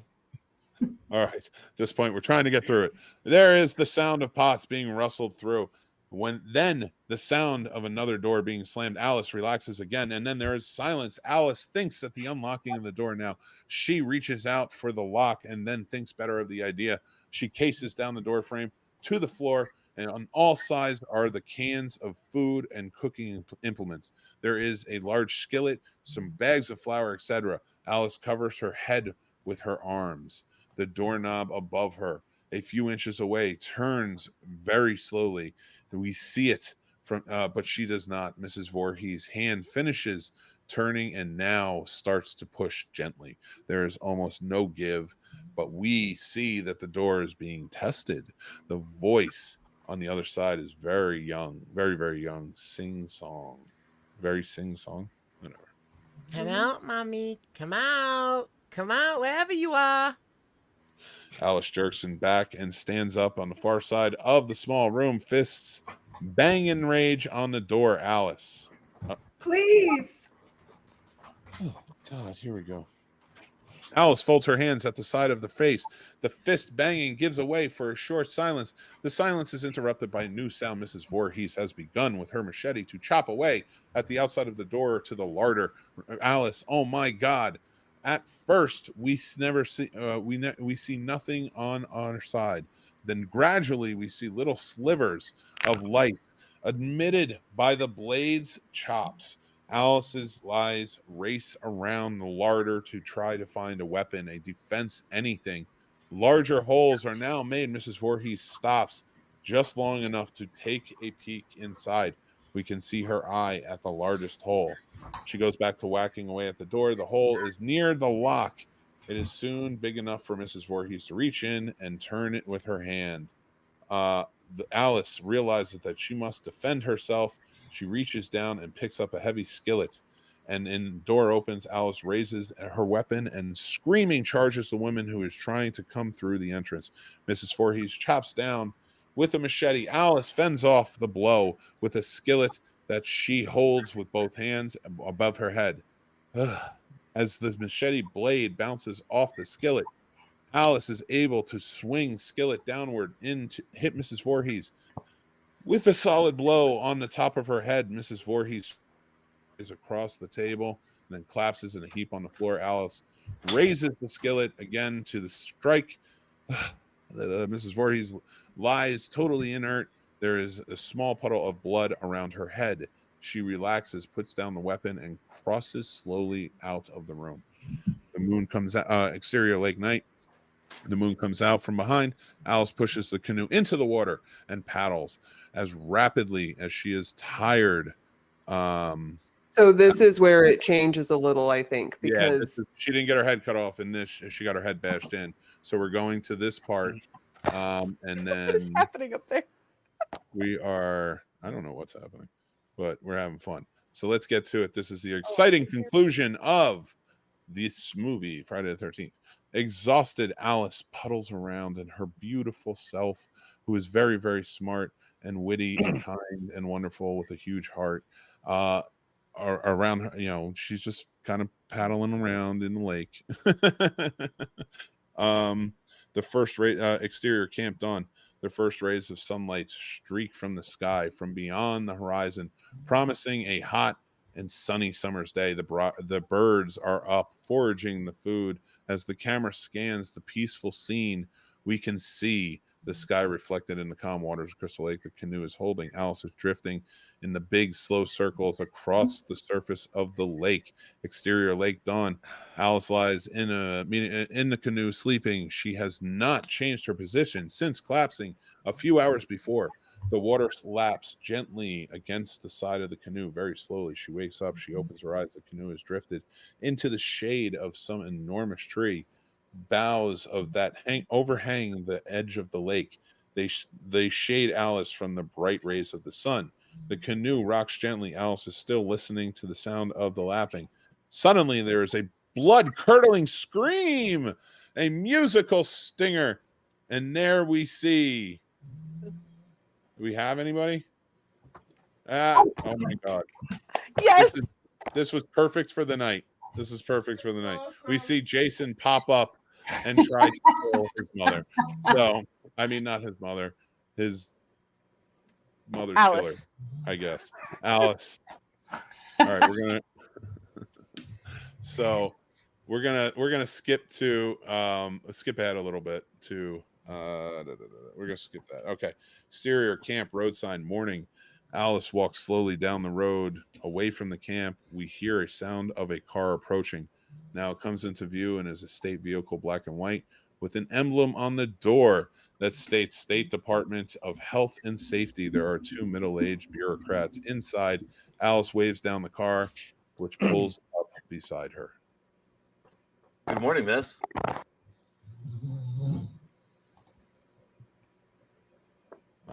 Tierney. Help me. Good morning, miss. No, you're Tierney. You're the I'm next not, but are you all right, ma'am? Help me. The camera pans back while the two men get out of their vehicle and come around to help Alice. Exterior camp, morning, long shot the camp. With the sparkling of the waters of Camp Crystal Lake, the canoe lies half sunken in the shallows. The paddle drifts in the current. The lake has swallowed the secrets. Roll credits. The end. That was amazing. That was awesome. That Holy God. That was way more interesting than watching the actual movie. What? That finale, live stream finale. That was amazing. That was I so did almost hurt captivating. myself getting whacked in the head. I noticed. You fell off your chair, didn't you? That was a lot. Commitment. Commitment. Well, let's look at the final tally. We finished off this at $1,115. Nice. That's over $600 over our goal. Thank you all so much for donating, being a part of it. This was so much fun. I appreciate you guys. Our two highest donors are Mari Jeff and your mom. So whoever donated, so your mom and whoever else donated, please message us at the Scene Snobs, anywhere. Give the prizes to whoever you want. Which one? Oh no. Oh God. All right, we'll get back. No, I don't know who donated. No, Mick, look at Chris goodness. Right now. Look at Chris right now. Oh my God, Chris, are you cutting it? Blow him up. Yeah, he's doing it right now. I'm getting there. It's taking forever. No, that's me. There it is. I know. We're just like no. He's doing it. He's a man He's of doing his it word. as promised. Look at that. He is not messing around. It is a bald man that hurts my soul. And this is a throwback to Friday the 13th, Part 4. Corey Feldman doing this in the bathroom. Yeah. Holy shit. He's doing it. I mean, I believed you would, but it's just crazy. Guys, I want to say thank you to everyone who jumped in tonight and was a part of this. I know it was very long and almost 5 hours. Bigger scissors, man. Yeah, I know. These are like some kids' arts and crafts. Next time we do these things, we're going to make it a lot shorter in terms of more dialogue and less me talking, because I think it will go a lot faster. We'll spend a little bit more time on the script, getting the script ready. Oh, snap. Wow, Chris.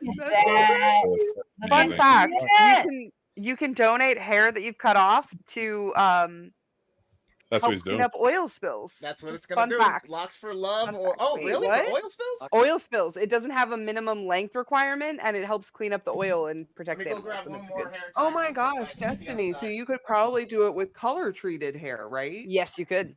Exactly. Uh-oh. Mm-hmm. All right. I loved you.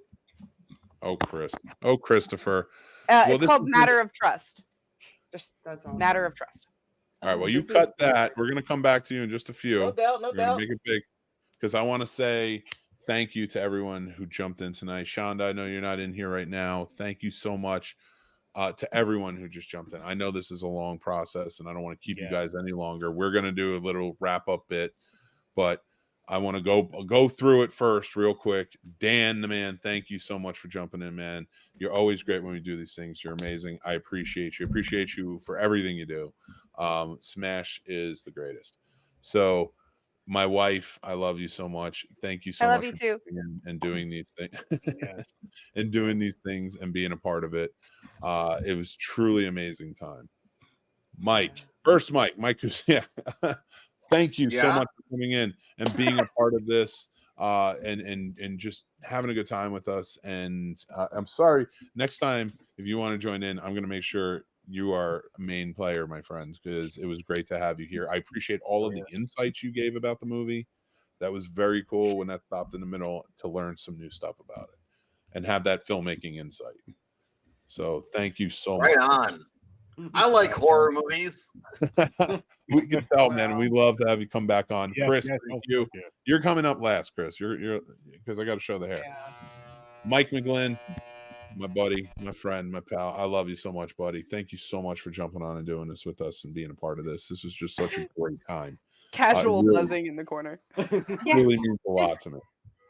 Oh, thanks, brother, for having me, man. Love you, man. Love you too, brother. I kept thinking somebody was trying to kill you, Mike, like the entire time. I'm like, The- oh my god! In the background, yeah. I take this itchy ass sweater off. Oh my god, this is so itchy. Well, Jason, are you hanging out for the wrap up? Yeah. All right. Well, then I'll get back to you, Miranda, the lovely Mrs. Shake.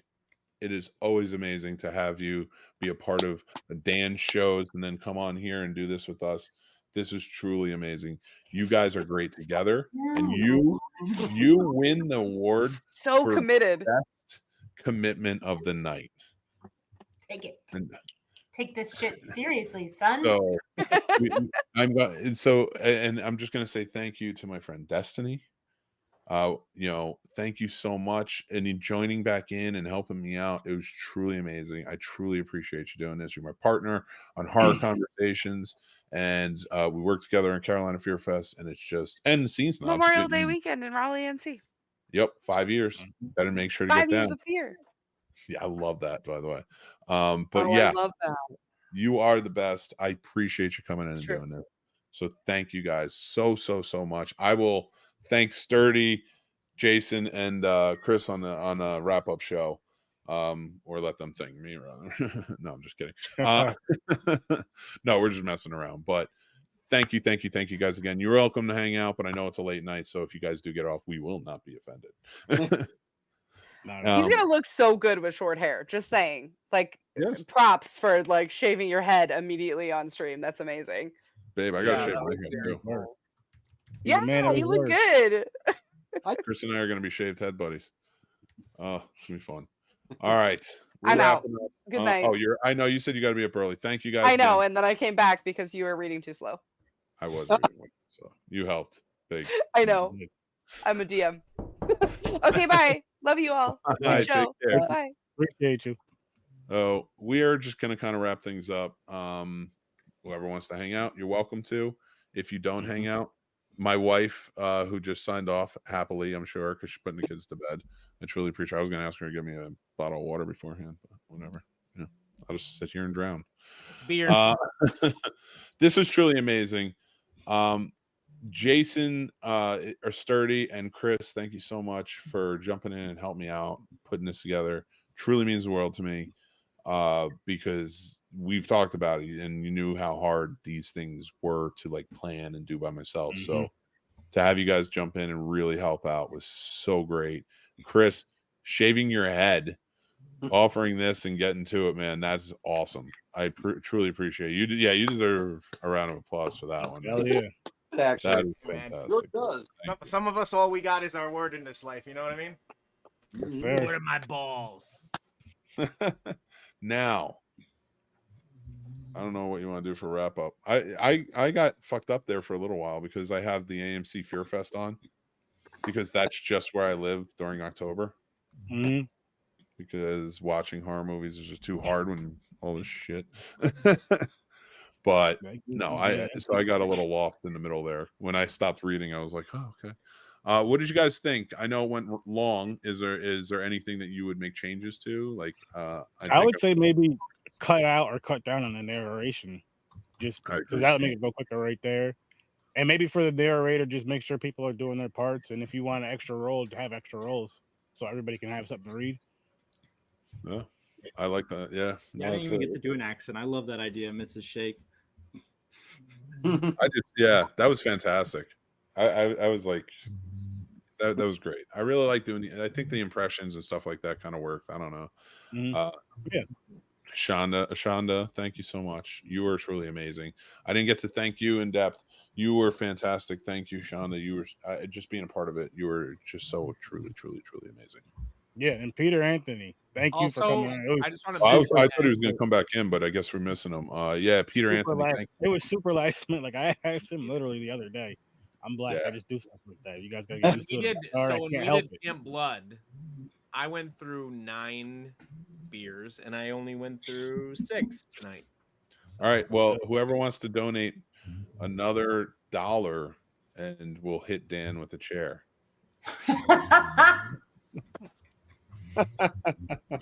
Promises. Wow. Oh man. Well, guys, if you guys are done, I'm done. Unless you guys want to rap about some Is it stuff. time for Mick? Mick at Night still goes for another hour and 21 minutes or 11 minutes usually. You want to do Mick at Night? I got plenty for you, man. I got stuff for days. I don't even have to talk anymore. It'll be amazing. Let's do the Lost Boys next. Oh, I love that idea. Do not That'd listen be a to good her. one. Do not listen to her, please. We still have to do Back to the Future Part 2. And like, don't listen to my wife because she will suggest terrible movies. And Listen to his wife. Are you kidding me? I do not like the Lost Boys and never have, Mick. Let's do Jaws. No. Let's do Jaws. Mick just pulls out. I can't believe you said that. Okay. I don't like the Lost Boys. No, It's weird I'm that sorry. Dan is saying somebody has a bad taste in movies. Oh, shots fired. Listen, it's not my fault. Lost Boys is bad and Jaws is overrated. That Okay, is can I not ask you a my question? fault. We've heard from you. You and I want to hear just a little bit more, but I have a question first. All right, you think Jaws is overrated and Lost Boys is bad? Tell me now, again, how much of a cinematic masterpiece is Chopping Mall? Chopping Mall is way above Here the we go. Miyagi line for a Get the lot of fuck reasons. out of here! It is not above the Miyagi line. That is so far below the No, Miyagi Chopping line. Mall. We're at Okay, like sea level. there are a lot of reasons why. Okay, first of all, it was way ahead of its time. Second of all, Way ahead of its time. Oh, for way sure. ahead of its time. Sure. Did you see those robots were way behind the times? Those were robots that were made in the Victorian era. Just because you can't handle Chopping Mall, Mick, I don't want to hear it, man. Like They that somehow made a movie set in the 80s in a mall with all flashy new things in it, and got robots that were secondhand. Correct. Sure. They were all from robots in the 80s were Yeah. secondhand. I saw Deadly Friend. I know what they can do. And While we're at it, can you tell us why? Chopping Mall is fine. I'm sorry. Like, per budget, per acting, per whatever. Like, no, Lost Boys. Listen, here's my a huge problem I have with it. I think that the acting in it is real subpar. Rude. People want to crown Kiefer Sutherland, and I don't. Yes. I'm sorry. I did. We just watched it. What was it? 2 Hey, nights you ago? leave Jack Bauer alone. Like, I'm sorry. I think it's highly He overrated. is the best. Kiefer Sutherland is one of the best 80s villains ever. Yeah, Fight he's me. the best whisper actor in the business. Great. Amazing. Yeah, and tell us why Nightmare on Elm Wait. Street. What was that proclamation again? Whisper actor. He whispers a lot. Intensely whispers. I feel like there's somebody we're missing. Feel like there's somebody in the 80s we're missing, and we're all Jack gonna Palance from All Times. Jack Palance. Jack Are you Palance. 85? Hey, you want to hear an Who underrated invited this guy? Why don't you go get some quick Dracula? Underrated Dracula. Jack Palance. Watch Oh my. 1973 to 1976. Jack Palance is an underrated Dracula and deserves more credit. We about to talk about Jack Dracula. Palance. Do you want to talk about Dracula? Are we trying to get into Dracula right Jack now? Palance is Everyone's trying to Dracula. go to sleep.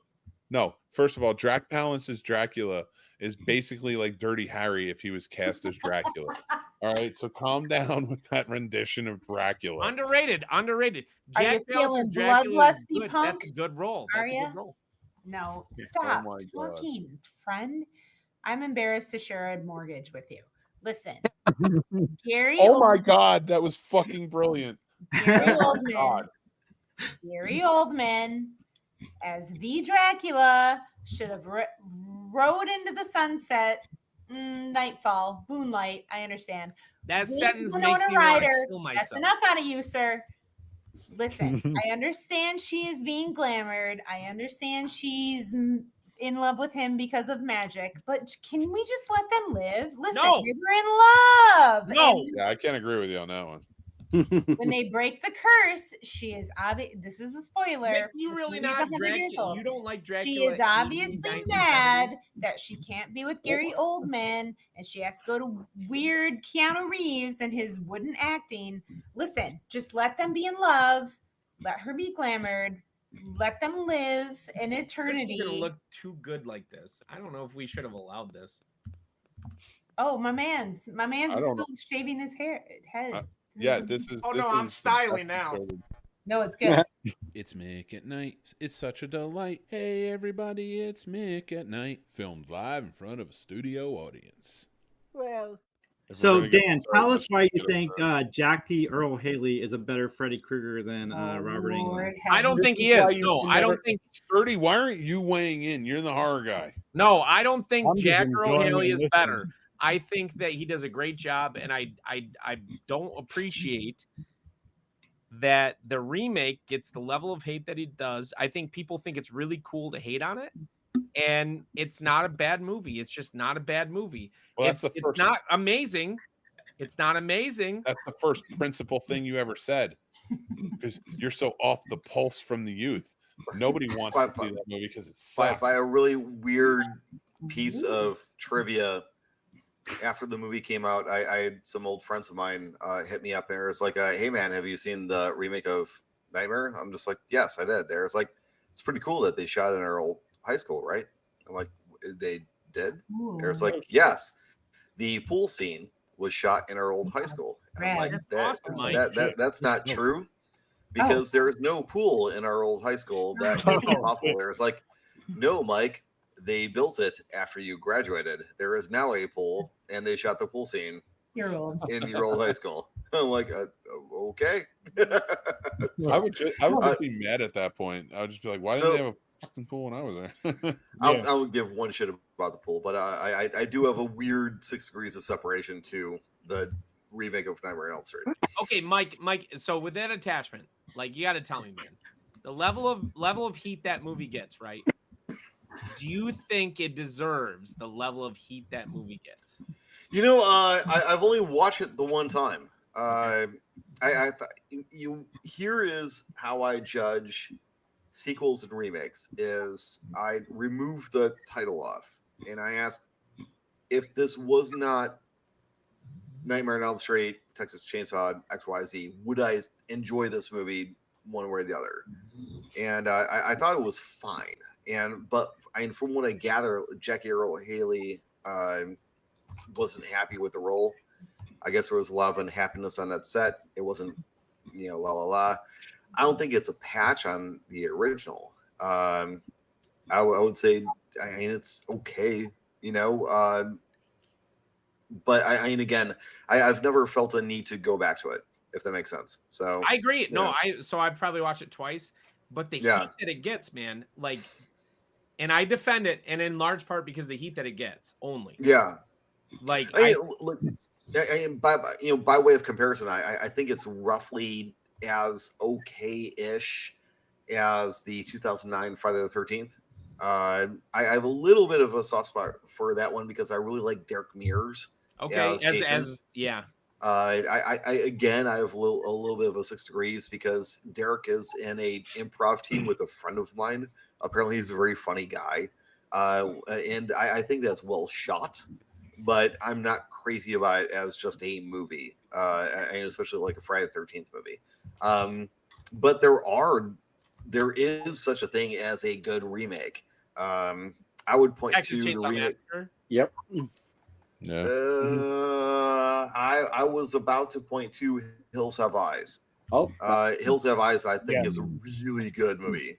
The Crazies is a weirdly really good movie, and I will to say, and as much as I love Romero, I've never been crazy about the Crazies. I've always thought that was kind of it showed the seams a little bit too much, but I really liked Eisner's take on the Crazies. I thought it was just a really well shot movie. It's really good. I don't hate the remake of Fright Night, and I love Fright Night. and I hate the remake of Fright Night. and here's the thing: is if you put a gun in my head and you ask me what was my favorite vampire movie of all time, it would be the original Fright Night. So I walked into that theater fully prepared to, I'm going to hate this thing. I didn't mind it because I have family who live in Arizona, and those communities where it's basically like a Spielberg land, like a perfect little community, a suburb. But if you go 2 miles in any direction, you're in the middle of the desert. I mean, it's a weird setting, and they found that, and I thought that Colin Farrell was really good. I mean, that's the thing is, like, I mean, as a horror nerd, like, I get the urge to be like, oh, fuck the burr, you know, it's perfect the first time, don't put a foot through the Mona Lisa, bop. And I have friends who are 100% in that camp, and I understand the thought process, but I mean, again, like, I go into a movie and it's like, you know, let's just remove the title from it and judge it from what it is. So that's where I'm at. Well, What I heard is that it's clearly near, either slightly below or above the Miyagi line. That's what I heard, fellas. First of all, Dan. oh since I my always God, pick on Dan, you, I'll you give you can't my hot abuse the take. line. Dan, all right, Dan. I think the Amityville remake is better than the original. I agree with that. No, I don't disagree dislike with the that. original quite a Mr. bit. Jake and I had a really interesting afternoon. I think Ryan Reynolds does an amazing job in that movie. Yeah. Actually, yeah. Can I? Oh, sorry. Go ahead, Mike. What were we gonna say? I want to see. Can we put Chris Big, Nick? Can we put? He's about done. Yeah, let's make Chris big so we can see it. Also, thank you to Xanderpool Gaming again for the $5 donation you just made. Thank you. Because that puts us at 1120, and honestly, my OCDS that really helps. Yeah. Doesn't Dan get hit with a chair now since we got $1 more? And Christopher, look at you, dude. You look like good, dude. You look good with it. When I shave my head, all I look like is like a skinhead. I don't think I've ever done it this short all the way around. I always had some type of styling and gel thing or spiky hair. I just hope it comes back, brother. That's all I can say. I might go get a Bic later on. Shit. No. Leave it like that for real. Like, I got a big mine too very soon. It's good. Oh shit. You can look. You're not gonna be on camera. Yo, my clippers just died. That has happened to me more than You can once. finish it Chris. off later. That's happened to me more than once. Yeah, I'm gonna make it I've like had this those for for now. probably, I don't know, 10, 15 There years, we so go. about time. Oh, that! Look at how it highlights the docket.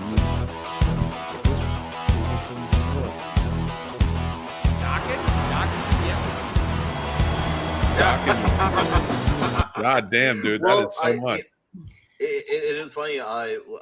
Last Christmas, I was hanging out with my older daughter in Arizona, and she mentioned in conversation that she had never seen any of the Nightmare on Elm Street sequels. So I was like, we have to watch 3 because that is the Dream Warriors. We have to get Dokken, we have to get Worm Freddy, we have to get all that stuff. Yeah.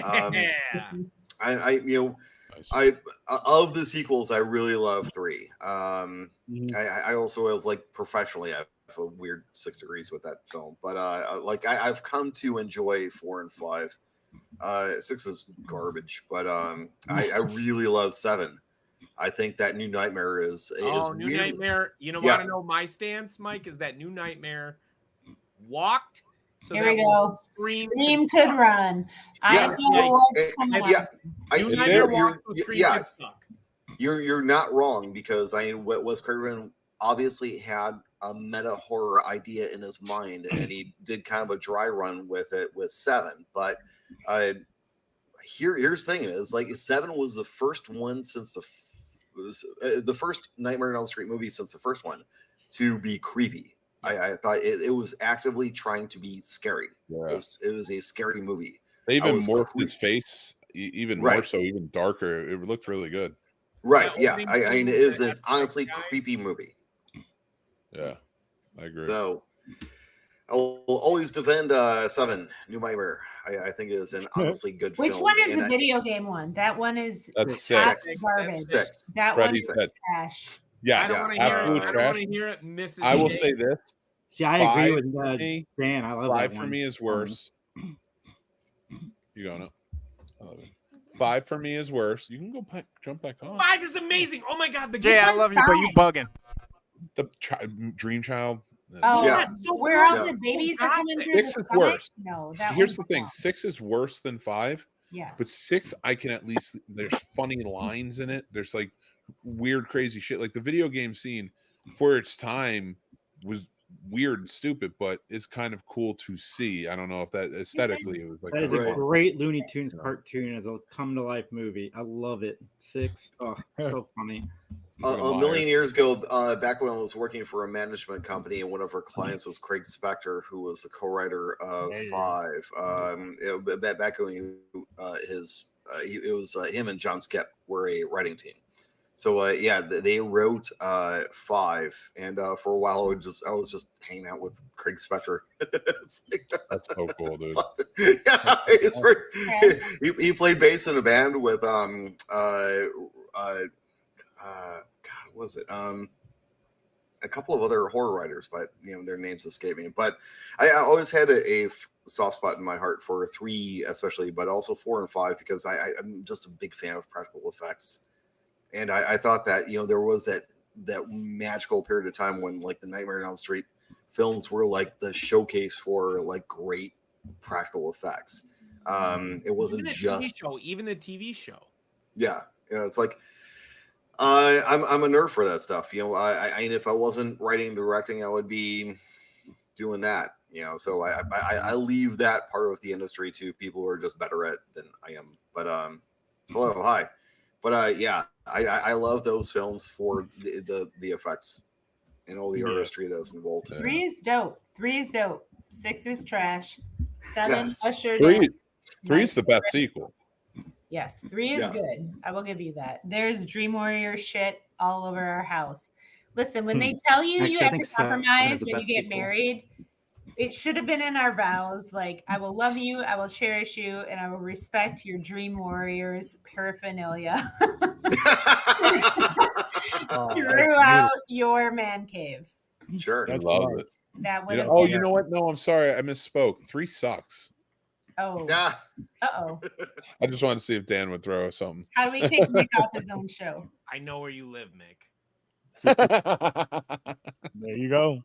Fuck. You're gonna do this so I can see my pretty wife's face. She's so pretty. And now actually my eyes are drawn to Mike McGlynn. Go say. I'm already on to something else, babe.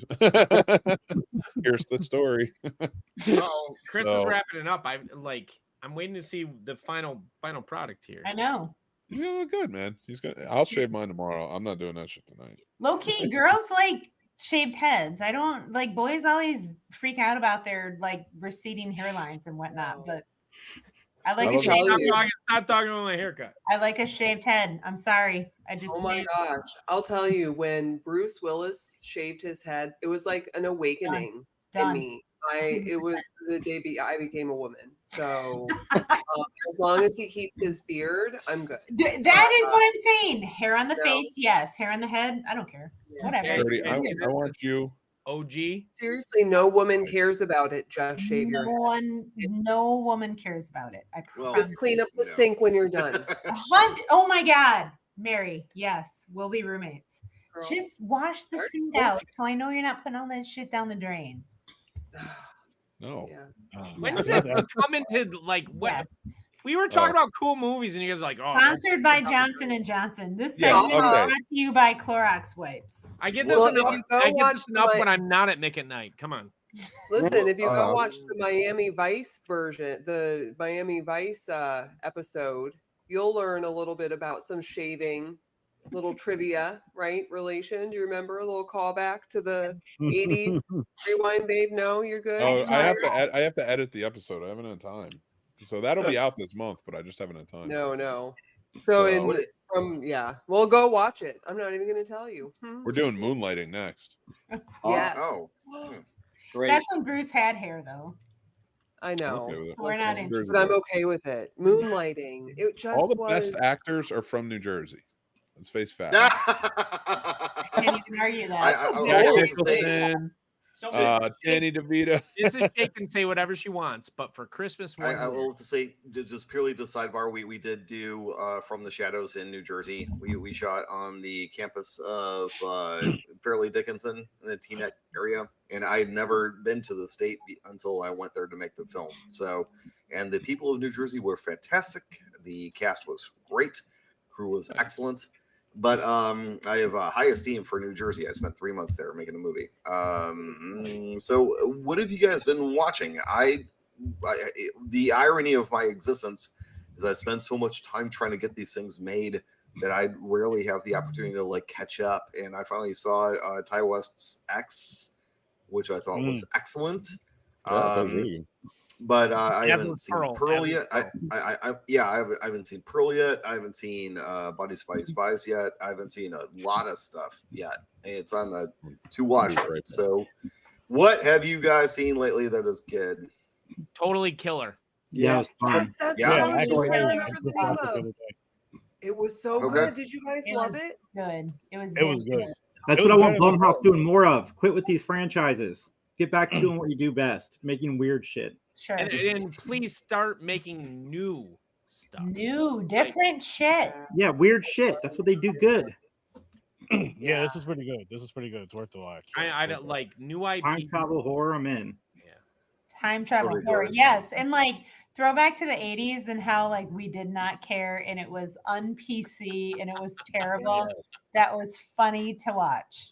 Yeah. Well, here's some funny. One of the movies that we made was an 80s camp comedy slasher called Bloody Summer Camp. I saw Bloody Summer Camp. Oh, it was awesome. Yep. Well, you remember the interrogation scene that Dave Sheridan had with the cook? We had a reviewer completely bombard us, calling us like the most racist, horrible people in the world. And we're like, it's the 80s. Like all these. That's how it was. Exactly. Hey, did you not? You featured it, didn't you? Well, sorry. I wish. I thought you featured it once. I'm sorry. I wish. I backed it. Bloody Summer Camp. What is it about? Right? That's my beauty. Is like if something is, it is. I love something that is what it is. Yes, it's on Tubi. Go check it out, people. It's hilarious. It's dope. It's fun. Oh, it's on Tubi. Okay, cool. Yes, sir. I will watch that. I will watch that, and I will watch. What was the other one that you guys liked?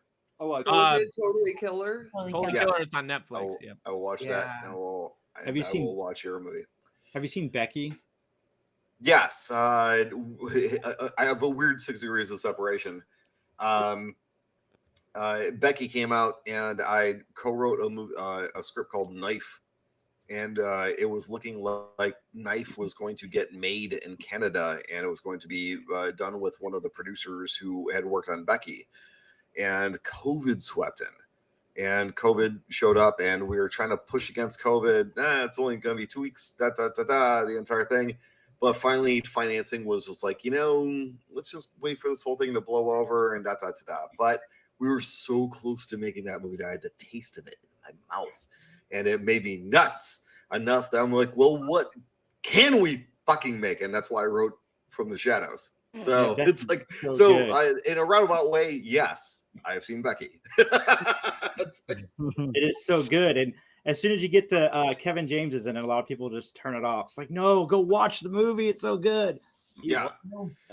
Well, I think that the thought process behind Kevin James's casting was like Patrick Stewart in Green Room, where it's just like, let's take someone who we don't typically see as a villain. That's a great movie. Oh my god, and great casting. Yeah. If you haven't seen Becky, go check it out. I haven't seen the sequel yet. Oh, not Becky. Neither have I. No, they were both great. Both deserve. Yeah, Becky is good. Green Room is great. I love Great. Yeah, great film. Very good. Do you guys know what frogging is? Yeah, I was just gonna talk about this with a PH without giving too much away. Watch the movie. A Netflix movie called I See You, and it's very supernatural until maybe it isn't, and there's twists on twists on twists. We just came upon it. I am famous in our household. Mr. Shake just lets me choose movies, and to my demise usually 8 out of 10 they're garbage, but this I See You was fun. Well, what are we calling garbage here? Like no. Mick, just like Netflix. Mick, don't open this door. Yeah, Netflix trash. That's terrible. I have a very low bar of what I'm entertained by. I'm entertained by very, very, very little. Me too. But this was an actual, after Master Shake was like, that was actually good. It was a banger, as they say. It was a good movie, Mr. Shake. So let's check out, if you see, I'm not going to say anything about it because it's a twisty, turny, psychological, what's going on here movie. I See You on Netflix for free. Check it out. I think we should talk about the worst movie everybody's picked. Okay, hold on 1 second. First, we're gonna do this next. So, Mr. Shake's out. Mr. Shake's out. Goodbye. No. Goodbye. My wife would be out too. She'll kill me. I will kill you. Mary, let's stand strong. We can't be doing this shit. We can let Sears in this house. Come on, fam. I don't even like that it's in the same room as you, Mick. Yeah. I know. Mick, I'm with you. You and I, Mick at night, we'll do it. I'm with you. He's with us. No, the hell he's not. I'll buy you like 18 gummies and we're done, dude. You'll be there. We can talk about the movie, but I'm not trying to listen. I got a pizza on the way. I'm not trying to get like a possessed pepperoni up in here. Y'all just need to chill. Mick, you, me, and Tim will do it. Yeah. Right. So my philosophy on Supernatural is like, I do not need any proof whatsoever. It's like, it is totally cool, right? Like, it is all love, but I just would really prefer, very strongly, to not be one of the ones who is like presented to, right? Like, I'm hard no. I'm so Well then. And Master Shake is like, come on, demon. We watched The Nun, and he's like, let's go, ghost. I'll fight a ghost. Come on, demon. And I'm like, motherfucker, I live here too. I'm gonna be the one that gets possessed, and you're gonna have to fight me. Can you fucking chill? I'll fight a ghost right now. I am the most Catholic person on this. Like, I was raised Catholic. We go to mass, whatever. There's atheists. I'm a recovering Catholic. She's not even confirmed. I'm the confirmed Catholic in the house. Yeah, you know what, squad? But like, I'm the one that believes still, so I'm not trying to have you like fight for my immortal soul. Can you fucking chill? We're all gonna have like some dinner and go to bed, and no one needs to like fight otherworldliness or like the demonic underforces. Can you just chill for 2 2 weeks seconds? from now, Dan, you guys want to do our own little Ouija seance? I'll do it with you. No. None of you guys live in my house. You So. better be at the public library because none of that is happening in our house. She doesn't have control whatever. So, for me too. Just cancel the Wi-Fi. You I can't. wasn't going to do it paid that outside of the bill. house. Demons can attach to people. This is what I'm saying. Oh, demons. Chris, I will also say, true story. I have been haunted in real life, and it sucks. It's not fun, dude. Right? Super long story short, my mom passed away, and almost immediately the doorbell in her house started to ring, and so other people would be present. The doorbell would ring. I would go to the door. There's no one there. XYZ, and I kept joking about, the doorbell keeps ringing. Mom, leave me alone. This, that, everything else. And I had to stay in that house while I was settling her affairs. And at about like midnight, 1 a.m, the doorbell wouldn't just go one time, like during the day. At night, it would go dang it, dang it, dang it, dang it, dang it, dang it, like out of nowhere. Jump up, Mom, what? So that went on for all day. During the day, it would be a 1 every once in a while.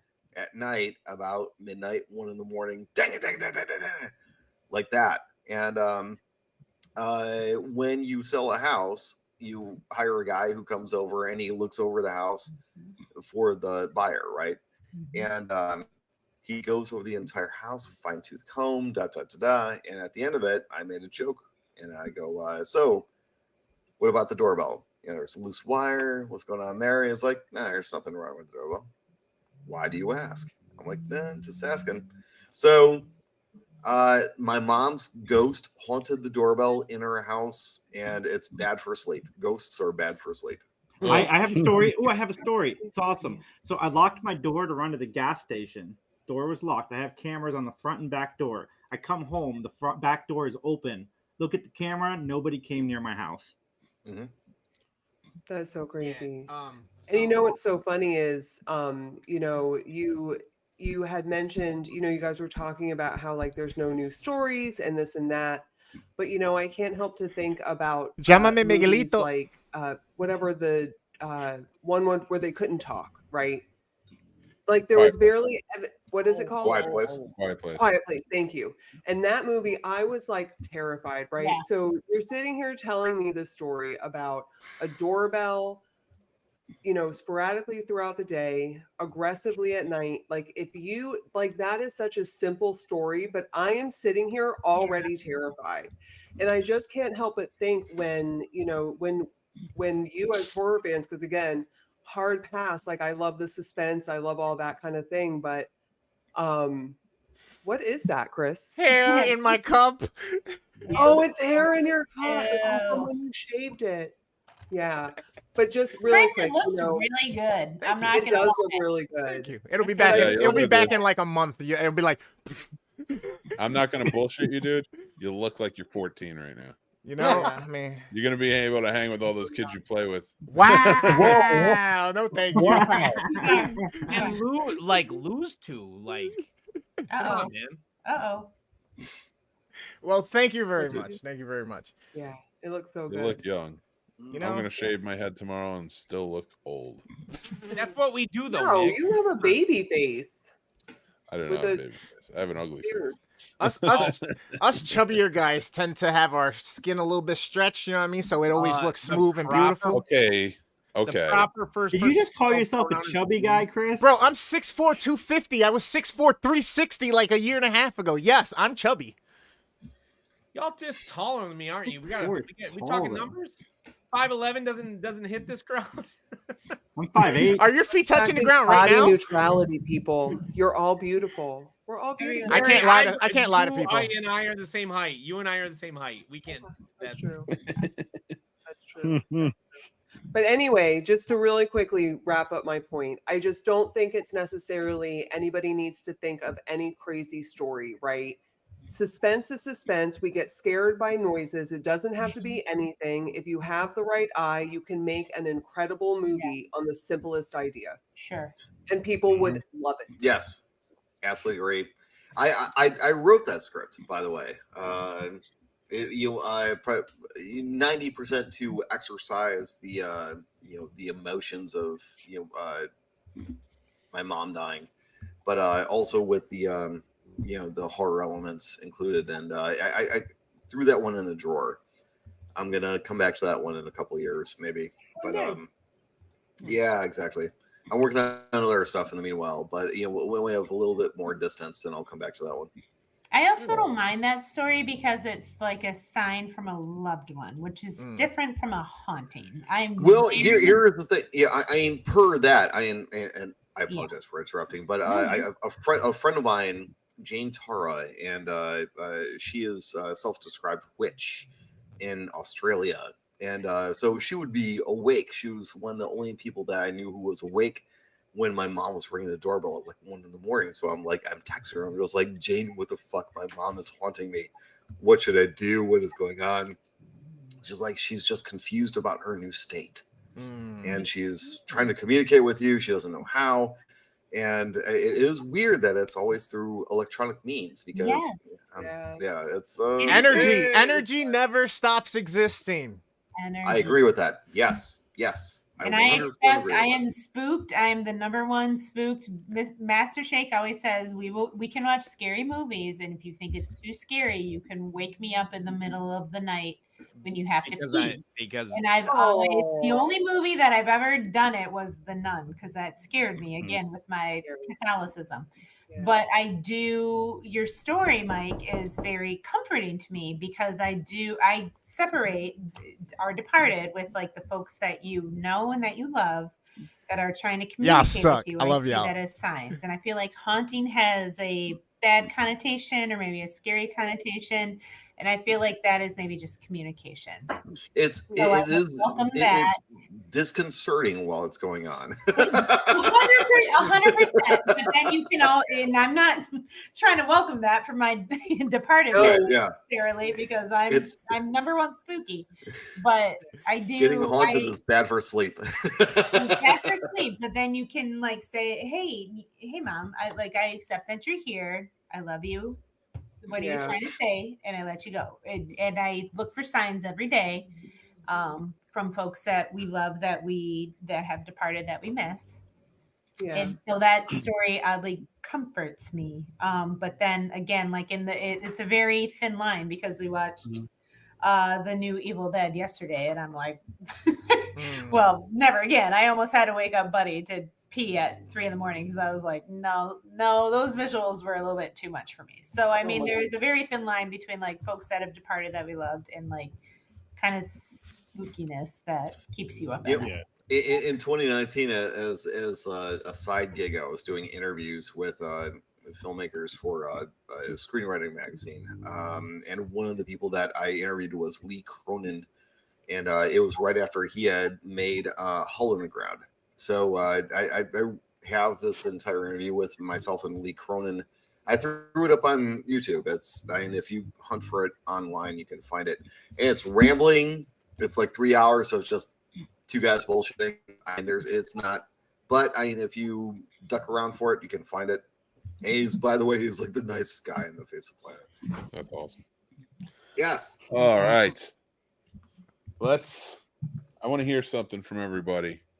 We go around. Let's talk some horror. We're still here. We're still October. Snobtober, if you will. Since I came in late, let me just say this. Mike K, same shit happened to me when my dad passed away. And there would be moments where all of a sudden we just got into the house and my mom would start talking about my dad and then the fucking melody bell would start going off. The doorbell? Yeah, we had one of those doorbells that would play like a melody. And then the bell would start going off. And then one time we were sitting there talking to her and she said something about my father. And she goes, what was that? And me and my brother looked at each other and were like, what was what? And he goes, did you hear anything? And I was like, did you hear anything? And then my mom goes, your dad just said he loves me. And I was like, really? Yo! Because me and my brother heard love. We looked at each other and we were like, oh, shit. Yeah. Insane, bro. I need to check one thing. Hold on. What's up? Oh, I went and shaved everything, bro. I made myself shave. No, not you. Oh, okay, cool. I thought Sturdy was asleep. Oh, you're so mean. The caveat on my story is camera like my, that. my Sturdy- uncle just sturdy died in his house. Like, just as a sidebar, I will have to say that before my mom passed away, my dad went, and my mom I would go to visit her for holidays, and she would complain that he was making the TV go on and off as the microwave beep, and I would be like, "Ma, what are you talking about? Come on!" And then, like, while I'm standing there, like, suddenly the microwave just beeps in the kitchen. So between my mom ringing the doorbell and my dad fucking around with the microwave and the TV, here's my little theory. My little theory, and you may take it for what it is. And our brains are run on electricity, and you can neither create nor destroy energy. You can only transform it. Correct? So here's my little theory: is that when we pass away, the energy within our brains floats around for a period of time. And that's why we have these kind of encounters with people who have passed away via electronic means. And I'm not going to hold to that. I mean, that is as theory gets, but that's my experience. That's what's going on. So, yeah, it's real. And to your Melody Bell, yeah, exactly. So I don't know if you guys have had people pass away and stuff starts to flicker. Yeah. I don't know. My family hightailed it. They're like, no, we're not staying. They don't want to hang out with Nick. No, I guarantee the live ones don't. I definitely know the dead ones don't. So it's not horror, but we did recently watch the new Haunted Mansion, right? That's the name of it. I thought that was fun, man. I had a really good time with it. It was really good. And it just really is reminding me of everybody talking about like attachments, right? And like and if you want like a really fun October, seasonal movie, with a moral, of course, maybe a little love story, but it was really good. I really liked the storyline. Mary, you leave morality out of my horror. Come on. Listen. I will tell you, you guys want to talk about energy? Think about every single interaction that you have and the energy that you pass on to that person, even in the simplest interaction. You think that the only energy is after we're dead and we have like the most minuscule parts of ourselves active. Think about how strong your energy is right now and how much we feed off of each other and how important it is to be a positive person and just implode peace and love and scariness, right? Because like there's safety in horror movies, right? Like we get that feeling, but we are in a safe space and we are still, finding ourselves under our favorite blanket or, having our favorite food or waking up our dog to go potty with us. You know what I mean? Like there's a safetiness to it. Who wakes up the dog to go potty? Our dog wakes us up. What'd you say? Our dog wakes us up. Yeah, that's fair. What do you think, Mrs. Shakes? Oh, shit. She believes in it. No, do not get her started. Oh my God, please don't. Oh no, I just saw her take a big bite. That's why. No. No. I love your face. She's gonna break out the witch doll. I think about still a little concerned about the energy that we give into this world. Yes, Mr. Shake, Master Shake is gonna lose his shit. But I'm like, do it. Yeah, have you guys ever seen the? So have you guys ever seen the Office part where he's like, "No, my wife does not believe in ghosts." Night, Like- Jason. Thank you so much, brother. Bye, guys. Bye, Just buddy. pull me out. All right, man. Pull me out, Mick. Pull me out now. Pull you out? Why pull you out? No. I'm just saying. listen, Mrs. Shake believes in ghosts. Mrs. Shake is the religious one of the group. Not religious, but spiritual, raised Catholic. Listen, I believe in ghosts, spirits, all this shit. I also believe in karma. You put the energy in, you get the energy back, right? So we're working on what are we putting into this world? And not necessarily for the end game of what we're going to get back, but let's spread the positivity. Let's spread the love. Let's spread the peace. And let's accept from the universe what the universe is giving us, right? I'm all about this. Master Shake is losing his absolute shit about this. But it's making me so red. You're so red. Listen, I believe spirits, let the universe talk to me. There again, there have been people who are departed that have been very close. Like, let me listen. I don't know. There's books about signs, whatever. You can ask the universe for signs and that lets you know that like departed folks are looking over you. Every time laughs. I Really laughs. thought you said something else. You said departed? No, I didn't say No, I departed. didn't think that. I don't even know. But I think there's bigger than us in the universe, more than we can comprehend, more than we can understand. And what we understand is great. And I think that's 1% of like what is actually out there. So like we don't know what's out there. So let's continue to put goodness, kindness, gentleness out into the universe, and let's accept that back. And everything that happens to us, let's look for the reason that it happens to us, and let's look for the greater good in it, right? And Master Shake thinks I'm flower child, asshole, butt face. He definitely doesn't. That's a smitten face right there. My man He's loving is what you're saying. logical, mathematical. Can you prove it? And when we talk about religion and spirituality, he says, "But can you prove it?" And I said, "But you can't disprove it." And that is the basis of our agree to disagree. Wait, I respect. By the way, I respect everything she says. I'm not like. Oh, I can vouch for this. I don't. I Miranda, never. I'm sorry. That I was the laughed so perfect way hard to during start. that. The Yeah, universe is mental. I've never. All is I have mental. never told As her to above, believe so anything below. 7 laws. And I'll say this. And then you get into that shit, right? Part of why I married this woman is because she was not easily coerced or rolled over or anything like that. So she's a strong woman with a lot of beliefs. I love that she has those. Like, I just don't share them, and that's okay. And you know what? You, It's a beautiful in fact. terms of Not a- community, you know, I think that horror is special because it is closest to comedy, ironically enough, in the sense that you have a communal reaction to this genre. Because when you go to see a horror movie, you're sitting in a room with strangers in a dark room, and you know for a fact that what you are seeing is not real, that there were actors, that the effects are fake, that you're just looking at images on a screen. You know this in your mind, but you have this visceral reaction that is with the crowd. And by way of example, not long ago, I went to go see The Thing at the Hollywood Forever Cemetery, and this is a sold-out show of a giant crowd of Can people. somebody send me a invite over on there is Fortnite? I'm on. I'm about to excuse myself here in a few minutes. He had in the same a scream is in weirdly enough similar to a laugh.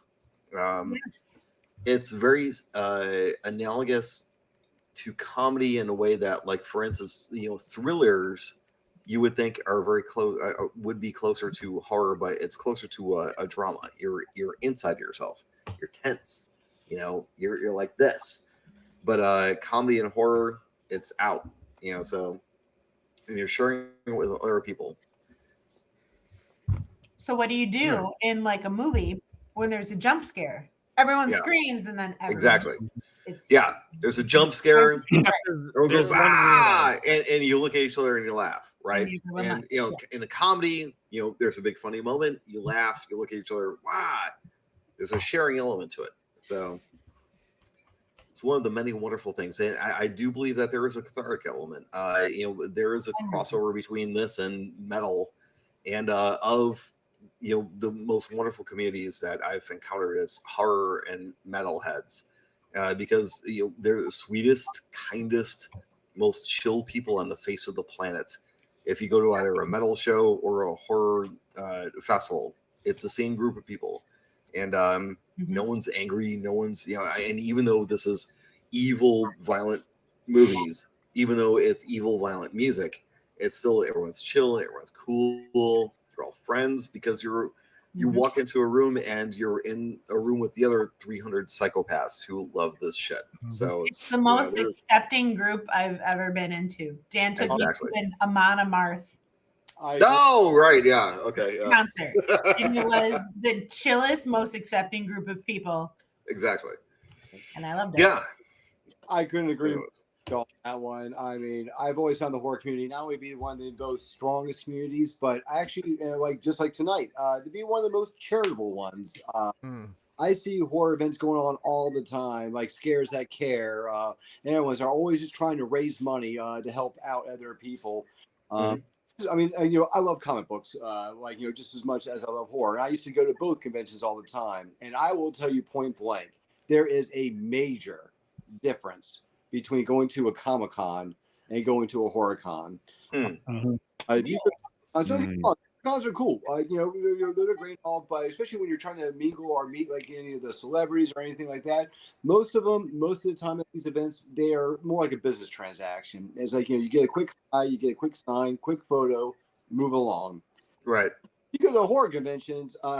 These celebrities, man, they are sitting down. They are telling you stories. Like when you're getting something signed, they're going to tell you a lot of times. They're going to tell you something that happened on that set, or they're just going to tell you about one of the people they worked with that they really enjoyed. But you get to always have like a good, actual, fun conversation with them, and it feels more like a one-on-one than it does. Sturdy. Are you ready? Yeah, I got to bounce, guys. I got to bounce. Not to interrupt, but man. Sturdy, thank you for having me on your podcast the other day. It was fun. I am looking forward to having that episode air. And thank you for short notice coming on this with us and being a part of this amazing, beautiful cause. I love to do this shit. Thank you, Mike, very much. He's the true trooper. He sat through like 3/4 of it without anything. Whether you shared, whether you did some voices for us, anything you did to be a part of this, thank you guys so much. Greatly, greatly appreciate it. Can't wait to do another one, but it's always a great time. I say Mike is the true trooper down there because he sat through this almost like 3/4 of the way before even getting a line or saying something. He stuck in through it. Yeah. Believe me, I love this shit enough that I'm fine in any capacity. Like I watched the movie this morning just to put it back in my head to make it fresh. Isn't it amazing how different the script was from the film? Yeah, there's. I mean, obviously there's a lot of Venn diagram crossover, but yeah, some of the choices that go from script to screen are. I mean, that's always interesting to see. Did Kevin Bacon get the knife in the throat? Oh, he got the arrow through the back of his head that comes out of his throat. It's actually one of my. Cool. It's one of my favorite of all Friday the 13th kills. And yeah. So, what else are you guys watching? What should I be looking for? So we did a full week of the classics. I'm trying to think past that. Although I just want to say, and I get ready, Mick. Yep, here it comes. The Mummy is the greatest of the Universal classic. It's not. It's not, Jen. It's not. Mick, what do you think is the greatest? Out of all of them? Sure. I'm very fond of, I'm fond of them all, but I think Creature from the Black Lagoon is a very close one. Phantom of the Opera is really good. Phantom's great. Frankenstein is probably on top. Frankenstein is legit. It's good. A little bit boring. The makeup isn't as good as the Mummy. The story isn't as good as the Mummy. What is better in Frankenstein than the Mummy? What is better? Okay, I'm gonna tell you right now. I swear to God, if you're talking about the Tom Cruise version, no. You know, I feel like the 40s version. Oh, Bela Lugosi. I'm impressed by how much of the story that the Brendan Fraser version kept from the first one, in terms of the long-standing love, the fact that the Mummy has like these magical powers and spells is cast, that type of stuff. So Well, you know what? That's actually a great point, and I will just say this: clearly, the best movie is The Mummy. You're right, the best Universal monster movie, and it is the Brendan Fraser version. No, wrong. Are you kidding me? The Brendan Fraser Mummy is the best version of the Mummy. Oh, the Mummy. I definitely agree with that. Yeah. That whole sequence at the end with her, come on. With her beaded outfit, yes. Oh. No. But he also likes the Phantom. Don't let him. Oh, the original. So the Silent Phantom, I love. It's not universal. The original Phantom is not universal, but it's amazing. Now, I will say the Universal Phantom from 1942 has some of the best Technicolor I've ever seen. It's pretty sick. It's in 4K. It was phenomenal, like amazing. I love. Oh, look at Jason's trying to bust my chops down there. Oh, Jet Li. I'm just gonna say it. You're all wrong. Oh, Mikey, come on, man. The greatest Universal movie of all time is clearly, without a hitch, let's hear it. So meets Frankenstein. I said Frankenstein. Nick said No, he Frankenstein. said Abbott and Costello. Frankenstein. Oh, actually, that's not. You said Abbott and Costello? I've never seen that one, actually. Oh my God, that is probably that's the one I could probably go to the most. I feel like it's corny though. It's not like horror. It's just like no. goofy. Fighting in it. No. Abbott and Costello have a way of standing the test of time. Their jokes are funny. They landed them For sure. Nick, you know Tim's favorite is the Wolfman. That's a great one. I love the Wolfman. It's a very good movie. Yeah. Why? Okay, so why doesn't the Mummy get more love when it has the practical effects and the makeup are so good, and the story's so good in that original Mummy? Why doesn't it get more love? Because I mean, I like the Wolfman, I like Dracula, I like Frankenstein, but nobody puts the Mummy on a pedestal. I feel like I'm on an island, and I don't mind. That's Nick true. knows this. I'll stand on that island all day. I beg to differ. You gotta look at it this way. Once again, going back to Abbott and Costello, you had to bring all three of them in for that movie.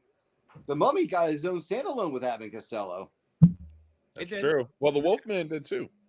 Yeah, I will say, I mean, just personally, I recently rewatched a lot of the original Universals, so they're fresh in my mind. And amongst them, I liked the Mummy, but I found it to be slow.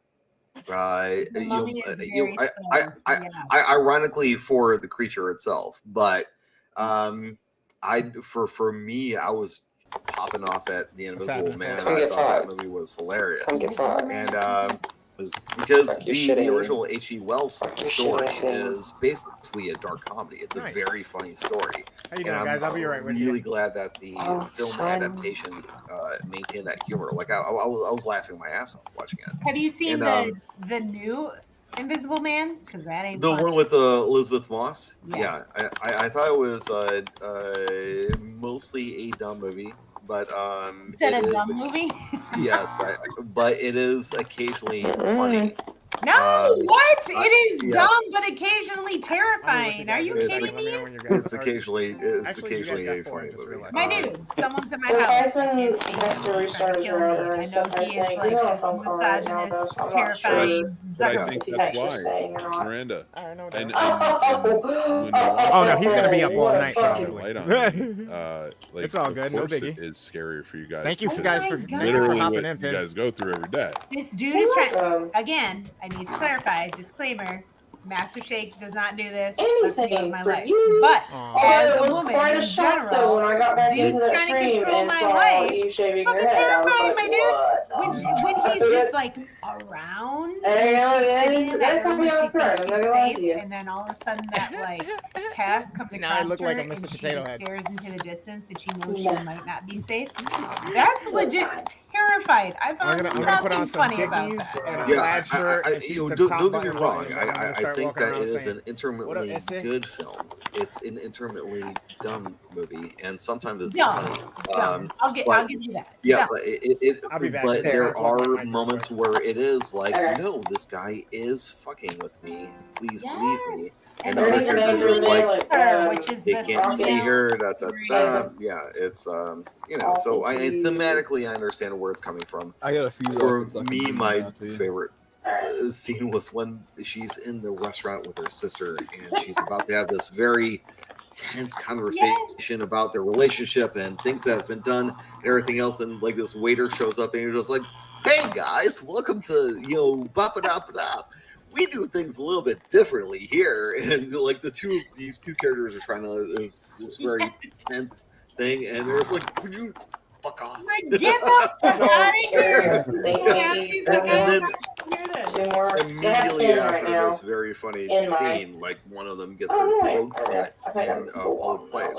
So it's like it's that for me, like that scene was like that was very good. I mean, it's a little bit funny, but then it's also terrifying. That I was laughing at the guy, and then she gets her throat cut. So it's like the best moments of horror comedy. You use the comedy to disarm the audience, and then you shock them with something big. I got you.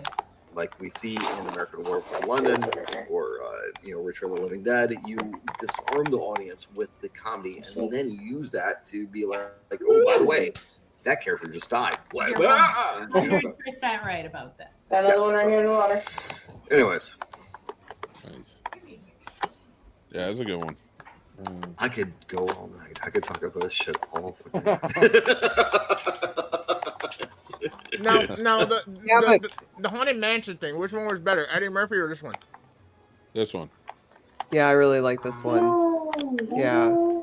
But even thinking about The Invisible Man again, because there is such a vast amount of layers that movie can hit also, right? And it makes me think about the way that women, I think, take either control or domestic abuse or those kinds of home invasion movies, and that fear that it instills. It's just such a different experience. Too far from me, he's but I sniping. liken it to that feeling that because honestly, the only movie, and we had some light shed on it recently, but that you hear that men are so afraid of and get that kind of terror from is Deliverance, right? And so it is that same kind of terror, and I really think that movie was the only one that really came close to a man knowing what that feeling feels like. So yeah, Deliverance is interesting. It's crazy. Deliverance is hard to watch. No. BF. What? No. Oh, the Brendan Fraser one is fun. Fine. Are you fucking kidding me with the Mummy, dude? You're crazy. What is wrong? Spielberg has more stinkers than not. He likes the classic. Hey, You just triggered him. We're going. No, Listen. guys, hold on a second. And you This almost has to fell be asleep settled. just now. And This now has to be settled. This has to be settled. Motherfucker. How are we going to settle this? Are you going to? I've just been changing my name. I've just been. Well, we have people here. Like, I know you have, and he knows he's been getting me with it, fucker. I also fall asleep in the Brendan Fraser version. If that, I fall asleep in movies that are mid, to use a Gen Z term. no, they're Miyagi. Call them what they are. All right, we're not going to Miyagi line right now because this is going to be a longer conversation. But okay, God damn it. First of all, we're going to take producing out of it. Spielberg sucks. We're going to take producing out of it. Yeah. Spielberg sucks. You're Do bugging. we No, just this is what rate your that husband as thinks. a podcast. So here we go. I'm going to go down the line. Everybody is in on this. What's Raise your hands if you think it's good. Mhm. Leave your hands down if you think it's bad. I'm All in. right? Sound Just good. good, bad. That's not a scale. We'll scale it later, but I want to see what everybody thinks. Okay? All right. So we're going to go backwards. The Fablemans. I thought it was Didn't see good. that. I thought it was good. Whatever. West Side Story. The Spielberg I one, thought the the new one, Latino raises his hand. Carajo. There you go. the new one, or the OG? The new, well, he didn't do the old one, the new one. Oh, we're doing that's Spielberg. true. Yeah, these are only Spielberg movies, directed movies. Yeah. Ready Player One. I liked it. I like that It's one. not as good as the book, but I liked it. It's better than the book. I don't mind that. That's a yes. Is it better than the book? That's interesting. Yeah. The Post. You don't find that a I lot. thought the Post was really good. You didn't like the Post? It Kevin wasn't as Costner, good right? as the Spotlight. I know that one. Fine, whatever. I'm not even going to argue with History Boy. Boy. The BFG. Terrible. Yeah. All right. Fair. Bridge of Spies was pretty good. Bad Oh, I movie. like that Bad one. movie. It's all right. Hey, I I like can't that argue one. with him. He knows more about history than I do. Oh yeah, Lincoln. well, I liked Lincoln. I didn't No, see that one. I did. So his version of I hated Lincoln. He did Lincoln. I did not know. Yeah, it was bad. It was But as so a inaccurate. movie? I had a hard time with it. All right. Was we're gonna go over inaccurate? that. Oh my god, Yeah. you're such a Dude, nerd. Can I I do have a quick aside right now? Yeah, To go tell ahead. you how he ruined the in-person Hamilton. So I got Hamilton tickets for us. Everyone's familiar with the musical Hamilton, right? Are you Alexander serious? Hamilton. And I said, buddy, we got these tickets. Let's go. And he was like, that's fine. So we sit up there, and I feel like everyone's sort of familiar. Every scene, he's like, that's not right. That never happened. That's historically inaccurate. And I'm like, can you shut the fuck up? Because this is like a generalized, Hollywoodized version of what happened in American history. I need you to He had to know. make it rhyme. Gosh. Buddy, thank you. Buddy is an American history major. So he's coming into this super on point. So like at one point, and then like the second act is all about Philip, and like Philip. Oh my gosh, it's so good. I hate the second act. Sorry, low key, it's super boring. But we go through a lot of emotions. And There's a lot there's of like emotion. 3-4 straight up scenes of emotions, right? If you've seen it, you know. And then all of a sudden, like Thomas Jefferson, My hero. Thomas Jefferson, my hero. He's like, finally, American hero. And I'm like, calm down. This isn't called Jefferson, it's Hamilton. And then we go through these emotions. And then like Jefferson comes back and he's like, can we get back to politics? And Dan very audibly in the entire theater goes, finally, like no one cares about the last 3 acts. Like people died, motherfuckers shooting each other. It was an accident. I did not mean to. Wants to get straight back to the Constitution. Does not give a fuck what happens to like Hamilton's family. Does not care. And is super audible in this very acoustic. I did not mean to. This was a packed house. I didn't mean to do this. My dude does not give a fuck what's going on emotionally. Oh my god, he's so embarrassed. Or what's her name? I was a little Philippa's the actor, the Broadway Oh. actress. You know who I'm talking about. You're Mrs. Hamilton, whatever the fuck her name is. It's escaping me. I've had a lot of beer. Listen, it's been a long night. My dude does not care what the fuck is happening in Hamilton. He amazing. is super mad and taking every second to update me what is actually historically accurate. And I'm like, no, I don't need to know any of this right now. Like you said, Mary, everyone's just trying to rhyme. Can you shut the We're fuck trying up? to rhyme. We're trying to have a good time. We're going to read the Wikipedia page in the car, obviously. Can you shut the fuck up right now? Because everyone's just trying to sing a song. I know. It's the 10 dual commandments, man. That's all. I'm done. You know, Dude, everything's that's- legal that's in New pretty- Jersey. I don't know. I don't even know what happened in Hamilton because he's like, actually, that's not what happened in the Constitution. And I'm like, buddy, I love you so much.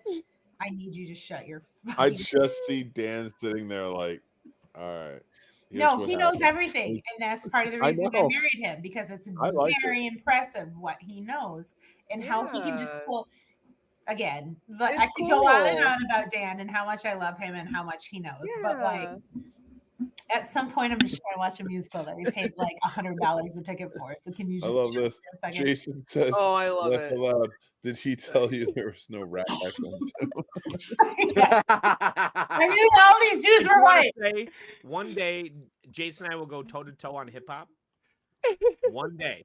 I do Oh, want to say that. get back in here. I I'll just take want- the Pepsi challenge. Nothing to do with the story. I just want to mention that. So All right, I'll take the Pepsi challenge on that. What do you mean? What are you going to talk about? What do you want to know? I'll tell you anything you want to know. he and I can do a whole podcast on hip hop. I am well versed. I take me back to mid 80s. Like I love hip hop, man. A friend of mine really schooled me in the mid 2000s about stuff that I was not aware of. I love hip hop, but Hamilton is history for people who don't really know history, and hip hop for people that don't know hip hop. And it falls somewhere between the ass crack of I don't give a fuck and terrible. It's actually Sorry. extremely catchy, and it's the reason that I like sort of know what happened with our founding fathers. And That's for real.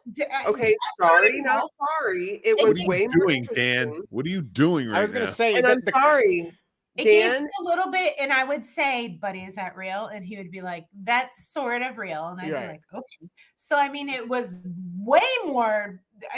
like educational than 10th grade AP history because I was paying No, it attention. wasn't. No, it wasn't. No, it wasn't. No No, it wasn't. offense. No, it wasn't. It was Listen. not more educational than AP. Well, it was because I was paying attention and I had you as a reference. I'm like, is that real? All right. It's not. It's not. Oh shit! What just happened?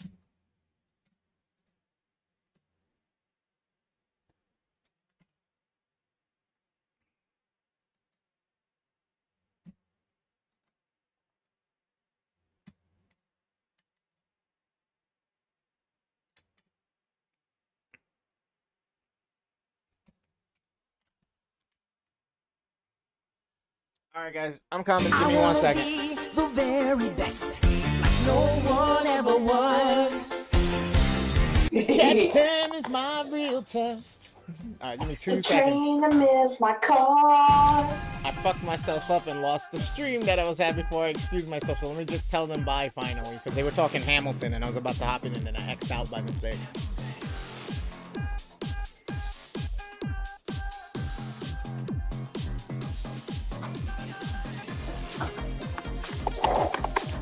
My new gauges will be here tomorrow. They've already shipped today. Aw. I'm going to the zoo tomorrow. I'm waiting for my damn canoodle.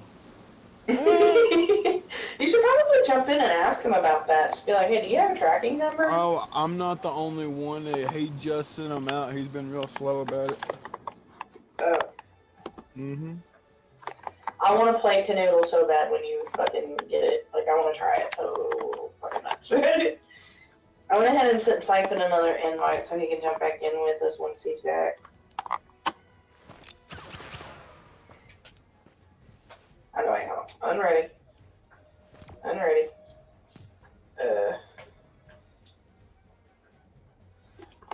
Hey, fucking. History rap, Nick? Because it seems like this should be like. Why is it not changing? All right. I gotta get going. I'm being Don't beckoned. be going on this. But hold I on. I knew you would get like that hook. Time and out. You get the hook in. Calm Time down, out. Bubba. I agree with the ladies on the entertainment factor, but I am also scared at the fact that whole generations from this point out will think that this is literally exactly that happened. But it's how I learned that does not history. mean Dan it did was not like- hit its points, Dan. It was a fucking great Oh my show. God. I watched it I 3 took that times. musical as fact.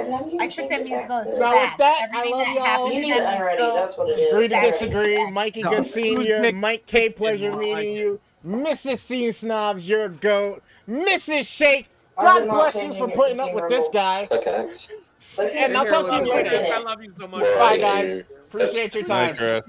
And great job to everybody, and we fucking accomplished some big shit tonight. So thank you. And I'm still, and I'm even Similarly, sexier I'm for it going now. to take a night because I'm popping popcorn right now and it's really loud, so I'm just going to let you guys go. Goodbye.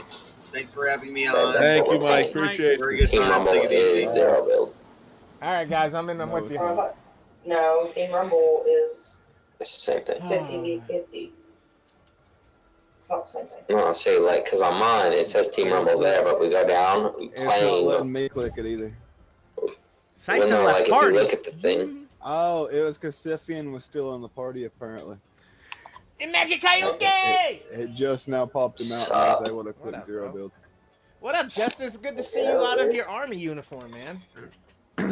There it is. Yeah, so because we're switching in and out. Yep. I like it. I like it. There you Hold on, go. let me get rid You of can this party here. leader back. Oh, I was gonna say that. I'll do my camera back on here. Here we go. And now I am back. Ladies and gentlemen, hey, we have transitioned to Fortnite Friday in with the crew. I got Safety Pin chilling. I got Magic Coyote! We could always do, AJ, we could always do like a And I got Jester. Done game. custom And Siphon. dungeon. What up, bro? Alright, Free we for got a all. fun one. Oh, I Make me party leader, then Making shit. me party leader, god Make me party damn! leader. Fuck, I got it. I don't know how good my game's gonna do. Bro, it don't Well, matter. it's You can gonna run have at to get half a good frame rate and test. you still gonna get more kills than me. This is gonna be wild. Dude, he was lagging the fuck out of that last match, and he was still getting 9 kills.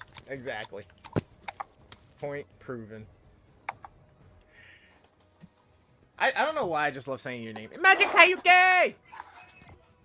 Imagine Kayuke! So we doing rumbles? Oh, I hear a grinder. I hear a grinder. I'm jealous. You'll dig this. So, guys, we're doing a gun game, but it's the shit. No doubt, no doubt. I So, like this Pin, one. what do you think about my donation? It caught me off guard, but I was like, it'll throw back. It's just here, you know. I could attach this and act like I'm like Akuma or something from fucking Street Fighter. Do a little Japanese bun. Bro, wow, my head is cold. I'm not gonna lie. My head's a bit breezy. Tends to be what happens. My scalp is gonna dry. This is gonna be horrible. I'm gonna need some lotion for my scalp. Lotion. Oh, you guys are updating? I bet.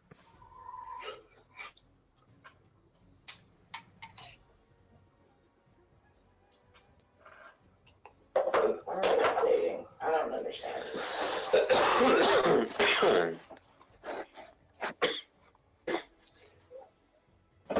Courtney, what'd you say? It said updating. I was like, why is it updating? Custom game modes always update when you first load into them.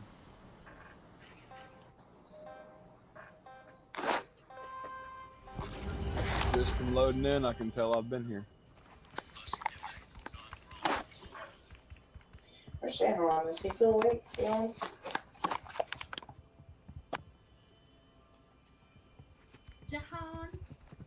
Jahan! Jam some COD. Gotta get up early. What is this one?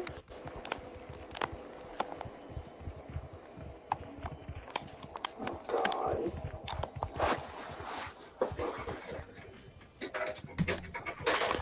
Oh, so what do we do here? Is this a running simulation? You pick your gun. Oh, I still got. Just one gun? You get just one gun, or how many guns? Nah, however many you want. Oh shit! Your class, whatever you gonna get. Ooh, the Desert Eagle. Nah, I'm gonna take the double pistols. I got 80 ping.